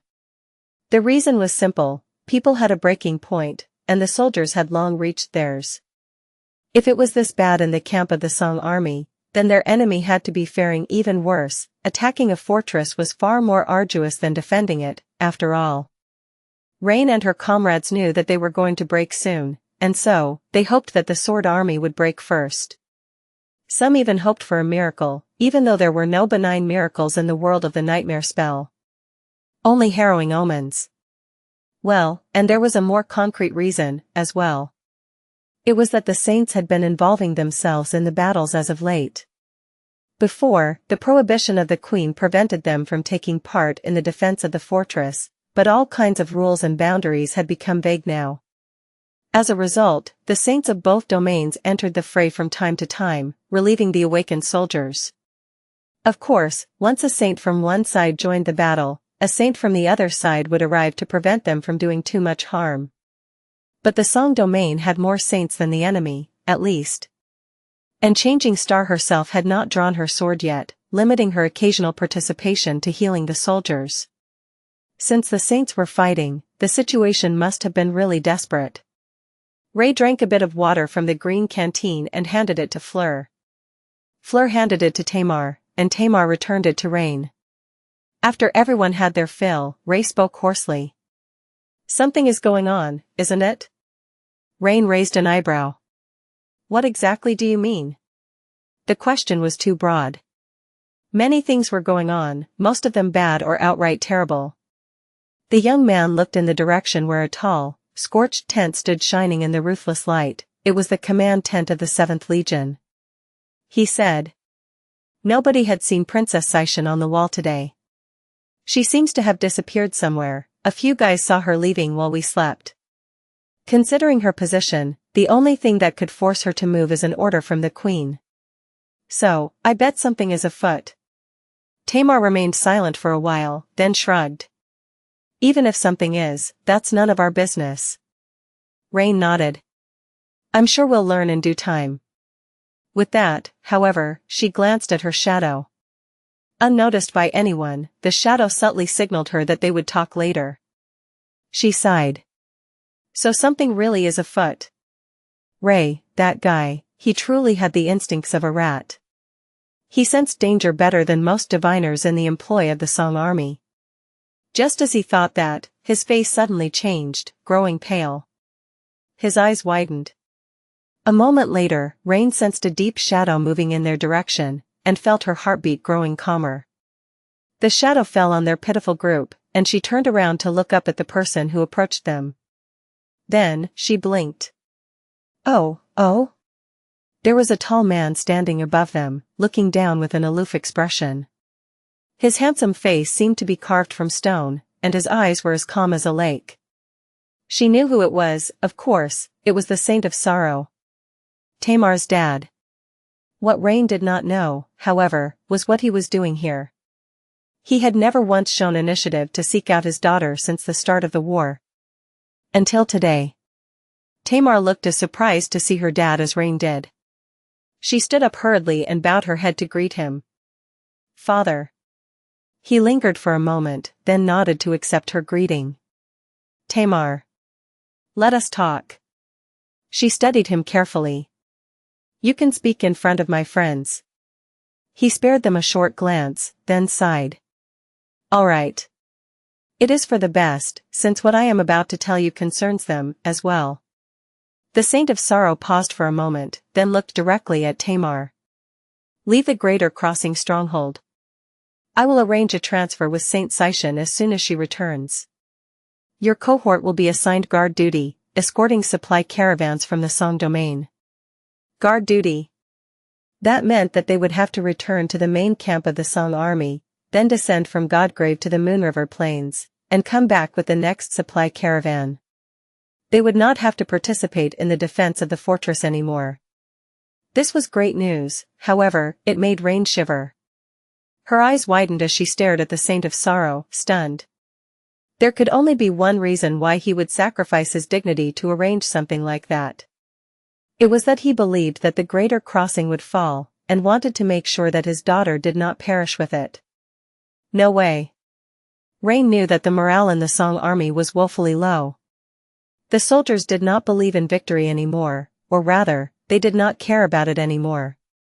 But if the Saint of Sorrow, one of the most stalwart champions of the Song domain, was doing something like that, it meant that hopelessness had infected even the saints, now. Things were far worse than Rain had anticipated. Tamar's lower lip trembled. Nevertheless, she controlled her emotions and managed to maintain her composure. Her voice remained even. What about you? The Saint of Sorrow looked at her for a few long moments. Then, he said simply, I'll stay. With that, he raised his hand, froze for a second, and hesitantly patted her on the shoulder. Not saying anything else, the Saint of Sorrow turned around and walked away, his broad back seemingly as solid as a cliff. Tamar was left standing, watching him leave with a distant expression. Rain wanted to comfort her friend, but at that moment, her shadow signaled her to move. Letting out a sigh, Rain frowned and stood up. She raised the green canteen. Chapter 2182 Royal Hospitality Step. Step. Another step. The chains rattled as Cassie walked, trying to maintain some of her dignity despite the shackles. She was quite used to those, luckily, having spent most of her time in the third nightmare chained. However, it was different this time. Things had gone more or less as expected when she and Healy emerged from the hollows and were found by the forces of Song. It was a lone pilgrim who had noticed them first, but once one of the Queen's puppets did, all of them knew. So, her daughters did not take long to arrive from the Lesser Crossing stronghold, Lonesome Hell, Silent Stalker, and Death Singer. They were the ones whom Cassie surrendered herself to. Regardless of the severity of the situation, observing their confused expressions had really been quite fun. Should I get captured more often? Cassie did her best to remain calm, entertaining herself with such thoughts. Healy and her were quickly separated. She gave her account of what had happened, mentioning Jest and his plot to have her killed, giving an explanation of why she was defecting that Healy could corroborate. There was not a word of lie in what Cassie told them. Of course, she omitted the real reason why she had decided to seek shelter in the embrace of the great clan Song, making the entire tale a deception. Truth was funny that way, sometimes. There was no telling if the Song sisters believed her. Healy was welcomed quite well, at least, that was a relief. It seemed that the queen still held some affection for her old mentor, Master Oram, enough so to spare his niece, if nothing else. But the same benevolence did not extend to Cassie. Clan Song was wary of her, and so, she was treated as a prisoner, not as a guest. An important prisoner, at least. That was just what Cassie had expected. When Xianxia hastily arrived from the Greater Crossing to take her away in secret, Cassie was not surprised either. The lost princess of Song looked just as elegant and graceful as ever, but honestly, she had lost some of her luster. Nobody would go so far as to call her appearance ragged, and yet the signs of fatigue and mental exhaustion were nothing short of evident. Well, it was understandable, she was the commander in charge of defending the Greater Crossing stronghold, after all, having resisted none other than Nephi's for weeks. Knowing who her enemy was, it seemed like a miracle that Xianxia was even able to stand upright. Cassie could understand, but she was still surprised. She still vividly remembered how Xianxia was on the Forgotten Shore. Granted, back then, all Cassie knew was her refined, husky voice, and the faint scent of blood that seemed to follow Xianxia wherever she went. Xianxia had never lost the smallest bit of her refinement then. But it was different now. Kasha. The voice was still the same. The scent of blood was much stronger, though, not that anyone but Cassie could smell it. Now that Xianxia entered, the guard stationed outside could not see her anymore, and therefore, Cassie could not see her either. She released her mark and sighed, feeling like she had returned to the past. The voice and the scent were all that remained. Cassie had been kept in a tent on the edges of the Lesser Crossing encampment, away from prying eyes. The tent was small and flimsy, barely dimming the radiance of the cloudy sky. The clasp had been tightly shut, as well, so the heat inside was nearly unbearable. No one had brought her food or water, either. She was not too hungry yet, but the thirst was dreadful. Am I being tortured, already? Cassie opened her mouth and said, or rather, croaked. I greet Princess Xianxia. There were a few moments of silence, and then the husky voice asked. What are you scheming now? Cassie was more sensitive to voices than most people. To her, they were like a painting that brimmed with vivid color, hiding countless nuances. Xianxia's voice was calm, collected, strong, but not harsh. Instead, it was soft, refined, and elegant. But behind it all, obscured by the more beautiful colors, there was a different hue. A subtle note of tiredness, tinged with a speck of disillusionment and apprehension. Mundane people saw saints as demigods, but saints were people, too. They were not immune to the shocking horrors of Godgrave. Even someone as impervious to shock and trauma as Xianxia, who had endured a decade of the Forgotten Shore, could not escape the dread of war unscathed. Cassie smiled faintly. Would you believe me if I said that I am scheming to kill both sovereigns and replace them with someone better? Her own voice was hoarse and ugly due to thirst and mistreatment. But every word was carefully chosen and calculated. Xianxia was right to assume that Cassie had a hidden motive to enter the camp of the Song army. However, her scheme had nothing to do with taking action. Instead, it was all about talking. Xianxia remained silent for a while, then chuckled. You can barely speak. That won't do, guards. Bring our esteemed guest some refreshments. Then, her garments rustled quietly as she walked over to a folding chair and sat down. Someone better, you say? Why, I have no doubt that you believe changing star to be a better option. I do not doubt that she has no shortage of splendid ambitions either. However, I also know why the two of you lowered your heads to valor and have been biding your time, serving them as loyal dogs for all these years. She seemed to have leaned forward a little. It is because no matter how you searched and how much you prepared, you found no way to actually defeat one sovereign, let alone two.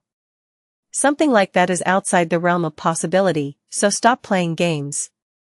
What are you really after? Cassie tried to laugh, but her throat was so parched that she convulsed in a coughing fit, instead. All right. You saw right through me. Xianxia waited for a bit, then asked incredulously. That's it? You're not going to say anything else? Cassie considered her answer carefully. While she was doing that, there was the sound of the tent entrance opening, and her mouth watered at the smell of food. Xianxia sent the guard away.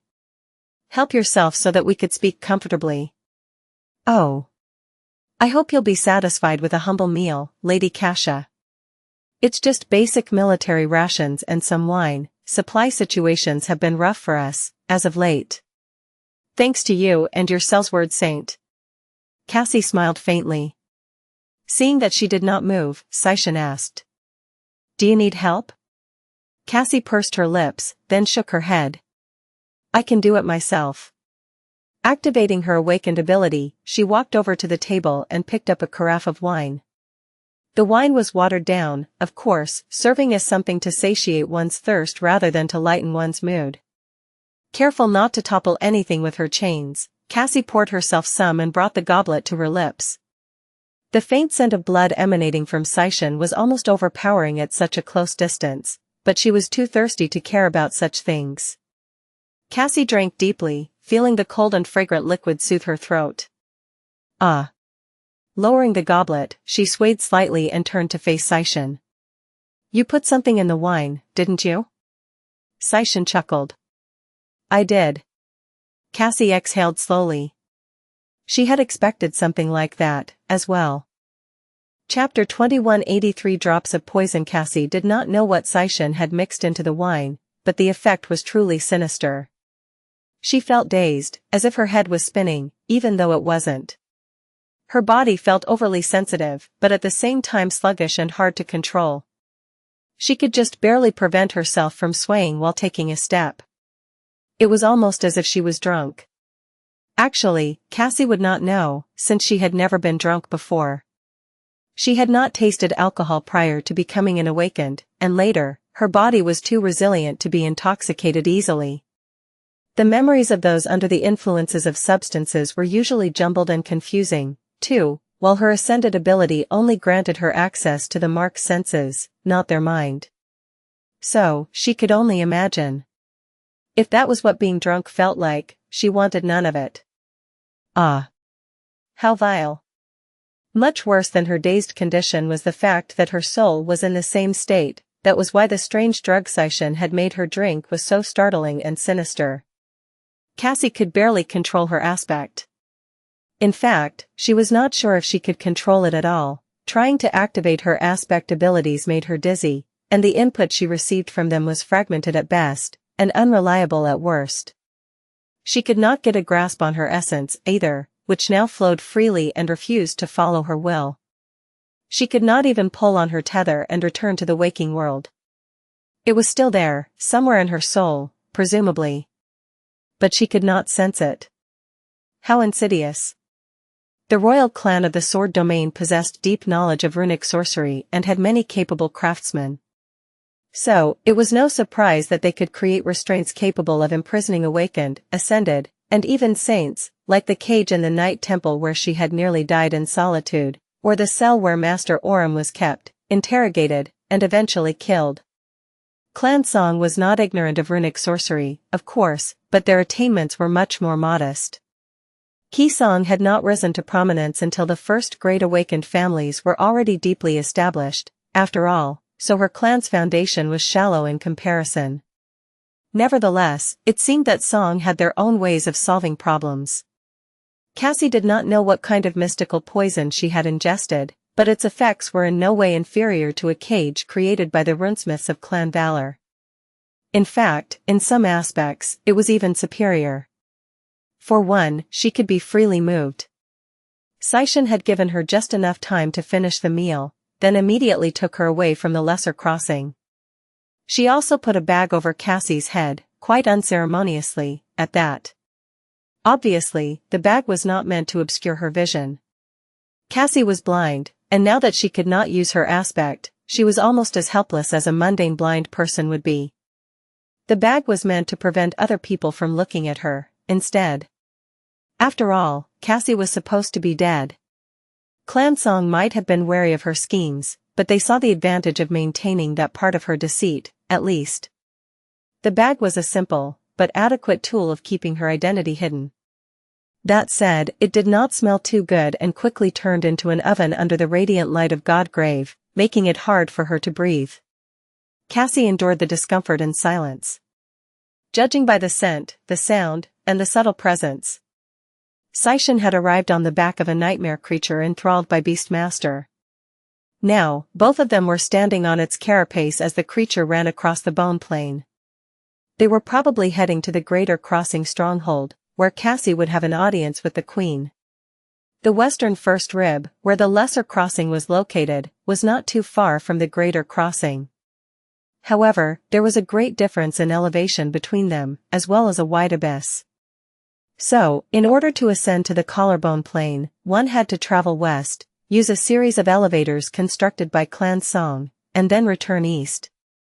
The nightmare creature was swift, but it would still take them a long time to reach its destination, or so Cassie had thought before the beast leapt, and she was suddenly overcome by a sense of weightlessness.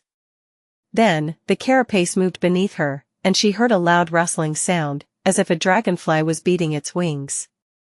"We're flying." So, that was how Xianxia had arrived so soon. Cassie had less time than she had hoped for.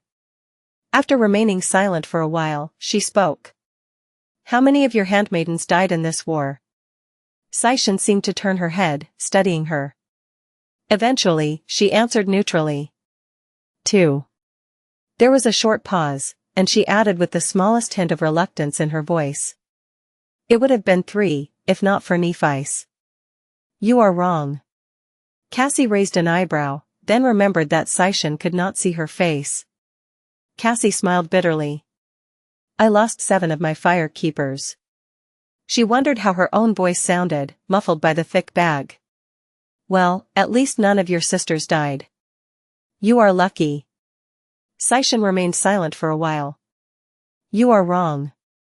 Cassie raised an eyebrow, then remembered that Xianxia could not see her face. Was that how people felt when they spoke to her?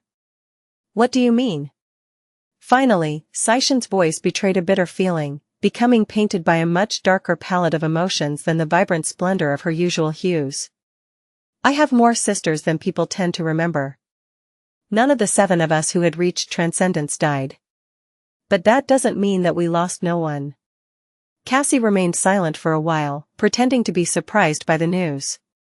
Of course, she knew how many adopted daughters Xianxia had, what their ranks were, and which of them had perished in the war.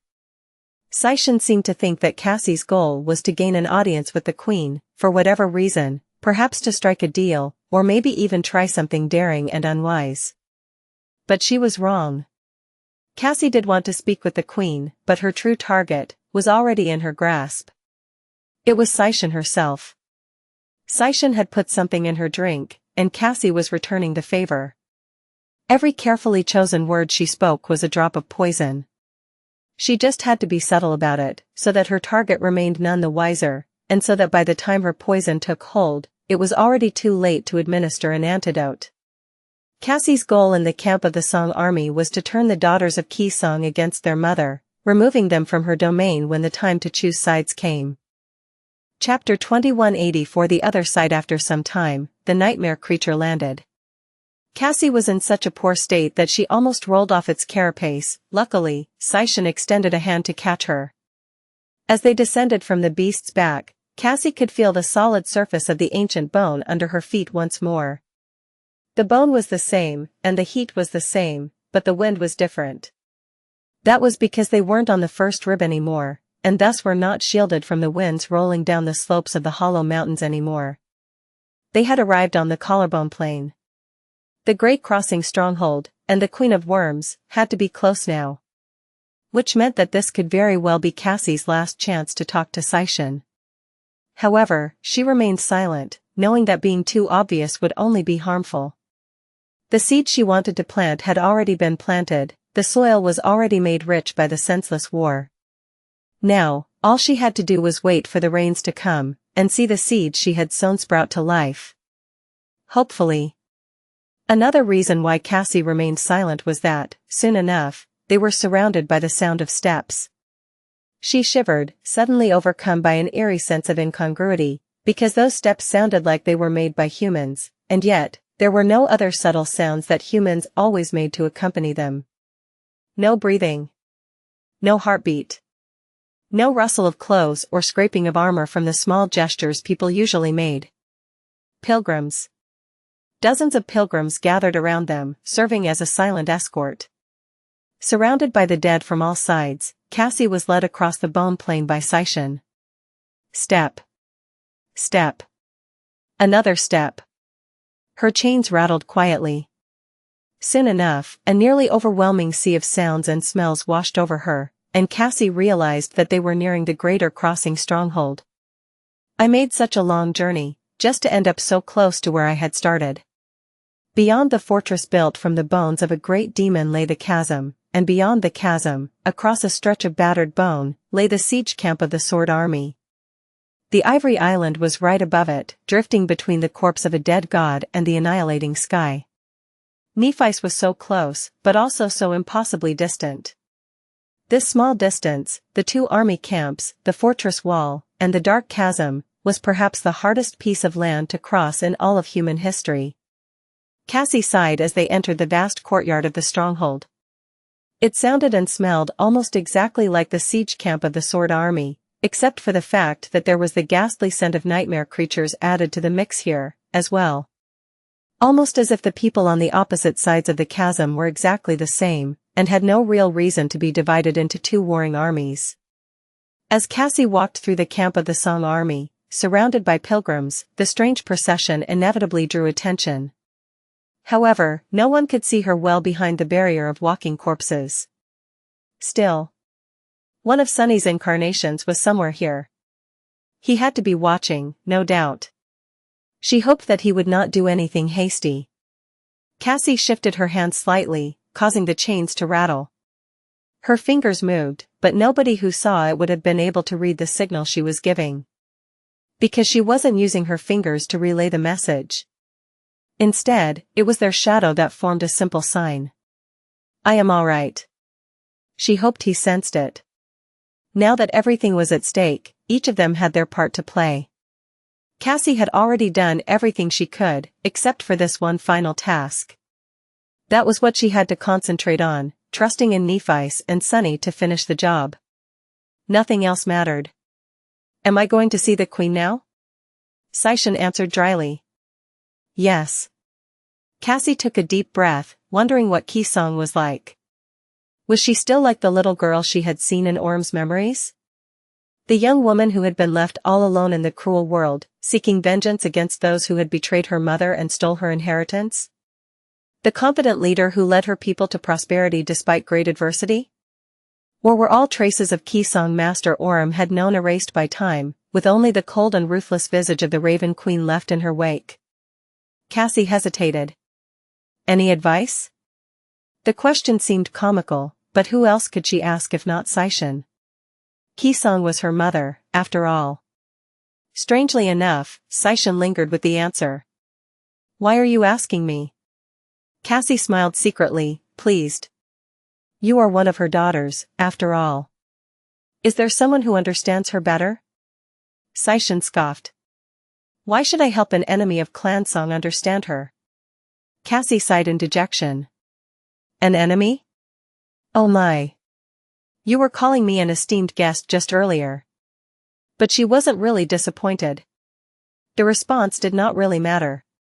The questions themselves were more important. Nevertheless, unexpectedly, Xianxia did give her an answer.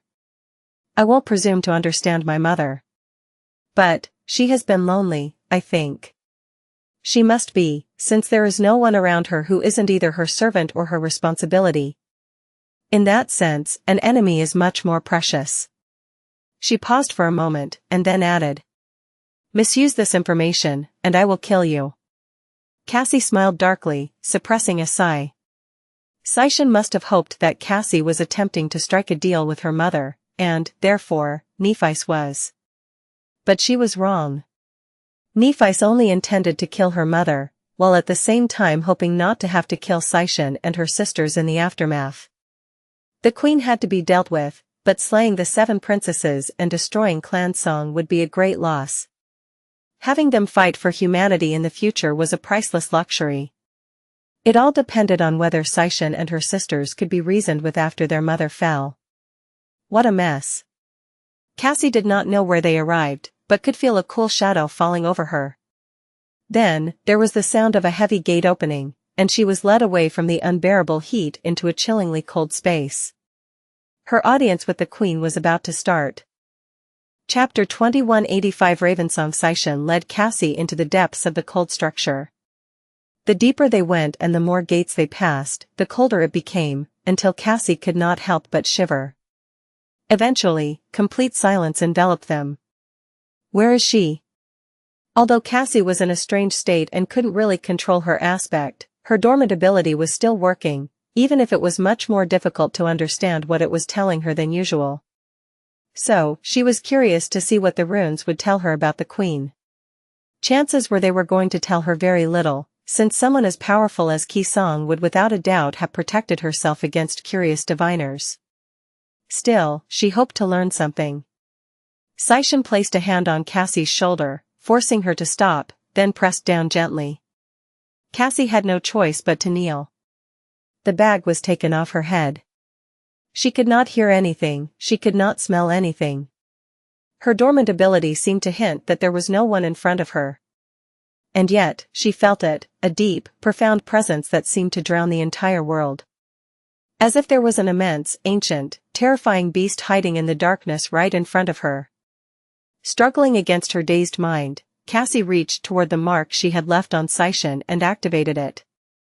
Perhaps because they were so close, or perhaps purely by luck, she actually managed to maintain a tenuous hold on her ascended ability, this time.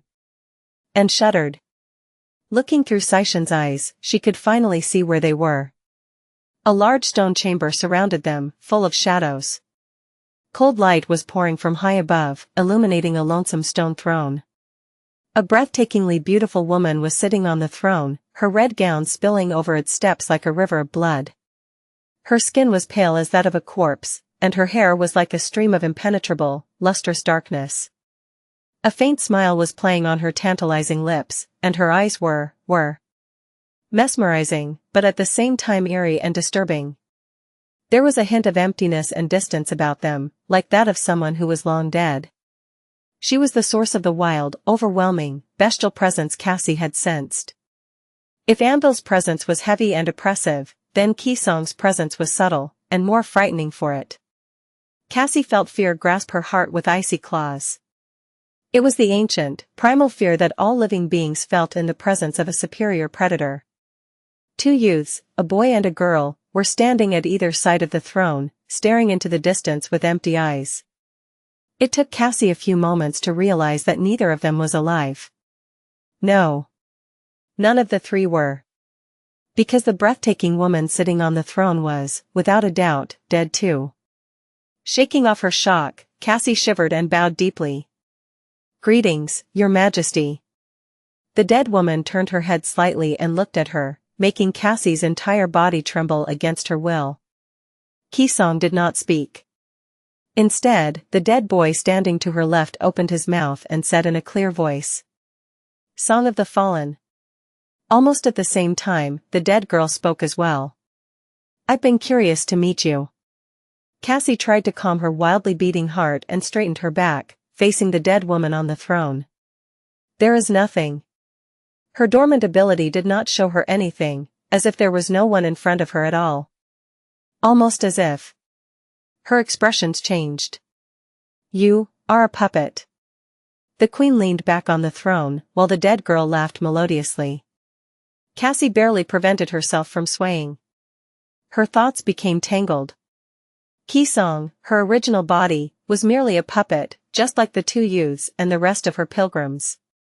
She was nothing but a dead body animated by the power of her aspect.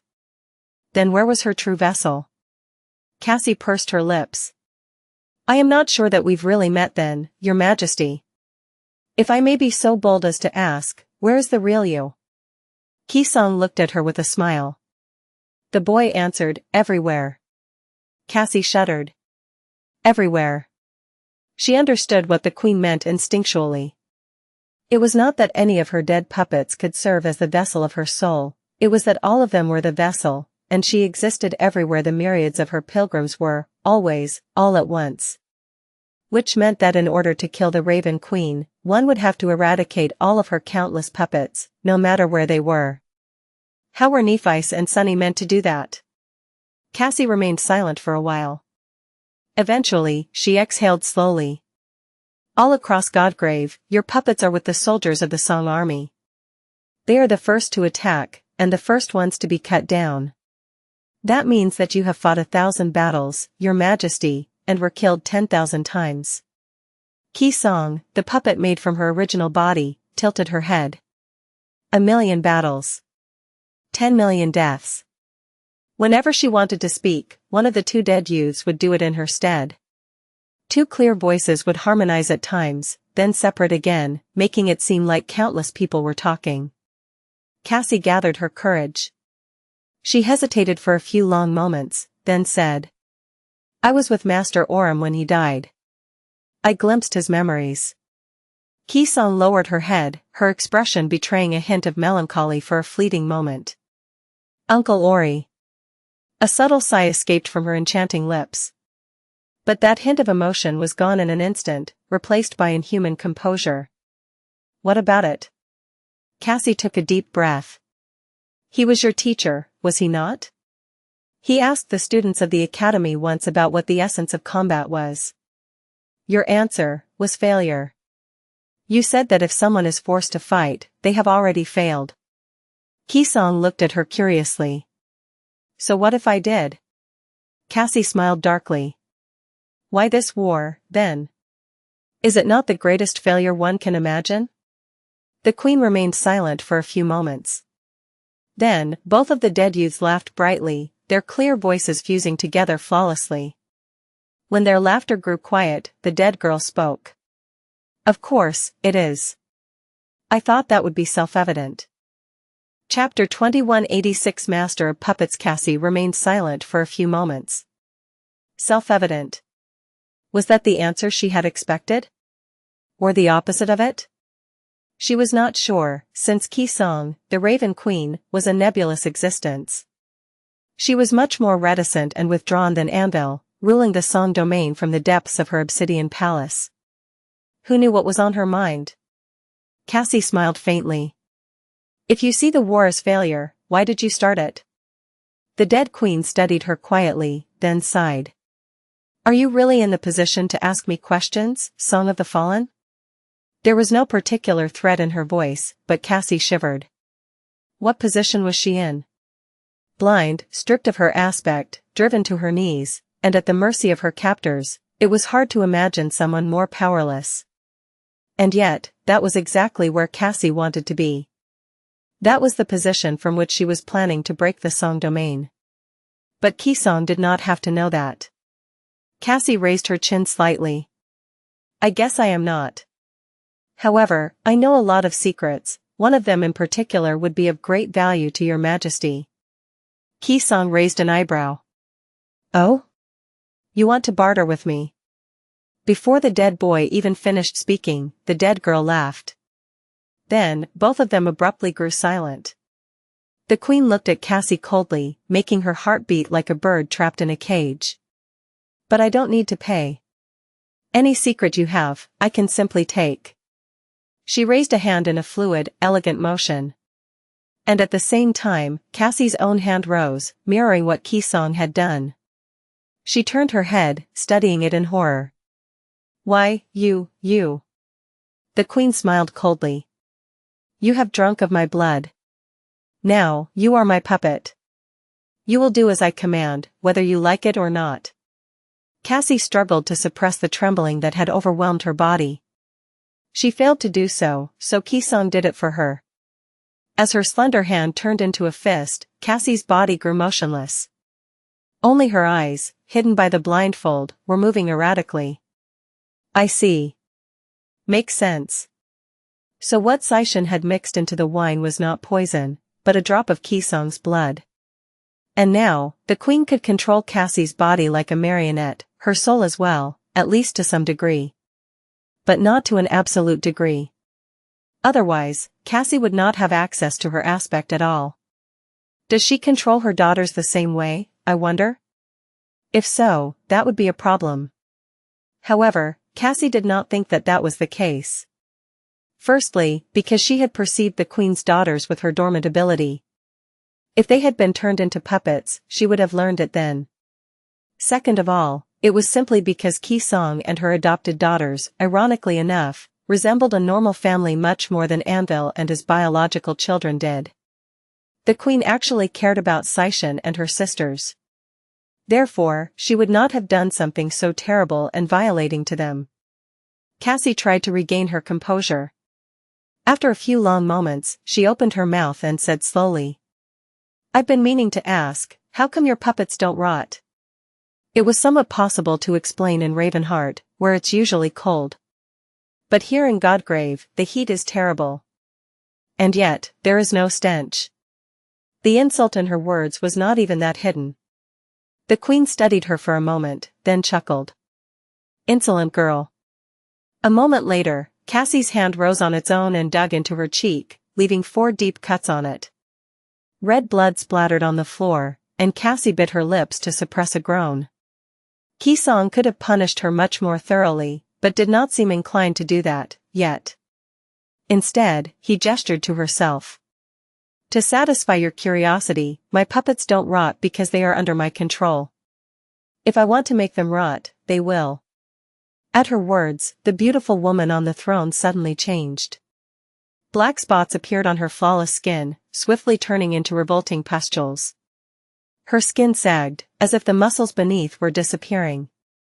Her beautiful hair turned bleak and brittle before falling off her scalp in clumps. In a matter of seconds, the corpse went through various stages of decomposition, until a hideous mummy was left sitting on the throne. The mummy calmly lowered her hand, and one of the 2 dead youths spoke. And if I want them to stay as they were, they won't. Then, as Cassie watched with a sense of trepidation, the body of Qisong changed once more. This time, the process of decomposition seemed to happen in reverse, and seconds later, she was once again whole and breathtakingly beautiful. The queen's crimson lips twisted into a mesmerizing smile. There are different levels of mastery to puppetry, you see. And I have mastered them all. Cassie shivered, suddenly realizing that Qisong was not merely limited to controlling the movements of her puppets. No, her control went much deeper than that. Which meant that if the queen so wished, she could make Cassie's own body rot and decompose, as well. That would be a new nightmare, even for me. Qisong grew silent for a while, looking at Cassie with a distant look. Then, she sighed. Her sigh was immaculately natural, to a degree that Cassie could not truly believe that she was looking at a puppeteered corpse that did not even need to breathe, not of a living woman. Every little detail was flawless. The posture, the slight tilt of her head, the smallest facial expression, it was hard to believe that Qisong was controlling every tiny muscle in her body consciously to produce the illusion of natural life. She had not just mastered all levels of puppeteering, she was an artist. The queen shook her head elegantly, and then said using the dead girl's mouth. In truth, this war of ours was inevitable. Her gaze turned a little distant. It was set in stone the moment Smile of Heaven died. Chapter 2187 Seeds of War. Cassie held her breath, stunned and intrigued by the queen's words. Smile of Heaven? What role did she have to play in the war between valor and song? Even Saishan seemed surprised, tilting her head slightly. It seemed that she was hearing this for the first time, too. Cassie raised an eyebrow. Smile of Heaven? Immortal Flame's daughter? Qisong nodded, her expression turning a little wistful. If you really witnessed Uncle Ori's memories, then you should know how exceptional she was, how the world itself seemed to revolve around her. As if she was beloved by heavens, if not, then at least by the nightmare spell. She was the daughter of the first man to become a master, and she was the first person to receive her true name in the first nightmare. Her future seemed boundless. Ah, but that was not even what was so exceptional about Smile of Heaven. What was truly amazing was how easily she could bring people together. The queen turned to gaze at Cassie and smiled. Maybe that was the talent our world needed the most, and why she was so beloved by it. After all, no one survives in the dream realm alone. And no one can defy the nightmare spell alone, either. She grew silent for a few moments. We were no different. Broken Sword and his cohort. He might have been the deadliest among us, and Anvil might have been the most stalwart. I had my uses, as well, a perfect utility aspect to complement their fearsome power, and enough tenacity to survive the most dire perils. And then there was the Dreamspawn, whose cunning and insidious aspect could solve problems that strength and courage could not. But it was Smile of Heaven who was the glue that held us all together. Cassie could not help but think about Nephice. Nephice, who could not be more different from her mother. She was the direct opposite of the lively and infectious young woman from Master Orm's memories. Nephice was awkward, withdrawn, harsh, and difficult to deal with most of the time instead. And yet, she too was like that. A glue that brought together people who would have never become companions otherwise. Like Cassie, who had been destined to die on the day of the winter solstice. She frowned.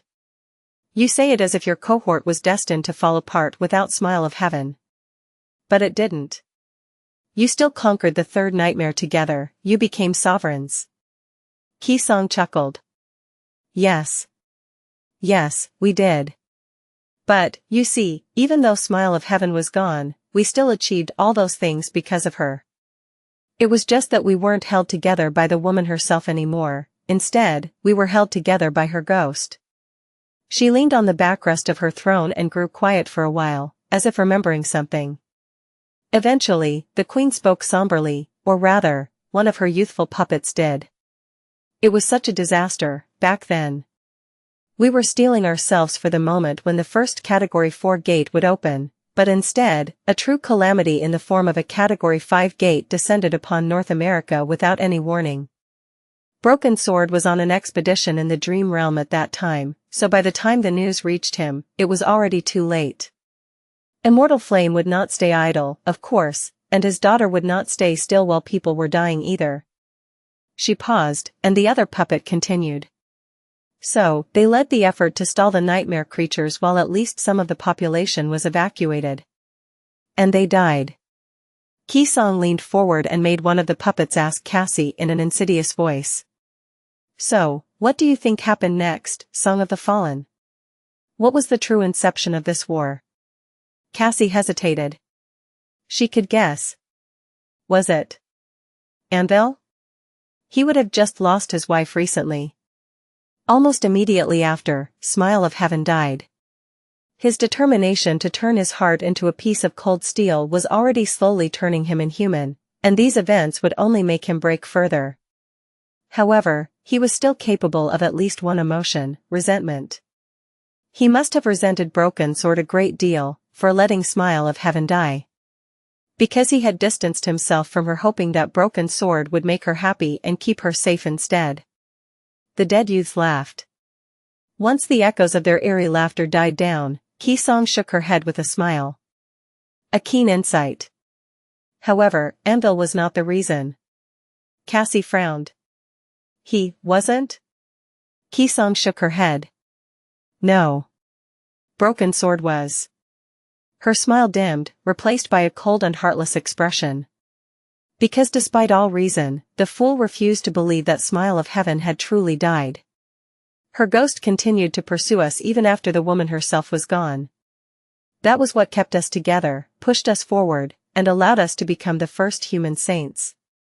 She leaned back, an expression of melancholy appearing on her breathtakingly beautiful face. That was also the root cause of all our failures. The seed from which this war was born. Cassie frowned, confused. I don't think I understand.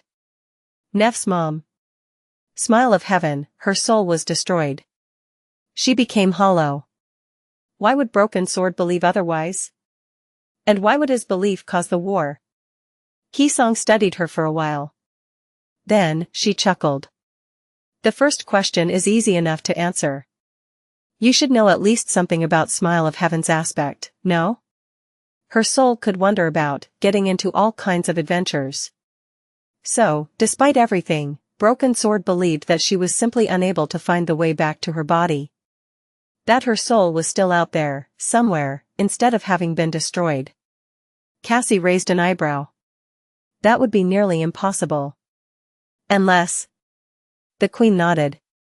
Yes. It could have been possible if her soul got lost anywhere except America. Even if she somehow lost the way back to her body, she would not have been stranded there, she would have been immediately destroyed. Because her soul was merely ascended, and there were cursed ones devouring the continent around her. She would have been consumed, as well. She smiled faintly. The only chance Smile of Heaven could be alive, an infinitely small chance, is if she somehow reached the Category 5 gate unscathed and used it to travel to the Category 5 seed it is connected to in the dream realm. Then challenged the fifth nightmare. Cassie's eyes widened. You mean? The dead girl scoffed. Indeed. Broken Sword couldn't cope with the thought that his wife was dead, so he convinced himself that she was waiting for him to rescue her in the nightmare. So, he became obsessed with the idea of challenging the fifth nightmare, as soon as possible. She fell silent, and after a while, the dead boy added in a somber tone. And as a result, Endel decided to kill him. Chapter 2188 Flowers of Betrayal. Cassie remained silent for a few moments, pondering the Queen's words with a frown on her face. The truth, if it was the truth, was not exactly how Jest remembered it. But what Qisong had told her did not contradict what Jest remembered. Rather, it gave her perspective, allowing Cassie to slowly put together the whole picture. Eventually, she shook her head. Was it not too harsh to condemn Broken Sword simply because he hoped to save his wife? Even if that hope was entirely misguided. The Queen studied her coldly for a while, then sighed. Was it? Well, maybe it was. But, you see, one has to pay a price for folly. The price is not too terrible when an ordinary person becomes misguided, but what if someone like Broken Sword loses his reason? He was the pillar of humanity, after all. So, all of humanity had to pay for his mistakes. Qisong leaned back and pursed her alluring lips contemptuously. Broken Sword became truly obsessed with finding a way to bring Smile of Heaven back. He was not entirely in his right mind, I think, completely overcome by that longing. So, he poured all his time and energy into becoming stronger, hoping to conquer the third and fourth nightmares before challenging the fifth in time. It was to such a degree that he even neglected his newborn daughter, leaving her in the care of Immortal Flame's widow. Cassie looked at her sharply. Nephice had never mentioned being neglected by her father. But then again, she did not seem to have a lot of memories of him either. She had been 4 when Broken Sword died, which was far too young to lose a parent, but not too young to remember them clearly, while she only remembered him vaguely. In hindsight, it made sense. Broken Sword had become a saint when Nephice was 3, he would have spent a long time in the nightmare, and even before that, he would have been fully engrossed in getting ready to challenge it. After all, becoming the first human saint was not a task that could be undertaken lightly. So, how much time would he have had to spend with his daughter? How much of that time his attention would have really been on her, instead of wandering away to more important issues? Cassie sighed. Was it such a terrible desire, to challenge the fifth nightmare? The dead boy laughed. Cheeky girl. I see you have a habit of asking questions despite already knowing the answers. The other puppet looked at her somberly. In and of itself, the idea of challenging the fifth nightmare is not terrible. However, nothing exists in a vacuum. The world is a system of intricately interconnected gears, and touching one, especially one as monumental as Apotheosis, will affect countless others. But Broken Sword did not care, lost in his obsession, and could not be reasoned with. All our attempts to bring him back to his senses failed. The queen smiled darkly. To conquer the fifth nightmare, one has to become a deity. A lesser one, but still a god. Broken Sword wanted to become a god, but did he consider the consequences? Even if he did, he remained set in his ways.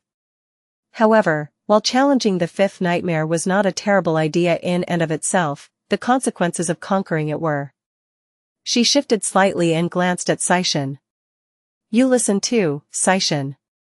Back then, the research conducted by Dr. Abel was still new, but the data he had compiled was already convincing. There seemed to be a connection between the number and power of the awakened and the potency of the nightmare gates that ravaged Earth. The more of us there were, and the more power we accumulated, the faster our world spiraled toward destruction. So, a measured approach was needed, not a reckless, hasty, blind charge. Broken Sword was dead set on. Cassie looked at the queen darkly. That was why you killed him? That was why you throttled the growth of humanity, limiting the number of people who were allowed to become saints? It was all to pace the destruction of our world? Qisong let out a sigh. Yes, and no. We knew that Earth would inevitably be consumed by the dream realm. We knew that preserving the entire population was an unrealistic goal. So, we did our best to slow down the nightmare spell, through any means necessary, no matter how callous, and dedicated our efforts to building and developing safe havens in the dream realm for those few who would survive, the citadels. However, that was not the only reason why we killed Broken Sword, or even the main one. Cassie raised an eyebrow. There were more? She already knew the main reason, of course. However, she wanted Qisong to confirm it. The queen shrugged. Another reason was the nature of Earth itself.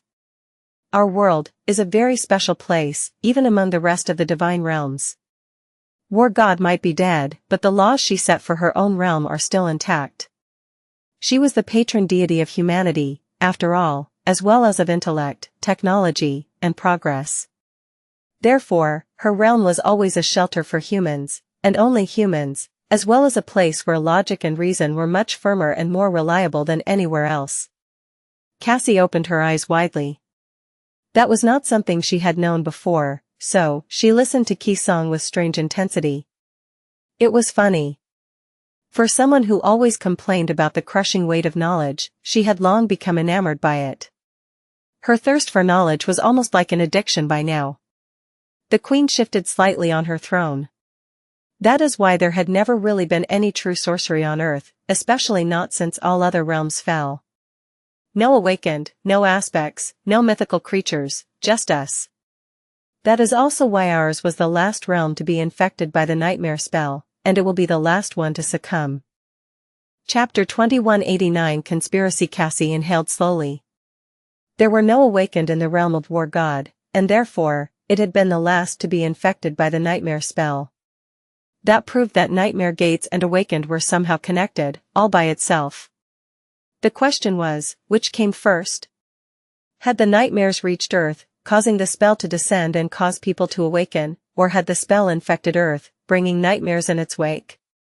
Then again, if one was to believe late Professor Abel and his research, it was one and the same, because ripples caused by these vents spread outward in time, affecting both the past and the future. She frowned. I don't see what any of this has to do with Broken Sword, though. Qisong smiled from her throne. You don't? Then think about it. Earth, the realm of War God, is supposed to be a perfectly mundane world. Its laws prevent people from unsealing their aspects, awakening, and wielding sorcery. Now, what happens when the nightmare spell penetrates its borders and pushes humans onto the path of ascension? Cassie looked at her with a stunned expression. The laws will start to repel them? The queen chuckled. Correct. Ah, it is a pleasure to converse with someone so sharp. Yes, the higher you climb on the path to divinity, the more you are repelled by the laws governing our realm. It feels like the world itself is rejecting you. You might not have felt it yet as a saint, since you exist halfway between the dream realm and Earth, at least not clearly. But once one becomes a supreme, the force of rejection turns palpable. It is very difficult for us to return to the waking world, and every second we spend there is an arduous struggle against the laws that want to push us back out. The only reason we can return at all is that we possess the will. She paused for a moment, a wistful expression appearing on her breathtakingly beautiful face. That is why I spent years separated from my daughters, only able to see them in their dreams. Things are better now that they have climbed the ranks, of course, but I still have regrets. That is also why nightmare creatures of higher ranks are restrained in their movements on Earth, and have not destroyed it entirely yet. Things are already this bad for us Supremes, you see. A sacred existence, though, well, nobody knows for sure. But it is almost certain that a sacred human won't be able to set foot on Earth at all. Qisong tilted her head a little. We were the strongest champions of humanity, all those years ago. Broken Sword, Anvil, the Dreamspawn, and I. I did not want to abandon the waking world and leave those living in it defenseless, especially not in the aftermath of what had happened in America, and Anvil was of the same mind. But Broken Sword had a different opinion. He was so insistent, so driven, impossible to dissuade. His unwillingness to slow down widened the fracture that had appeared between us when Smile of Heaven died, turning it into a divide. She smiled somberly. So, you see, there were many reasons. A difference of opinion on how to protect our world best. The fear of causing a ripple that would accelerate its destruction if we went too far. The silent resentment Anvil harbored against Broken Sword, the absence of Smile of Heaven, who used to be the heart of our cohort. Oh, and of course, the most important reason of all. The most decisive one, as well as one that could have hardly been fixed unless Broken Sword died. Cassie already knew what it was, having learned the truth from Jest's memories. She looked at the Queen silently. The dead youth laughed. One might say that it was fate. Cassie frowned. I don't believe in fate that much. The Queen smiled. An amusing thing to hear, from the lips of an oracle. Cassie matched her amused smile with a dark one of her own.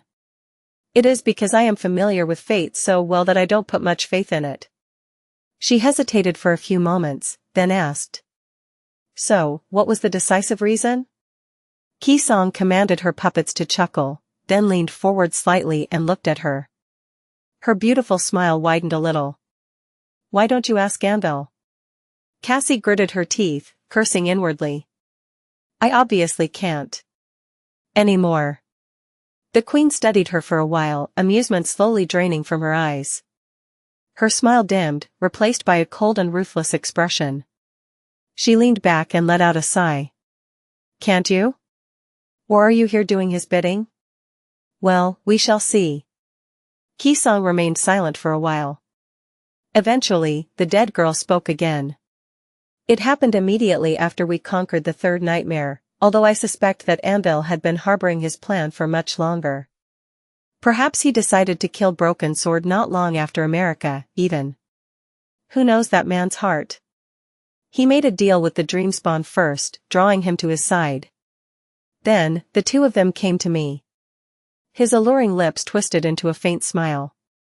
I guess I was given a choice, albeit a dubious one. By then, Broken Sword had become frighteningly powerful. Enough so that Anvil was not confident that he would be able to defeat him even with the Dreamspawn's help. He was just being meticulous, though, in truth, odds were overwhelmingly in their favor, especially since they had the element of surprise on their side. Betrayal always favors the traitors, after all.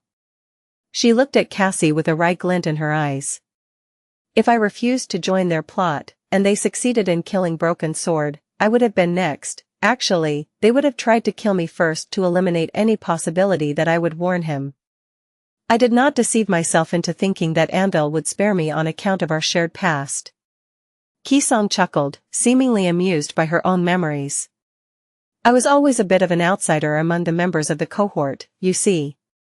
Anvil, Smile of Heaven, and Broken Sword had always been together. They had been a team from all the way back at the academy. The darlings of the prominent legacy clans. But I was a person of much more humble origins, and so, they only extended a hand to me once I had proven my worth. Chapter 2190 Broken Sword. She shook her head. So, Andal would not have hesitated to discard me if I refused, camaraderie and loyalty be damned. These words did not mean much to him by that point, anyway. I could have taken Broken Sword's side at the decisive moment, I suppose. Together, we would have stood a good chance against the other two. But, honestly, I saw no reason to save him. After all, there was cold logic behind Andal's decision, distasteful as it was. The queen fell silent for a long time, then sighed heavily. Her mesmerizing gaze turned to Xianxia. What do you think, Xianxia? Do you resent your mother? The Song princess, who had been a silent witness to the conversation until then, studied her with a somber expression. Eventually, she shrugged. Well, I'm not sure. I've been known to betray men who trusted me as well. So no, I don't resent you for that. What was left unsaid was that she did resent Qisong for something else. It was not surprising, however, all children harbored a bit of resentment for their parents in their hearts.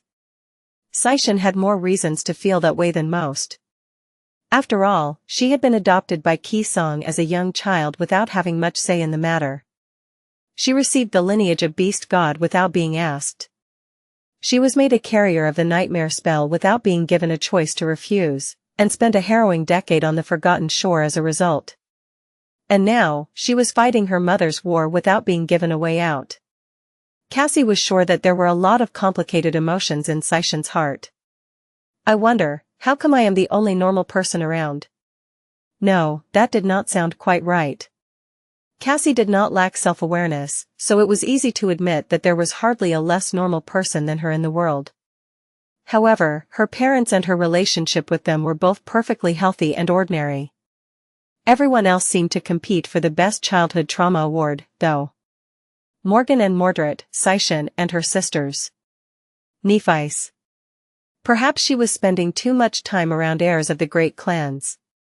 If I survive this, I should be a better auntie to little Ling. A pale smile found its way onto her lips, and she spoke quietly, I know someone who would resent you more. The queen turned away from her daughter and looked at Cassie with a hint of amusement. Oh. I have doubt. Little Nephi is all grown up now, isn't she? Ah, she was such a sweet child.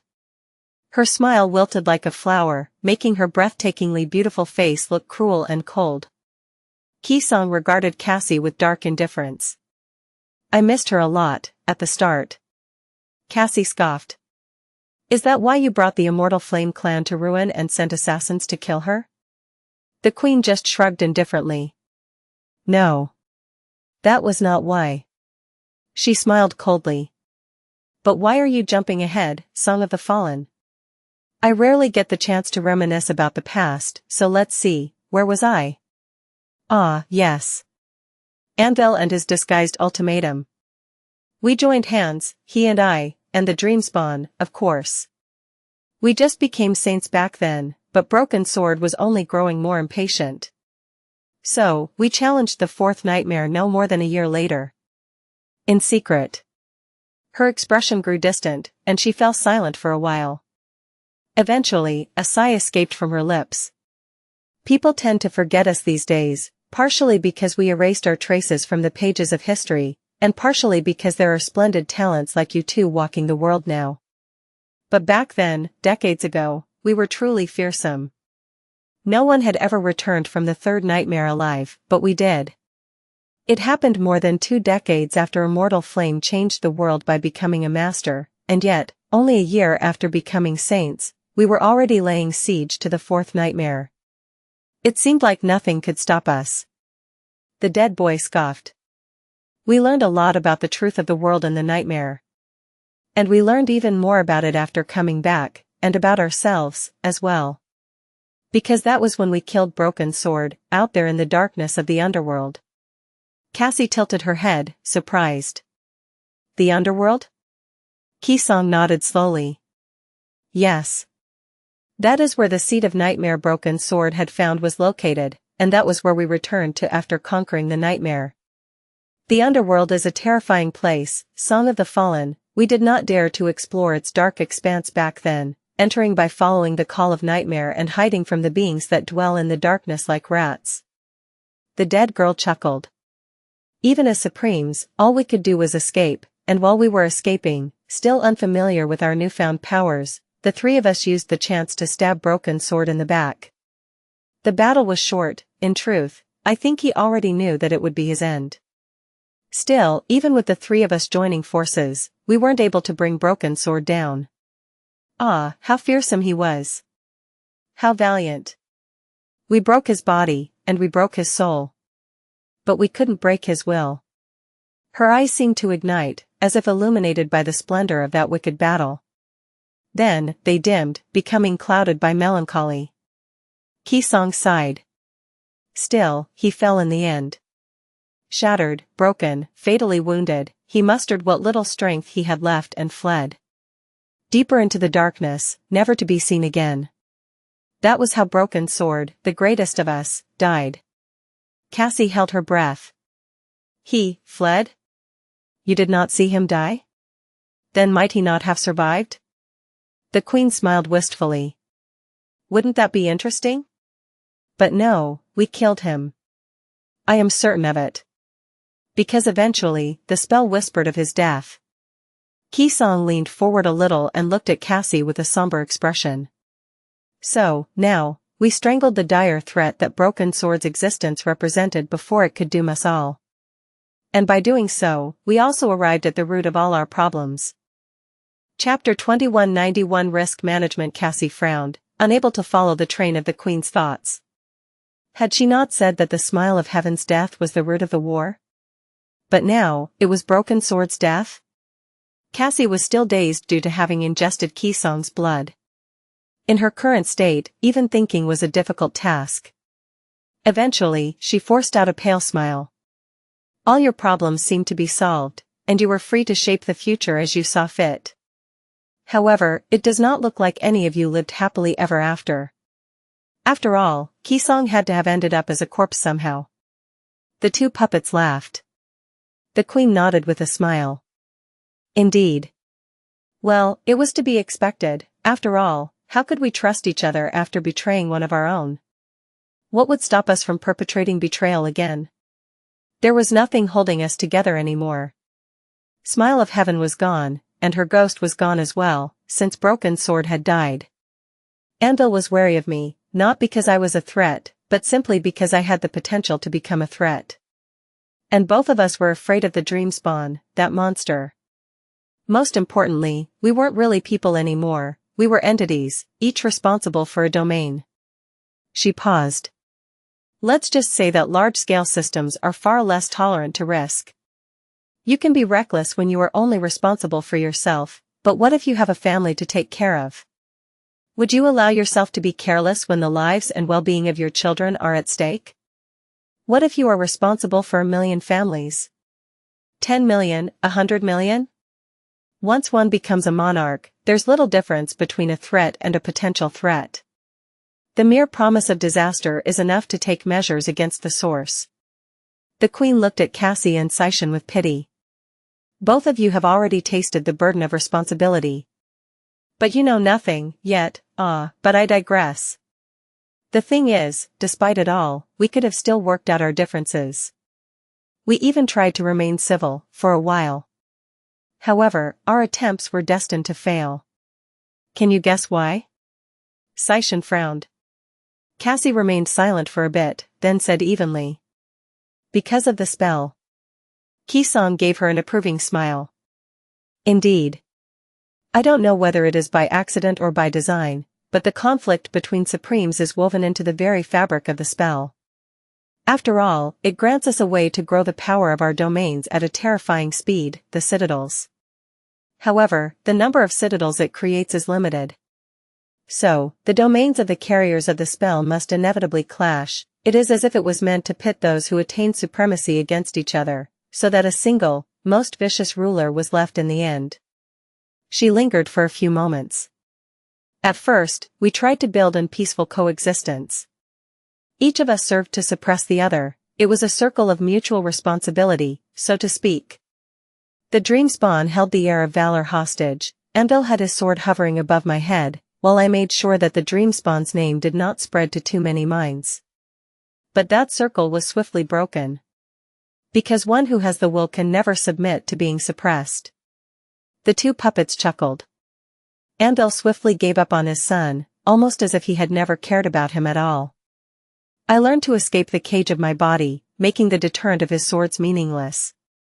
And the Dreamspawn secretly created a cabal of followers, making sure that his name could never be fully erased. Xianxia leaned back and sighed. There was the issue of the remnants of the immortal flame clan, as well. You asked why we tried to eradicate them, Song of the Fallen. I will have to disappoint you, but there was no mysterious reason for it at all. It was simply cold logic. Once you draw a sword against an enemy, you don't show your back to them until they are dead. There was no compassion on her face, but no particular cruelty either. Just the cold, ruthless pragmatism that had horrified Master Orm once. Immortal Flame himself was dead, and both Broken Sword and Smile of Heaven had perished. Little Nephice was young and powerless, but children grow up. Sometimes, they grow up to be saints of immense power who wield staggering influence over people's hearts and harbor a scathing desire for revenge. That was what Anvil and I both wanted to prevent from happening, so we tried to kill her before she could fully inherit the fire. A vile decision, but a prudent one, don't you think? Considering how things ended up. At novel fire at. Cassie shivered. So she knew, both of them knew. Both of them had never been fooled by Nef's act of submitting to their power. Or maybe that was not even important. Maybe it was simply the case of large-scale systems being averse to risk, as Xianxia had put it. It did not matter whether Nephice truly harbored thoughts of revenge, all that mattered was that she had potential to. That was all it took for these ghouls to sentence a little, orphaned girl to death. And how many more of such deaths had there been? I want to kill them both with my own two hands. But that was not meant to be. Cassie forced a smile onto her face.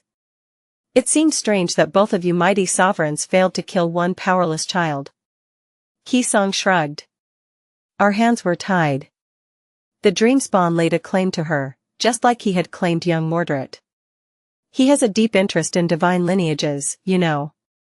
Immortal Flame, Warden of Valor, Nightwalker, and the Dreamspawn's own mother, those were the 4 members of the first generation who had found lineage memories. A generation later, I was the 5th. And the 6th one, well, it is obvious by now what blood flows in the veins of the Lord of Shadows, even if he doesn't bleed much. Chapter 2192 Circle of Responsibility. The dead boy let out a quiet laugh. The Queen shook her head. Whatever it is that the Dreamspawn needs from the descendants of the gods, he can only get it once their blood awakens. Nephice is the last descendant of the sun god lineage, and so, he prevented us from trying to eliminate her before she came of age, or rather, prevented us from trying to eliminate her too hard. The methods we could use without alerting him and provoking his ire were limited, and that was why she managed to survive. Even as a child, Nephi proved to be quite tenacious. Cassie smiled darkly. You have my sympathy. How inconvenient. Xianxia shrugged. Why, thank you. It really was. However, young Nephice was really the least of our concerns. Because, as you can imagine, the mutual responsibility between us 3 did not last long. Cassie inhaled deeply. Was there something particular that caused you to grow openly hostile to each other? The Queen remained silent for a bit, then smiled wryly. Yes? No? It was a gradual process. At first, we were busy establishing our domains, subjugating neighboring regions of the Dream Realm, and stabilizing our territories.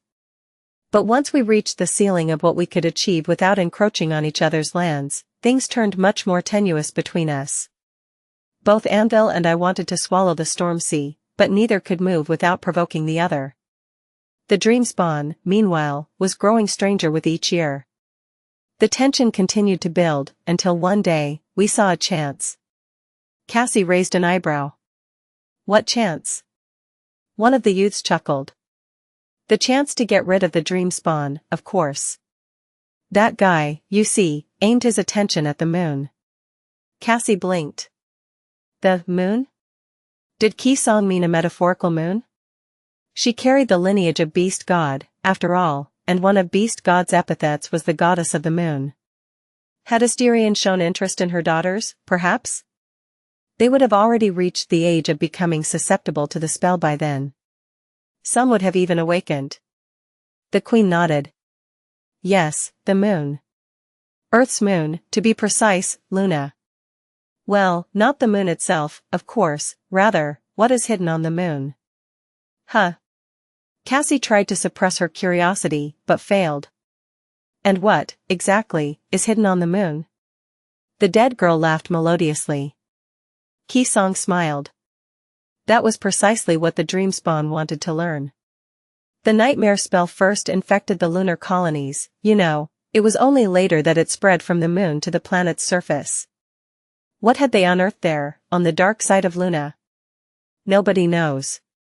Oh, we had theories, of course.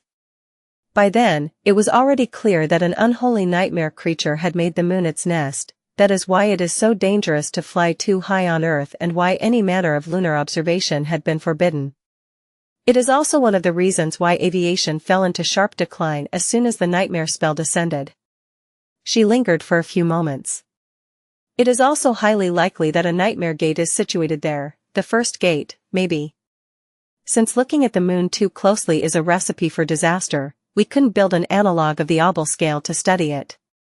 But there was still a sort of consensus about the category of that gate.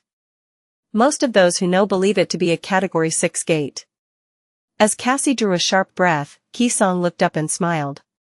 If so, it is connected to a seed of the sixth nightmare, the final nightmare. One that would turn those who conquer it divine, thus giving birth to gods.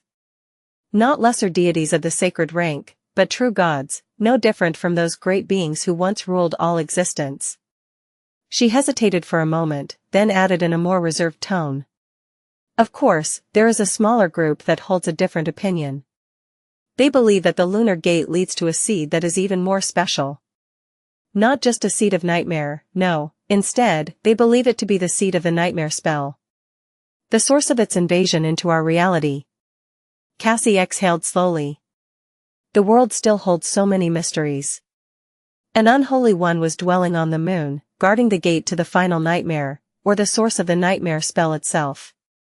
Who would have thought? The magnitude of this revelation had left her breathless. Cassie was too tiny and insignificant for that information to have any direct importance to her, just like an ant was too tiny and short-lived to worry about the movement of tectonic plates. But still. She could not help but shiver, knowing that the moon had been there, high above her, throughout countless nights. Qisong smiled softly. If you live long enough to become supremes yourselves one day, you'll hear it, on a quiet night, under the familiar sky, you'll hear the distant, alluring, irresistible call of that nightmare. Its call is another reason why we don't return to the waking world that often. She remained silent for a little while, then sighed.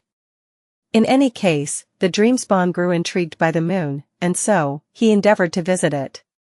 And using the chance, Anvil and I made sure that he never returned. We massacred his followers and erased his name from the network, from the culture, from the annals of history, forbade the government to ever mention him again, and killed everyone who had ever met him face to face, well, most of them, at least. A wicked smile twisted her alluring lips. At novel fire at. There were no citadels under his control, and we had hidden our existence, the existence of the sovereigns, from the very beginning to limit the spread of his fame, and therefore of his domain, even if it forced all three of us into the shadows. So, his domain crumbled in an instant, and he was stranded on the moon, his power severely diminished. We had hoped that he would die there, but of course, we weren't that lucky. That fiend still draws breath out there, in the coldness of space, looking at us from above. He can even exert his influence somewhat, sometimes, albeit not too much of it. Her smile widened. And with the Dreamspawn mostly removed from the picture, the circle of mutual responsibility was broken. Anvil's sword pierced my heart, but, of course, I refused to die. That was how our clandestine clash began. From that day forward, we were gathering forces, positioning valuable game pieces, and preparing for the war, for the final confrontation to see which one of us was the most vicious, and therefore worthy of becoming the sole ruler of the world. Chapter 2193 Greater Good. Cassie remained silent for a while, struggling against the nauseating feeling of not being in full control of her body and soul. Her torn cheek throbbed with dull pain, and drops of blood glistened coldly on the stone floor. She doesn't seem quite human anymore. The beautiful corpse in front of her looked like Xianxia and sounded like Xianxia, but while there was some resemblance, a deeply hidden sameness, the young woman she had seen in the memories of Master Orim was mostly gone. As if she was not a living being, but a wraith sustained by unbreakable will. Both of them didn't seem human, really, the king and the queen. Xianxia was dead, and did not have a heartbeat. But while Anvil was undeniably alive, his unfeeling heart was colder than that of a corpse. They looked human, but the way they thought was not human. There was a limit to how callous one could be, how heartless one could be. There were limits that no person could cross without becoming a mindless beast. But then again, the sovereigns were not supposed to be completely human. Is it because they are Xianxia and Anvil of Valor, or because they are supreme? Supreme beings were demigods in quite a literal sense. Saints like Cassie herself were called demigods, as well, but while they did possess some qualities of the divine, having transcended mortal limits, that title had mostly come from human fancy. To mundane people, the power saints wielded seemed godly, and so, the saints had been dubbed demigods. And even though that title was mostly a metaphor, Cassie could already feel how her sense of self was changing. She had lived the memories of countless people, and perceived the world from countless points of view.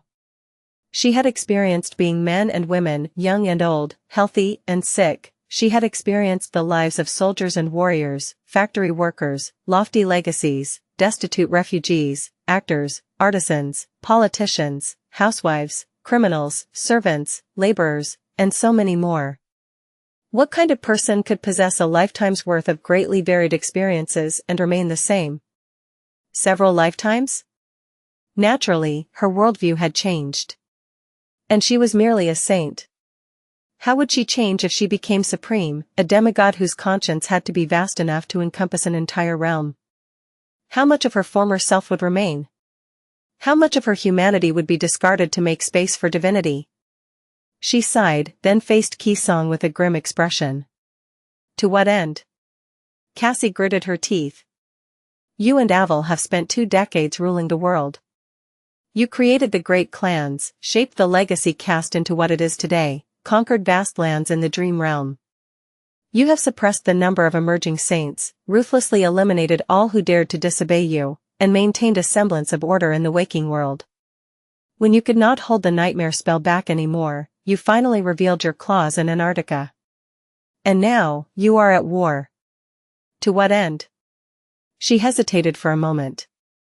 Is it simply to become the strongest a supreme can be? To spread your domain to all of humanity? Why? What are you after? Do you lust for more power? Do you want to resolve those old, unforgivable grudges? Are you preparing to challenge the 5th nightmare and become sacred? Have you given up? Why have you done all of this? Xianxia looked at her calmly from the throne. A faint smile illuminated her breathtaking face. Why, it's for the greater good, of course. Cassie couldn't help but let out a scoff. The greater good? The queen nodded. Our goal is to preserve humanity, as it has always been. You can disagree with our method, despise them, even, but do not doubt our intentions. Everything we did to build a better world for those who would follow in our footsteps. Xianxia let out a sigh. To answer your question, the war is necessary because Anvil and I are much too weak. Her puppets chuckled. Our power, great as it might seem, is woefully insufficient. Our domains are incomplete. Our strength is lacking. We are nearly immortal and have no rivals among the human population, but the enemies we face aren't human either. They are the true rulers of the dream realm, the old, corrupted deities who dwell in the darkest corners of this cursed world. Qisong leaned forward a little, smiling faintly. There is a simple equation to safeguarding the future of humanity, you see.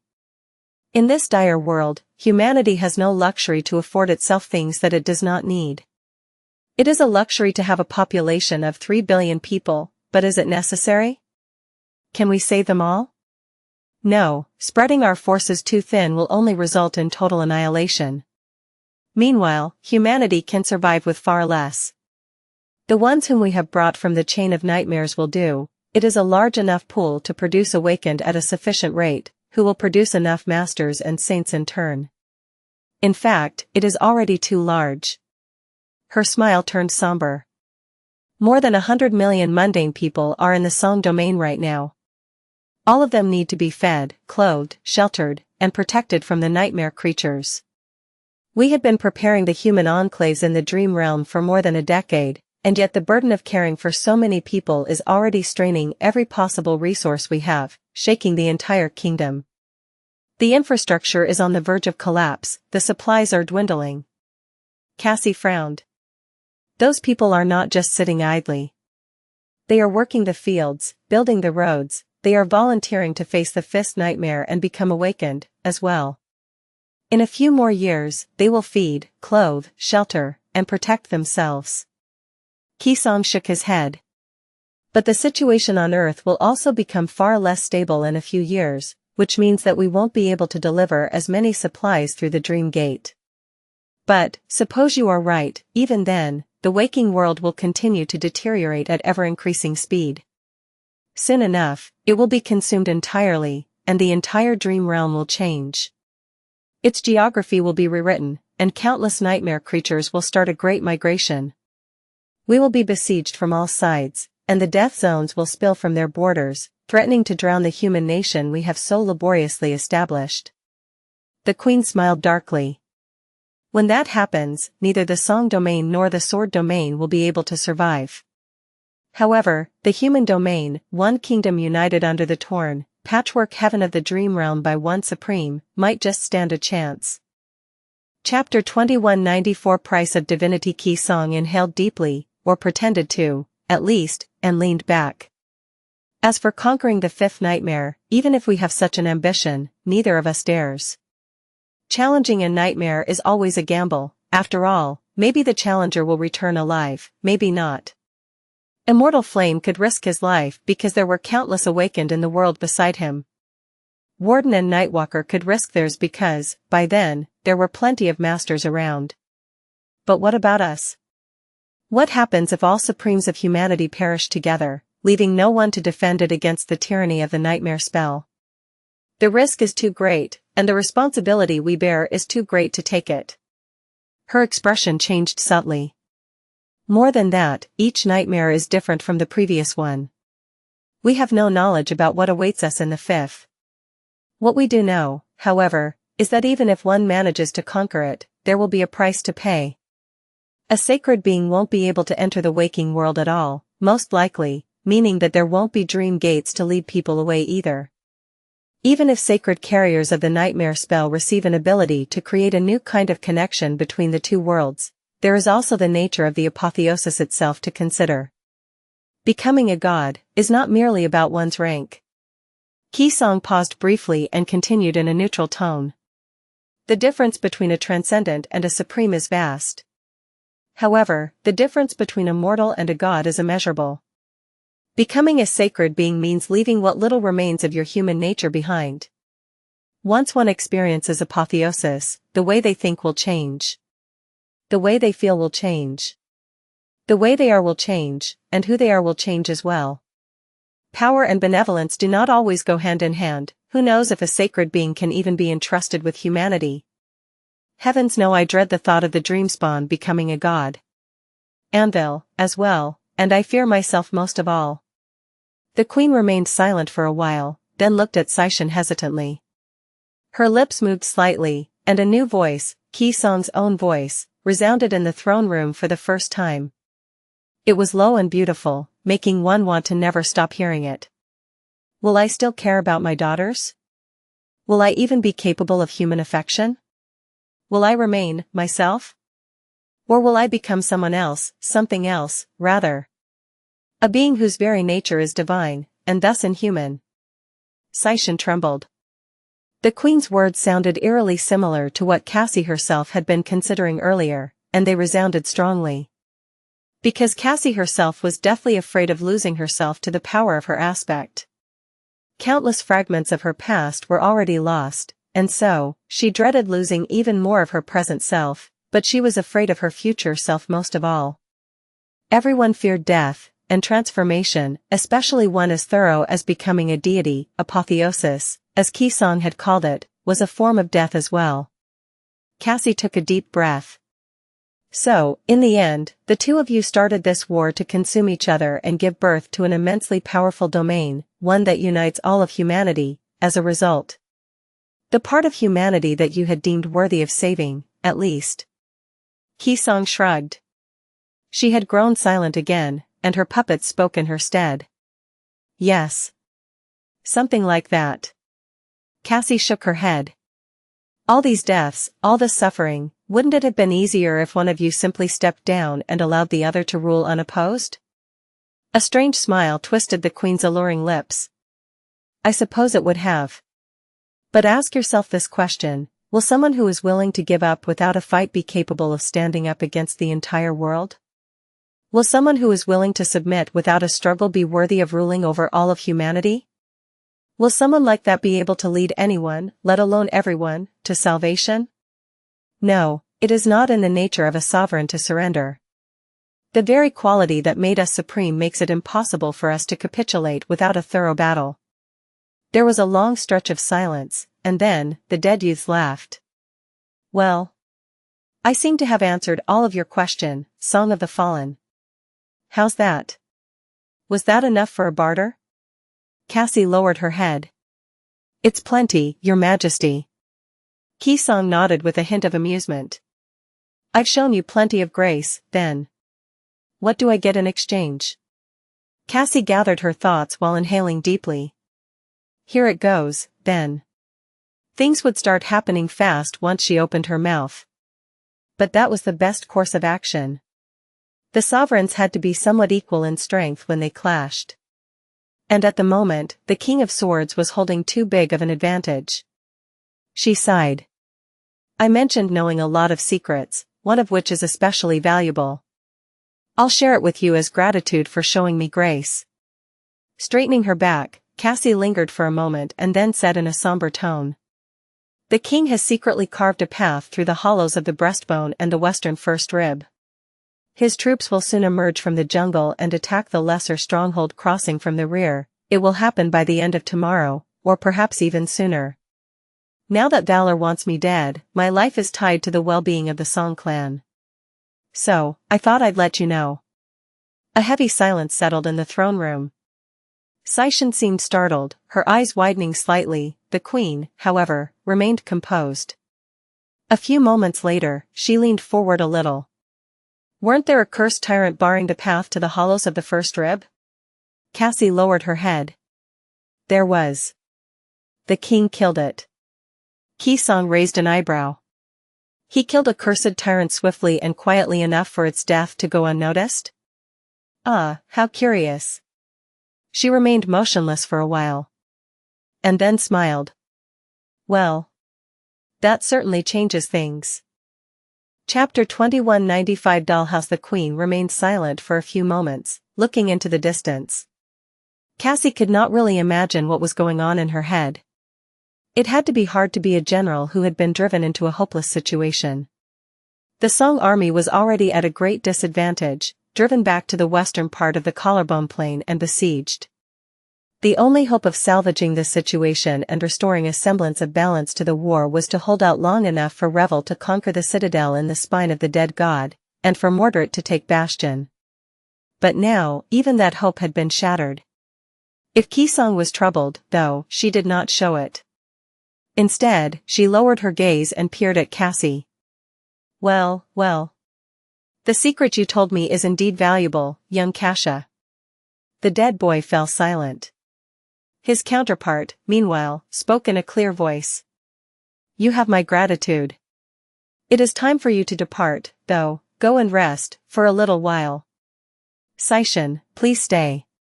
Cassie wondered briefly if she would really be allowed to walk out the throne room on her own 2 feet without being escorted by Xianxia.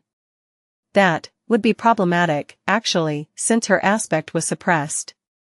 Was she supposed to bump into the walls of the Song Keep blindly until she found a place to rest? A few moments later, though, her hesitation was dispelled in the most disturbing way. Her body moved on its own, rising from its knees and performing an elegant bow. Her mouth moved on its own, as well, and words she had not meant to say left her lips. "Thank you, Your Majesty." Then, her body turned around and headed away from the throne with graceful, confident steps. The tenuous connection she had established to Xianxia's senses was cut, and she was left in the darkness. Cassie was blind once again, but her body behaved as if it could see. It left the throne room and walked somewhere calmly, taking turns when needed and using her hands to open doors.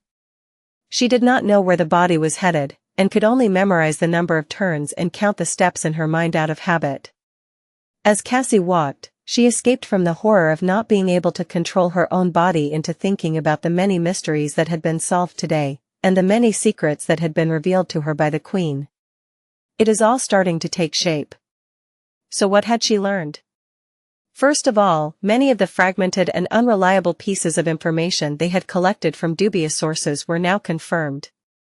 The grand plan of the sovereigns, the purpose of suppressing the emergence of independent saints, the reason why the Supremes had seemingly abandoned the waking world. One of the more interesting things she had learned was the reason why the sovereigns had chosen to hide their existence and rule from the shadows. Cassie had assumed that it was simply due to the general shoddiness of the great clans. Honestly, she had never thought about it deeply.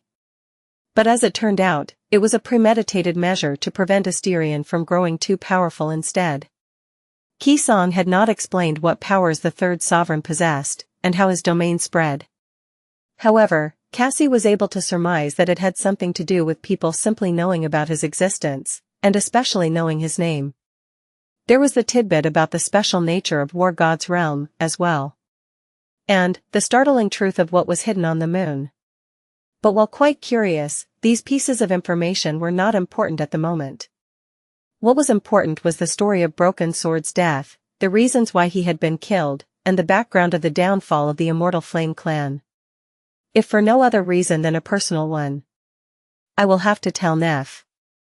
Qisong did not mention the final straw that had pushed Anvil on the path of no return, but Cassie already learned it from Jest. How would Nephice react?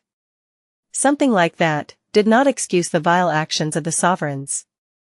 But it did put them into an entirely new perspective. And that perspective was one of the most important cornerstones of Neff's entire being. Cassie sighed, or rather, tried to. However, her body was still moving on its own, indifferent to her commands. Soon enough, the coldness of the Queen's residence receded, and Cassie felt the heat of Godgrave on her skin again. She was surrounded by the sounds of the army camp again. She could smell life again. It seemed that she was standing in front of the gates of the keep, waiting for something.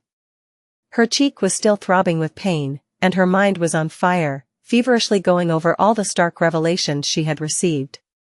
But most of all, Cassie was genuinely surprised. I wasn't even tortured. She exhaled slowly. Well, the day was still young, and there were more such days in front of her, as well. Now that her audience with the Queen had come to an end, Qisong seemed to have released the strings binding Cassie's body like a marionette, somewhat, enough to cut her some slack, at least. She was still in that dizzying state of not being entirely in control of her own body. In fact, she was barely able to move, just enough to change her posture, but not enough to take a step. Her aspect, too, remained almost entirely sealed. Cassie remained motionless for a few moments, then shook her head subtly. There was no way of knowing if Sunny was somewhere near, but she believed that he was. In fact, he had most likely been keeping an eye on her from the moment she entered the Greater Crossing stronghold, just not in the chambers of the Queen. If so, she had to prevent him from trying to contact her. Now that Cassie had become a partial puppet, approaching her was tantamount to revealing his presence to Qisong. So, she hoped that he had seen and understood her signal. Sunny was both observant and smart. He would know that it was dangerous to contact her, and stay away. Still, even unable to see or hear him, Cassie was glad to know that she was not truly alone. Chapter 2196 Truth and Fortune. Back in the throne room, Seshan took a step forward and stood in the spot where Cassie had previously kneeled. She did not lower herself, though, remaining upright as she looked up at her mother. The queen regarded her with a distant expression. After a while, she sighed. "I think you have an idea of what has to be done now." Seshan nodded curtly. "I do, mother." Qisong looked at her and smiled wryly. "Don't try to fool me with that refined expression, girl. You have not changed at all since you were little like a mouse. Come, out with it. I can see that you have questions." Was what I said so surprising? Seshan hesitated for a few moments, then bowed slightly and said in a reserved tone. "Then, I will ask. I do have questions, 2 of them, to be precise."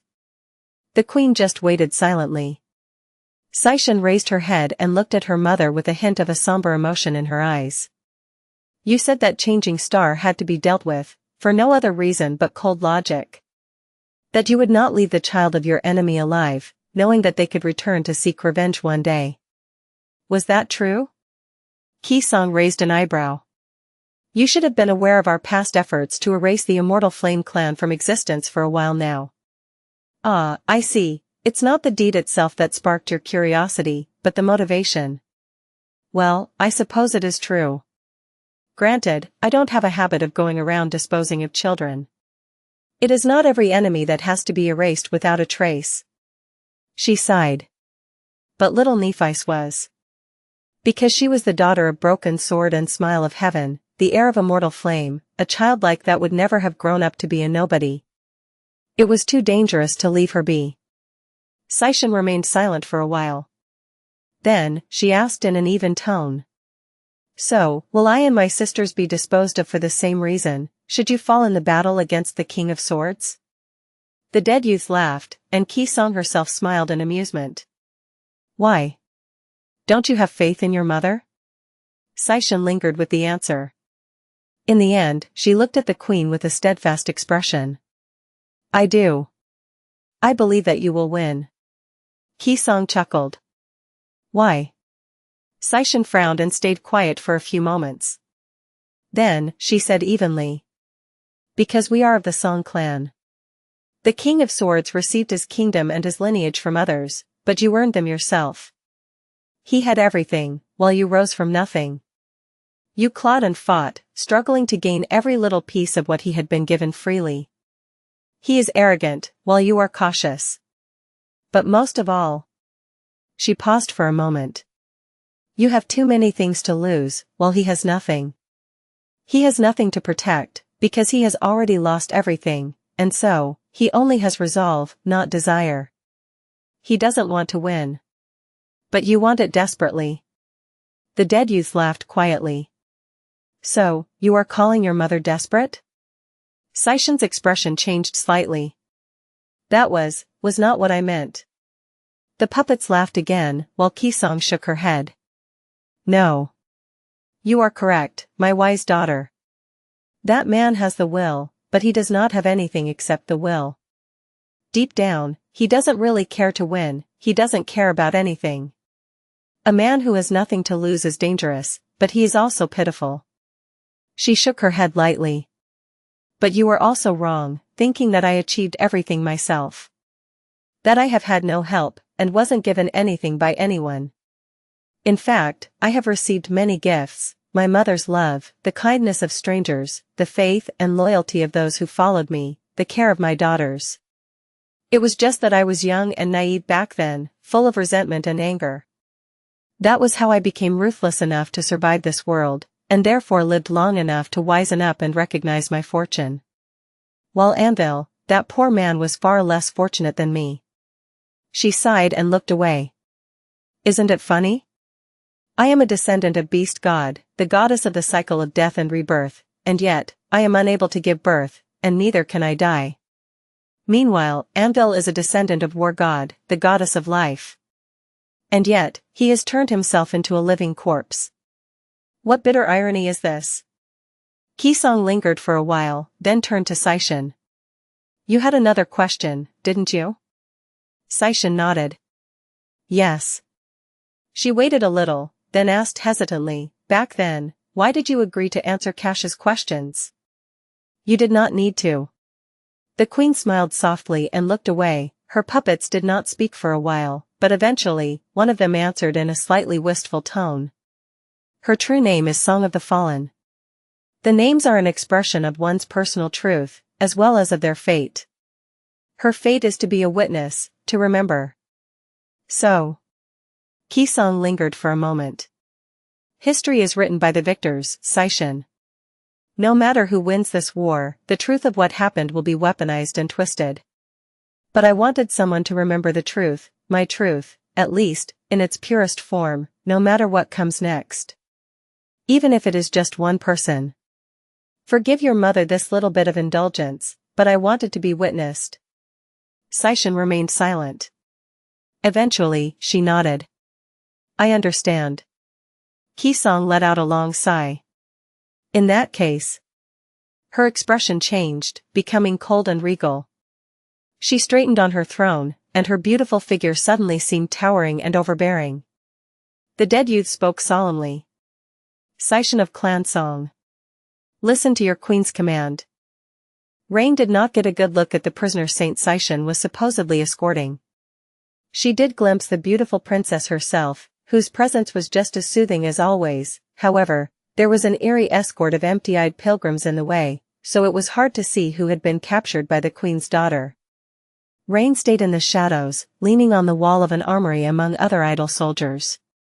Her brother remained silent until the strange prisoner convoy disappeared from view, heading toward the stone keep where the queen herself was rumored to reside.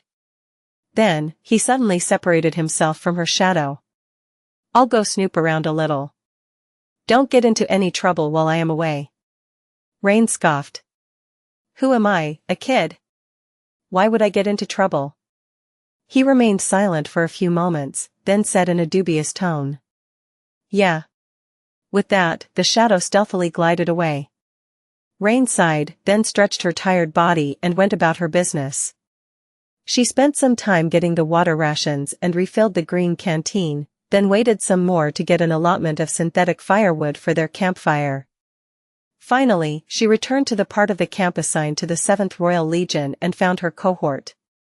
They made a fire, igniting it with a memory, and boiled some water to brew powdered coffee. The mostly empty can of it was a luxury Ray had won from an officer in a game of cards. After that, they put a pot over the fire to prepare the usual Song army stew. Rain stared at the stamped tinfoil wrappers left from the bricks of synthetic firewood absent-mindedly as the wind dragged them across the surface of the dead god's bone. The contrast of the mundane and the mystical was pretty evocative, she was just not sure of what. Eventually, she sighed and looked at Tamar. I saw Princess Saishan while I was getting water. Tamar just stared at the fire. Oh.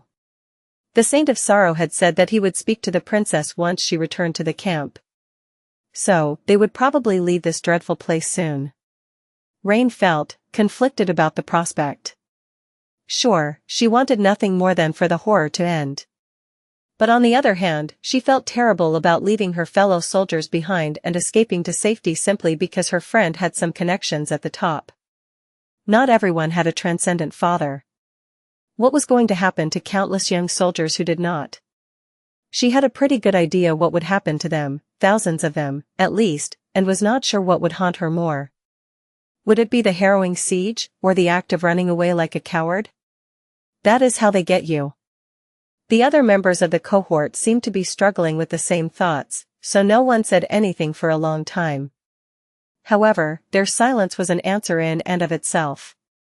In the end, self-preservation seemed to be winning over the misguided sense of devotion. Well, it was not too surprising. Many people had been idealists when they joined the Song army. But after experiencing the horrors of war, their worldview irrevocably changed, and their hearts changed as well. Devotion was a scarce currency in Godgrave these days. At least devotion to the symbols that had failed them, and to the leaders who had led them to hell. Rain and her friends had already fought and bled plenty for the Song domain. Did they really have to insist on staying when someone was ordering them to leave? She was still drowning in doubt, and the stew was still bubbling in the pot when there seemed to be some kind of commotion around them. Looking up, Rain noticed that there was more movement in the vast courtyard of the Greater Crossing stronghold than usual. The entire camp seemed to be boiling, not much different from the stew. Huh? Is there going to be another assault? That did not make much sense. The battle had just ended recently, and even if the Sword Army decided to attack twice in one day, it would not have caused so much activity. Those who had to man the wall were already on the ramparts, after all, since the entire contingent worked to defend the fortress in shifts. What is going on? Just as Rain thought that, Tamar caught a soldier who was running by and asked in an incredulous tone. What is happening? He looked at her with wide eyes. What? Lady Tamar, you haven't heard? The 7th Royal Legion had suffered grave casualties in the siege, just like every other legion of the Song army, so there were gaping holes in the chain of command. New orders did not travel to the rank and file as fast as they used to.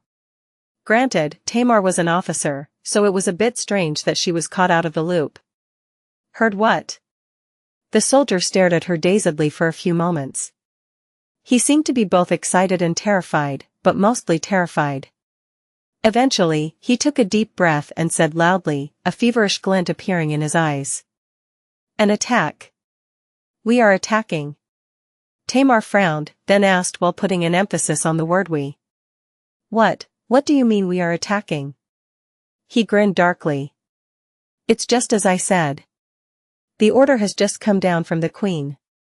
We are abandoning the fortress, crossing the chasm, and storming the camp of the Sword Army, all legions, all auxiliary troops, even the saints. It's an all-out offensive. Tamar let the soldier go, stunned. He hurried away, soon disappearing from view. Rain, Tamar, Ray, and Fleur looked at each other. Eventually, Ray opened his mouth and said in a shaky voice. So. I guess we're not becoming caravan guards anymore? Rain pursed her lips. The order seems to have been given almost immediately after Princess Xianxia returned. So, the Saint of Sorrow might not have had the opportunity to settle things with her yet. Or he did, but the transfer got lost in the chaos. In any case, if we want to leave, we still can. Storming the siege camp of the Sword Army, an all-out offensive. Saints joining the fight. Crazy. It seemed crazy. What the hell is the Queen thinking? Rain looked at Tamar. So, do we want to leave? Tamar met her gaze expressionlessly. She remained silent for a few moments, then said in an even tone. I did not receive the transfer order. So, I intend to stay. Rain sighed. Well, of course. She would. Damn legacies. Shaking her head, she turned her head and looked at the bubbling stew with regret. What are we standing around for, then?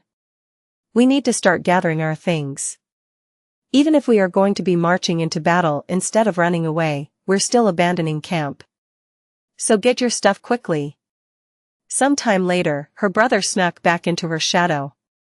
He settled inside of it, remained silent for a bit, and then asked incredulously.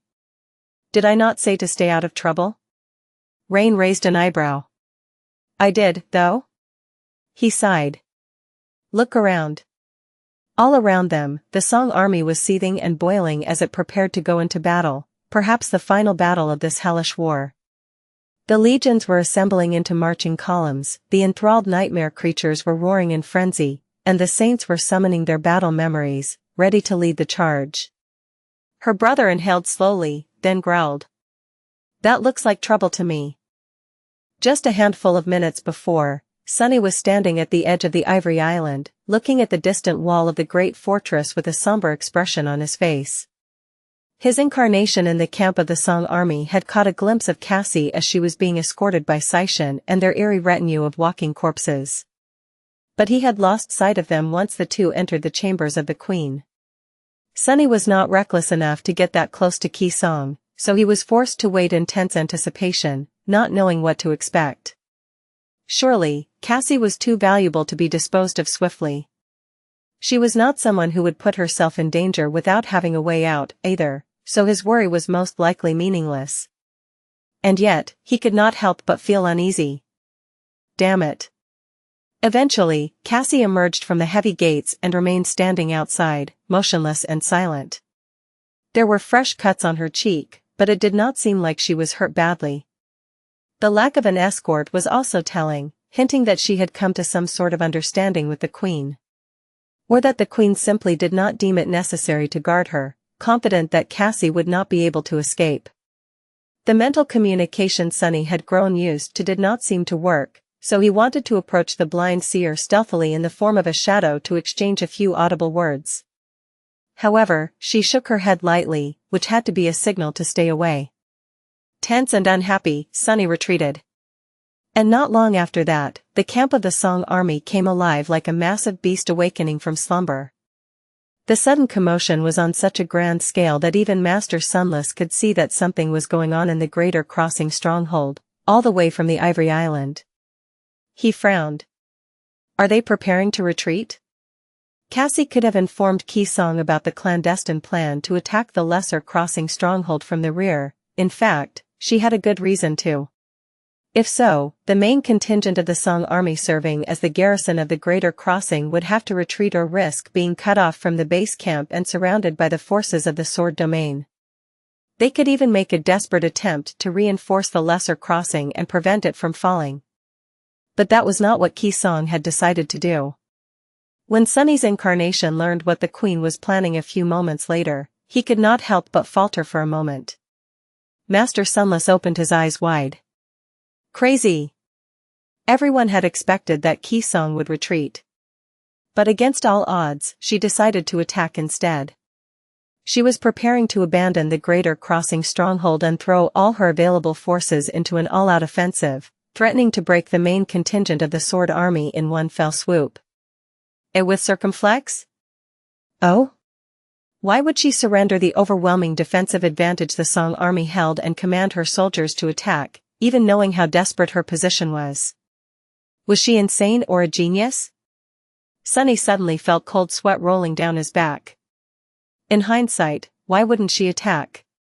Retreating would only buy the Song army some time. Granted, time was what they lacked the most, but it would not change the overall situation of the war by much. However, now that she knew that Anvil had secretly left the siege camp and was leading soldiers through the hollows, she would also know that the siege camp was not as impossible to overtake as everyone seemed to believe. As far as she was informed, the Lord of Shadows was also far away. So, the greatest obstacle in her way was Nephice. Nephice had proven that she was an impossible existence among those of the transcendent rank, and therefore, no saint in the Song army could defeat her. If the queen wanted to destroy the siege camp, she would have to take to the battlefield herself, which she could not do, not yet. Or rather, there had not been any other way to suppress Nephice before. There was one now, though. Cursing, Sunny dove into the shadows and stepped out of them at the top of the ivory tower. Nephice was already walking toward the balcony, a cold expression on her face. Cassie. She's. Nephice nodded. I know. She paused for a moment near him, hesitated a little, and then said casually. Stay here, please. Make sure that your assistant, Aiko, remains in the brilliant Emporium as well. I don't know what will happen next, but it can get messy. Sunny chewed on his lip, unhappy. But it was not time to discard the persona of Master Sunless yet. Plus, if anything that disagreed with him happened, he would only be a step away. His senses could envelop the entire battlefield, after all, and there was one more of his incarnations on the other side of the chasm. He sighed. Take one of my shadows with you, at least. As he said the words, the gloomy shadow separated from his feet and dove into Nef's own shadow, looking quite smug and satisfied as it did, at that. Nephice lingered for a moment, then smiled faintly. Thank you, Master Sunless. Leaning forward, she planted a soft kiss on his cheek, and then turned around. Brilliant light surrounded her slender figure, forming into the image of two incandescent wings.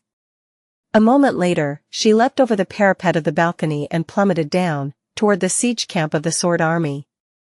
Left alone under the radiant sky, Sunny touched his cheek and looked into the distance. A quiet sigh escaped from his lips. "Stay safe, Lady Nephice." The drums of war were beating, and she had to lead her soldiers into battle. That battle was not going to be an easy one, it seemed. Worse still, the battles that would follow it were only going to be so much harder. Chapter 2199 From the ashes. Setting an entire army into motion was not an easy task. As Sunny watched somberly from high above, the siege camp slowly became consumed by feverish activity.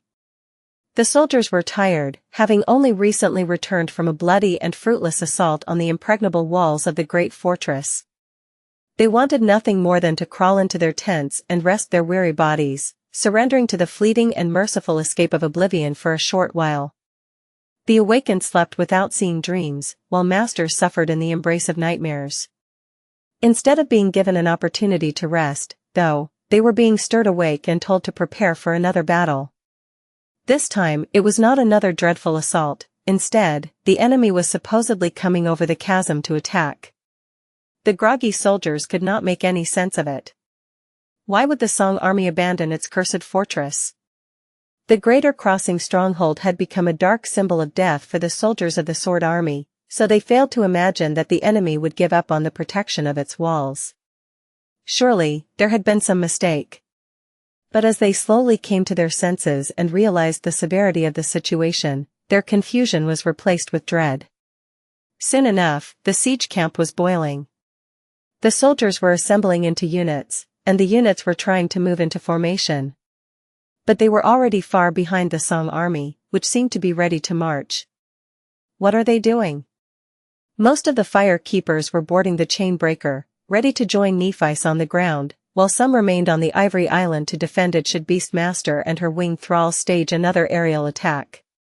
However, Aiko was entirely idle, keeping Sunny company as they observed the two armies from above. Sunny frowned, unsure how to answer. He was confused as well. It seems like they're dismantling the ramparts. Indeed, the walls of the Greater Crossing stronghold, which had endured countless assaults and remained unbroken, were slowly crumbling in the distance. One section quaked, and then collapsed, followed by another. The soldiers swarmed over the wooden debris, appearing no larger than ants.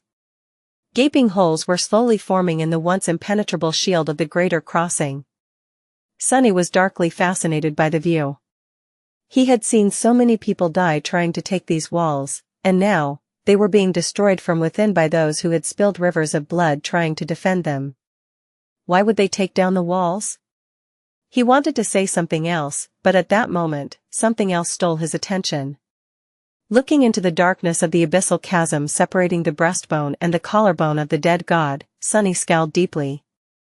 A cold shiver ran down his spine. Something was moving there, far below, rising from under the ash. Crap. His eyes widened a little. Aiko looked at him in confusion and opened her mouth to say something, but Sunny interrupted her in a tone that lacked his usual levity. Go back, Aiko. Lock yourself inside the brilliant emporium and don't come out until I come get you. She flinched, surprised by the unfamiliar tone. After sparing him a long look, Aiko wordlessly turned around and shot toward the mimic, her feet hovering slightly above the grass. The fire keepers preparing the chain breaker for the journey down seemed to have felt something, as well. A few of them grew motionless on the deck, turning to look in the direction of the great fortress. The troops were still trying to assemble into a battle formation down on the ground, and their movements grew even more urgent. A cold gust of wind blew across the Greater Crossing, bringing with it the smell of ash and the stench of rotting flesh. Sunny's expression became grim. Then, a moment later, something emerged from the darkness of the chasm. At first, it seemed like a thick vine, no different from the tendrils that the abominable jungle sprouted to crawl to the surface from the dim twilight of the hollows. However, this one was gray, not scarlet. Those suckers adhered to the surface of the ancient bone, and the ash worm rose above the edge of the chasm, its head swaying from side to side. As soon as the light of the radiant sky fell on it, hideous burns appeared on its skin, and wisps of smoke rose into the air. And it was not a vine, it was a living creature that resembled a giant worm, or rather, a puppet made from the creature's corpse, if Sunny's suspicion was correct. The worm was dozens of meters in length, with a strangely flat body that was smeared in ash. At the end of it, an appalling maw bristled with countless teeth, and just beneath them, circular suckers were like sores on the translucent skin of the beast. Those suckers adhered to the surface of the ancient bone, and the ash worm rose above the edge of the chasm, its head swaying from side to side. As soon as the light of the radiant sky fell on it, hideous burns appeared on its skin, and wisps of smoke rose into the air. Damnation! One monstrous worm was not a problem, no matter how powerful it was. However, just a split second later, another one appeared, and another, and another. The ash worms were rising from the darkness, climbing both sides of the chasm. Soon, their gray body covered its walls, forming living, slithering strings. And countless figures emerged from the darkness, as well, climbing the strings of ash worms like ladders. Sunny shuddered. Throughout the siege of the Greater Crossing stronghold, countless soldiers and enthralled abominations had perished. Some bodies were retrieved, but most plummeted into the dark depths, disappearing forever. He thought that they had become food to the harrowing creatures that dwelled in the ash covering the bottom of the chasm. But as it turned out, the ash dwellers became victims of the dead, instead. All that time, the queen had been waging a secret war against the creatures of the ash. She won that war, and now, the fallen of the Greater Crossing siege, all those countless victims whose lives had been snuffed out by the cruelty of war, were coming back to avenge themselves upon the living. A blood-crusted human hand crested the edge of the chasm, and a moment later, a disfigured corpse climbed from the darkness, smeared in ash. Empty eyes gazed upon the assembling army, and then glinted with murderous intent. The puppet took its first step toward the warriors of the sword domain. And countless others soon followed. Damn, damn, damn. Chapter 2200 Army of the Dead Plus, Turn Off Reset. Chapter 2200 Army of the Dead. As the war dragged on, a great number of people had been killed in the fierce clashes between the two invading armies, and perhaps an even greater number of nightmare creatures had perished to human blades. Many, if not most of them, became puppets of the Queen of Worms. The Sword Army had destroyed countless pilgrims, and yet, their number only continued to grow. That was why time was an ally of the Song domain. The longer the war continued, the more advantage it gained. That advantage had already played a large role in the siege of the Greater Crossing stronghold. Pilgrims made for convenient meat shields for the defenders of the fortress, sacrificing their bodies to lessen the losses suffered by the Song army, while at the same time increasing the losses suffered by the forces of the Sword domain. And yet, the pilgrims had never been a decisive factor in the battles between the two human armies. Today, that could very well change. Qisong had amassed a secret army of the dead at the bottom of the abyssal chasm, and now, that army crawled from the darkness.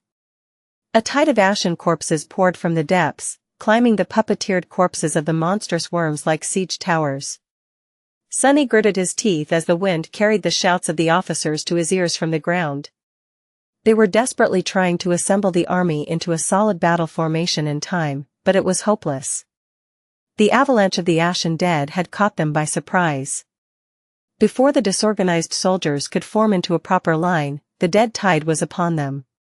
Ashen corpses tore into the vulnerable mass of humans like hungry wolves, ripping into their armor and their flesh with bare hands, as well as with fangs, claws, and mandibles, since there were plenty of dead nightmare creatures among them. This time, there was something different about the pilgrims. It seemed that the queen was not holding herself back anymore. Before, her puppets were a little sluggish and somewhat easy to deal with. But now, they moved with great precision and skill, no less deadly than seasoned awakened warriors were. No, in fact, it was as if each of them possessed skill and combat awareness that were far greater than those of ordinary soldiers. With his shadow sense, which spread far and wide to encompass the entire field, Sunny could feel the full extent of their chilling lethality. Their skill was so eerily deadly and profound, in fact, that he was struggling to understand its essence, as if each and every one of the countless pilgrims was a superior fighter than him, or his equal at least. The thought made Sunny shiver. Is she controlling each of them, all of them, by hand now? If Qisong was capable of personally controlling all of her countless puppets at the same time, then her power was even greater than they had feared. The pilgrims moved with cold and ruthless determination.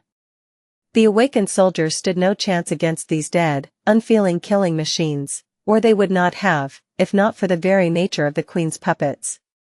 Pilgrims had no souls, and therefore lacked the ability to possess and summon memories, so they fought unarmed. More than that, many of the bodies that had fallen into the chasm were severely damaged, which limited their strength and mobility. They seemed to be able to mend themselves, to a degree, but Qisong was either unwilling or unable to truly restore these broken bodies to a better state. Human blood flowed upon the white surface of the ancient bone. Sunny felt sick to his stomach. Not only because people were dying far below, but also because he was the reason they were dying. After all, if it wasn't for him, Nephice, and Cassie, this battle would not have happened. The Song soldiers at the Lesser Crossing stronghold would have been dying under the swords of Andal's warriors in a day or two, instead. The sum of deaths might not have changed as a result of Cassie's actions, and his silent support of her, but nevertheless, he felt like a traitor. No, he was a traitor. To the people who were dying because of his betrayal far below, he was. That was a burden Sunny would have to carry, and its weight, while not great, was still unpleasant. The tide of the dead bit into the side of the unprepared army, causing heavy casualties. Worse still, those of the soldiers who perished rose from the ground a few moments later, empty-eyed, joining the ranks of the rampaging corpses. For a minute or two, it seemed as if the initial shock of the pilgrim attack would snowball into a one-sided massacre, one that would only grow into a harrowing disaster before too long. But the soldiers of the Sword Army were not weaklings, either. As the initial shock receded, the soldiers dug down and met the queen's puppets blow for blow. Overcoming their horror, they gritted their teeth and stood their ground. The officers organized their warriors into unit-scale formations, bringing order to the senseless slaughter. The units moved to support each other and merge into a proper battle line. As the initial shock receded, the soldiers dug down and met the queen's puppets blow for blow. Overcoming their horror, they gritted their teeth and stood their ground. The officers organized their warriors into unit-scale formations, bringing order to the senseless slaughter. The units moved to support each other and merge into a proper battle line. The battle line could have still collapsed, but at that moment, the saints entered the battlefield, pushing the tide of pilgrims back. Nephice was there, as well, her flame spreading far and wide to wash away the wounds of the soldiers and save those who would have joined the army of the dead otherwise. The queen took the dead, making them rise from the ground with empty eyes. Changing Star, however, healed the living, helping them rise to their feet with their own strength. The chain breaker reached the battlefield, and the fire keepers jumped down from its deck, joining the fight. It seemed as if the Sword Army would be able to repel the unexpected attack, after all. But, of course, that was merely an illusion. Because the pilgrims were not the tip of the spear. They were a distraction. Their purpose was to buy enough time for the real peril to arrive.